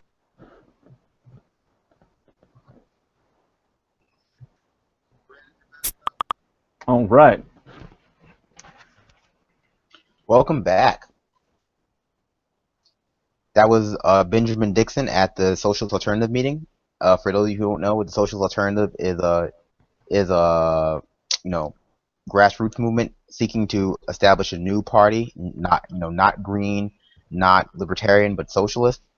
The Socialist Party of America has a long history within American politics. It's not particularly well known, but they're working on it. Yeah, it's reasonably popular over here in Washington and especially down in the Olympia area, I believe. Not as far as like political power per se, but just reasonably well known. Yeah, man, there was a. I'm sorry. The Socialist Alternative are real socialists, though. Like, they're not like Bernie Sanders, FDR, Democrats. They are real socialists, like nationalized public utilities, socialists. They're not. They are actually more socialist. And that your like whatever Soviet versions that you might be imagining or anything like that, but definitely socialist. Definitely socialist. Yeah. What were we talking about before? What were we talking about before that clip? I totally forgot. It's like this. It just completely slipped my mind. I was reading some other. I remember calling. I remember calling Clinton a fuckboy, but then I don't remember what happened after that. Of course, you wouldn't remember what happened after that. Yeah, that was everything past that is a blur. Everything past that is a blur. So I think I know that we were kind of talking about number one, how the Republicans don't like the Republicans, but then Brandon was about to make a point about that before we went to the video. About Republicans not liking Trump, or Yeah. like, yep, or the establishment Republicans anyway. Does that ring a bell? No, but I'm sure. The establishment Republicans don't like Trump, but there's something in the Republicans' just, I don't know, DNA that makes them want to submit to leadership. Like most Republicans, I feel like they aren't. Yeah, tradition. I feel like they're not. And what makes someone conservative tends to be that they like tradition, that they like look for strong leadership, that they're not independently minded. So people point to the Libertarian Party poll numbers going up, but I'm forced to you should be wary of that, because the Libertarian Party, the people who are switching from Republican and Libertarian in the polls now, will most likely go back to the Republican Party. The Republican Party is much better at igniting and uniting their base, just by nature of being more conservatively minded people. So I would expect the Green Party to maybe even pull ahead of the Libertarian Party the closer we get to the election, because I can only imagine things getting worse for Clinton, but the Libertarian Party people to sort of lose a bit more steam and go more back towards Republican status quo. Yeah, I agree with you there. I think we've noticed a huge surge for the Green Party already recently, and I think you're going to see a lot more, even as of tomorrow after the Democratic convention is over, because I know personally that there are Bernie delegates that are abstaining from leaving the Dems until after the convention, because they felt like they were sent there to represent their constituents and they wanted to fulfill that promise. And after that promise was fulfilled, they were going to make things a little bit more interesting. The Democrats just want their cake, and they want their cake and to eat it in front of starving African children too. They can't understand that they are not entitled to independent voters. They just cannot understand that. They just feel like they deserve whatever they get. I mean, what they just feel like they are entitled to votes, and they don't feel like they should have to promise anything or guarantee anything in order to get them. They feel as though they shouldn't have to work for it. They don't feel like they should have to work for. Yeah, no, and I was just gonna say is like one of the big things is just that like I heard I think I want to say it was Chris Matthews, maybe it was somebody else, but some pundits talking about just how it's not so much an anger at Donald Trump as just like how like an absurdity, a thought of absurdity around the notion that he could actually compete with Hillary Clinton, like that, like that there's any sort of real possibility that he could represent anybody, or that he can really actually win. And it's that attitude that we've been pointing out for a long time that seems inexplicable, that could very well cost them this election. And I mean, every day it looks more and more like it, that because they just think that it's an absurd notion that people would continue to listen to Donald Trump after all of his lies and all of his misrepresentations and all those things, but then they don't realize that that's exactly what you're selling to the Democrats. Like, you're just saying that it's not quite as bad. That is quite literally the sell job you're telling me with the lesser of two evils thing. People view Democrats as a necessary evil to protect us against Republicans, but I think people are hip to it now that the Democrats are causing the Republicans. They are causing the two-party system to keep moving forward. And so they've positioned themselves to be, the safeguards against Republicans, but sans Democrats, there would be no Republicans. That's how a dichotomous relationship. That's how that relationship works. Without the Republicans to justify the presence of Democrats, they would not be there. And so the Democrats have been doing their best for the past 20, 30 years to keep Republicans viable. By adopting some of their rhetoric, reaching across the aisle, doing these things that establish them as a real political party. And at the end of the day, the Democrats have let the Republicans drag them down too. Like that is what's happening. And every time Clinton opens her mouth, every time someone mentions Clinton, she does worse in the polls. It's amazing. Like every time she's mentioned, someone does worse in the polls.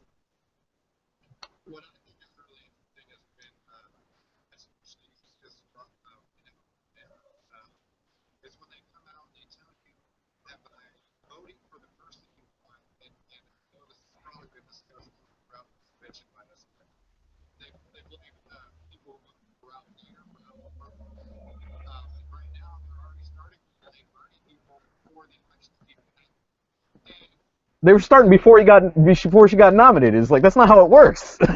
Go ahead.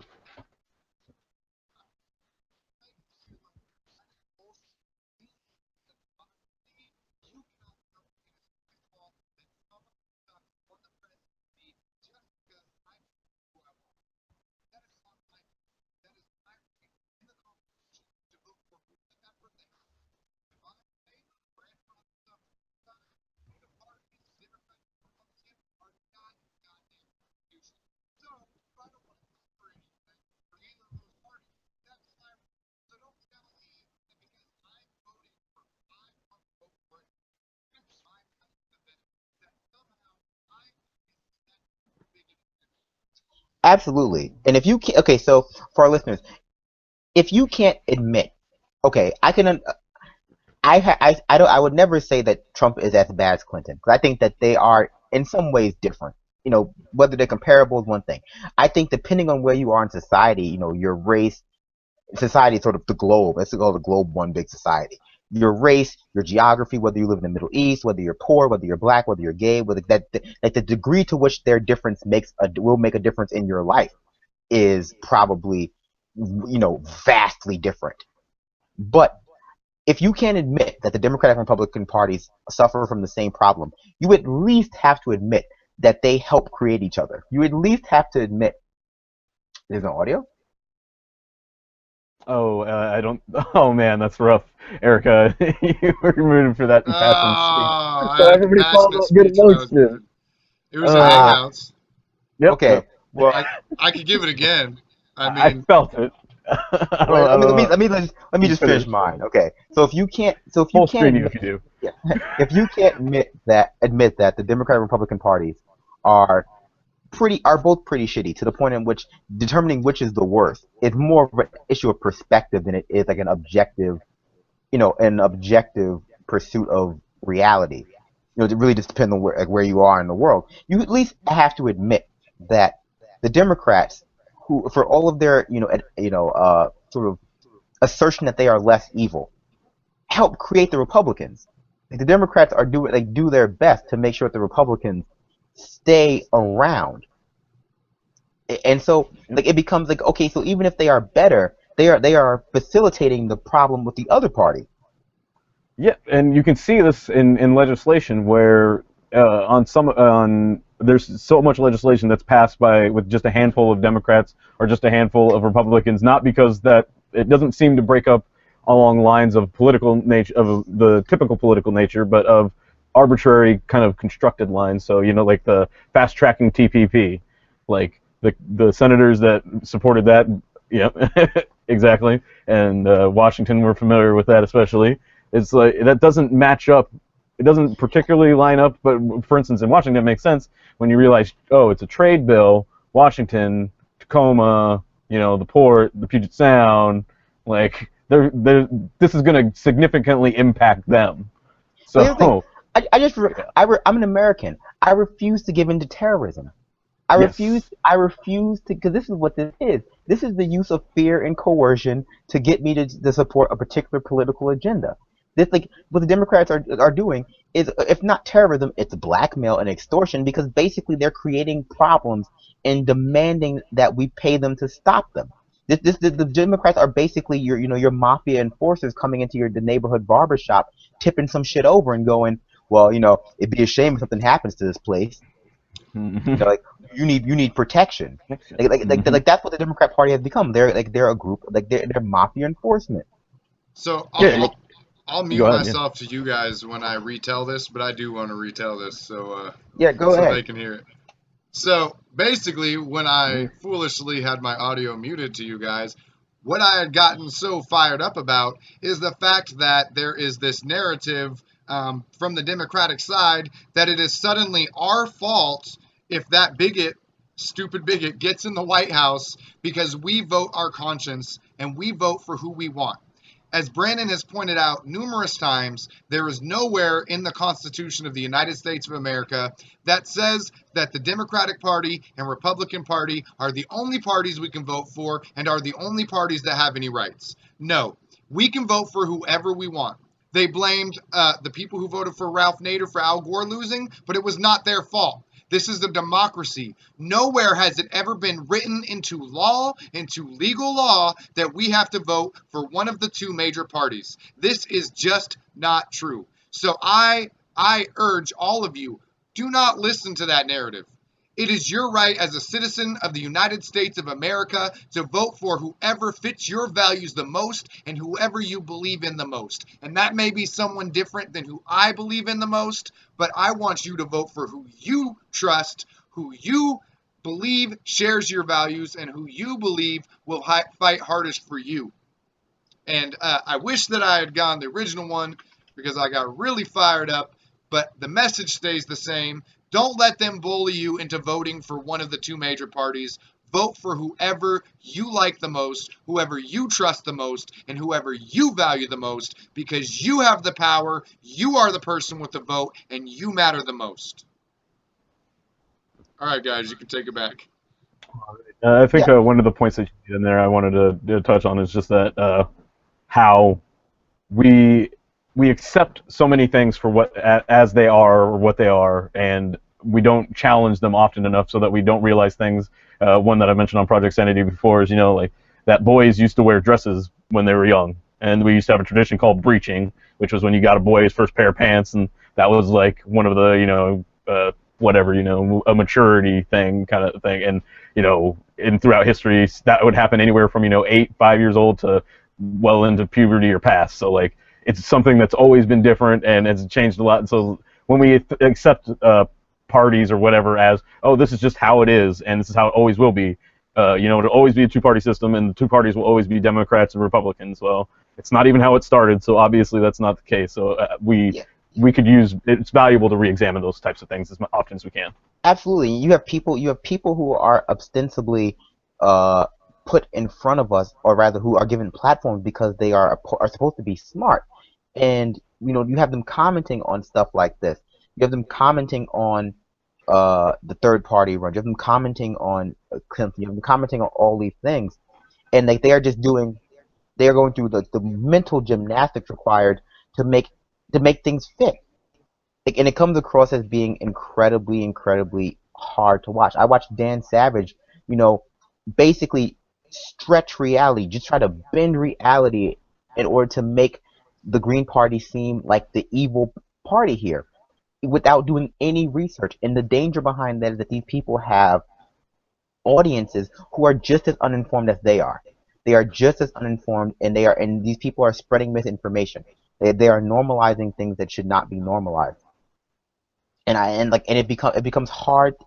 That's what drew me to start doing this, because you watch these people and they don't even, not only do they not bother to look it up, they present their position as though they have bothered to look it up. They use their platform as sort of a justification for the fact that they're right. And I watched Dan Savage say, why don't Green Party people run in local elections?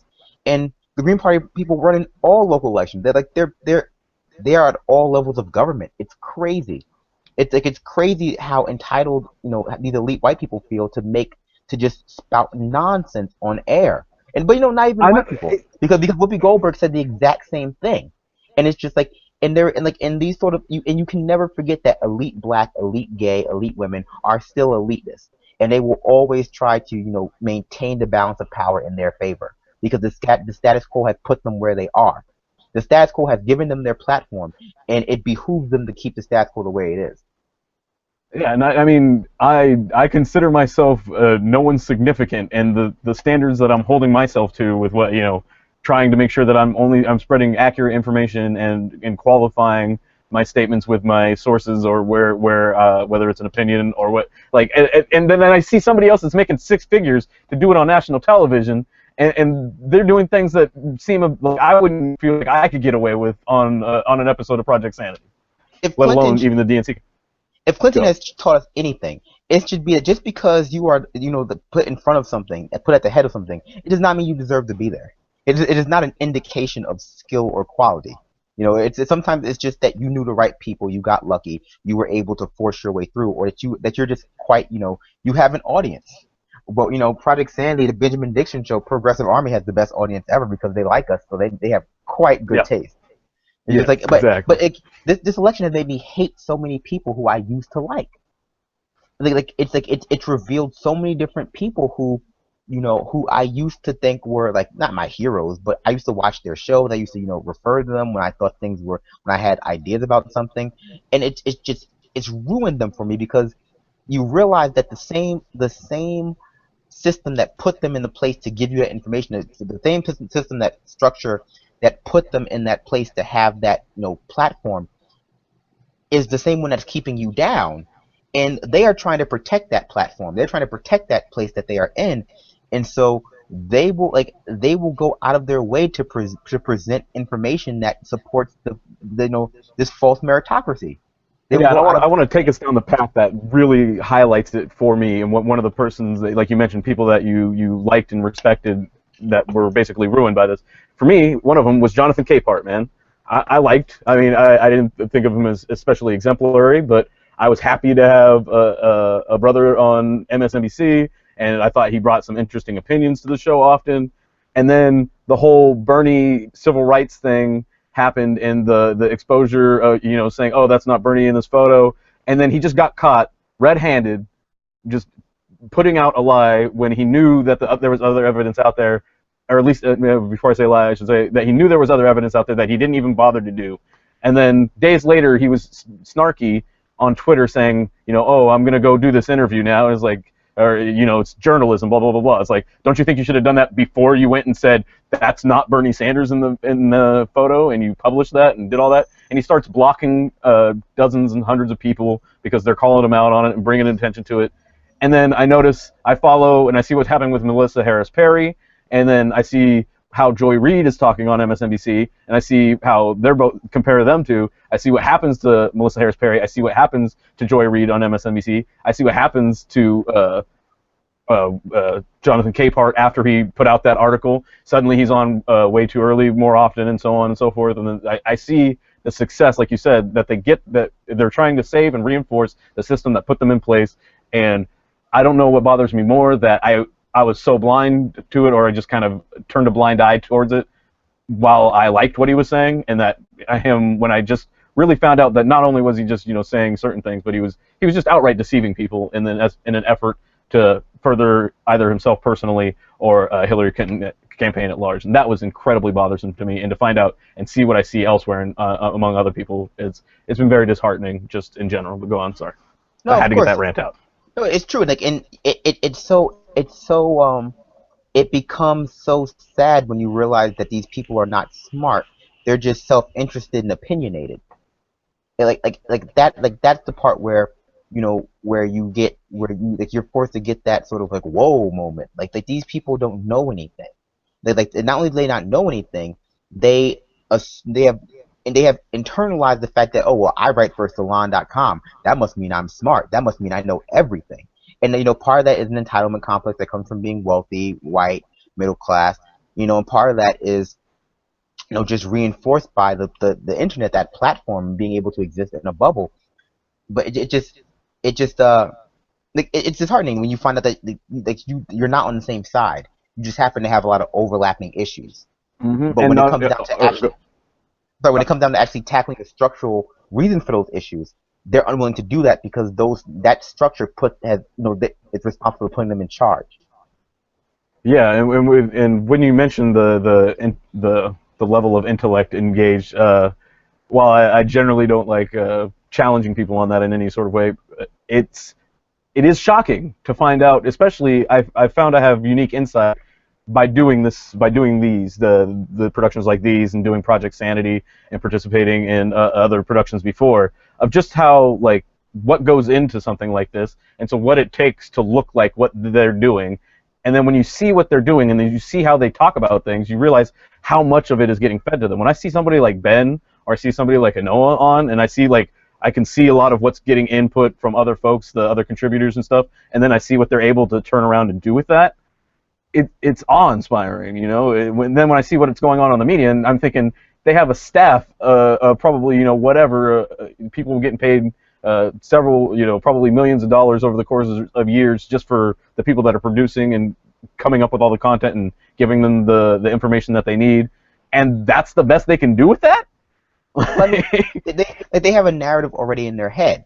They have that narrative. They know what they're looking for, and I think what the internet has done better than anything, it's allowed people to be able to support any argument they want to support and find evidence for it, because there's just a proliferation of, you know, lazy statisticians, lazy evidence, like science illiterate people, and no one just stops and, you know, says to themselves, well, I just don't know enough about this. Like when you put someone in the position of of being in the media or writing for any, you know, any fucking internet rag, whether it be HuffPo or Gawker or BuzzFeed, they automatically feel like they're an expert on everything. They're like, oh, of course, I took an intro course to feminist studies. I can write a feminist critique of, you know, of American Horror Story or of Beyonce, of all these things. Like, no, you can't.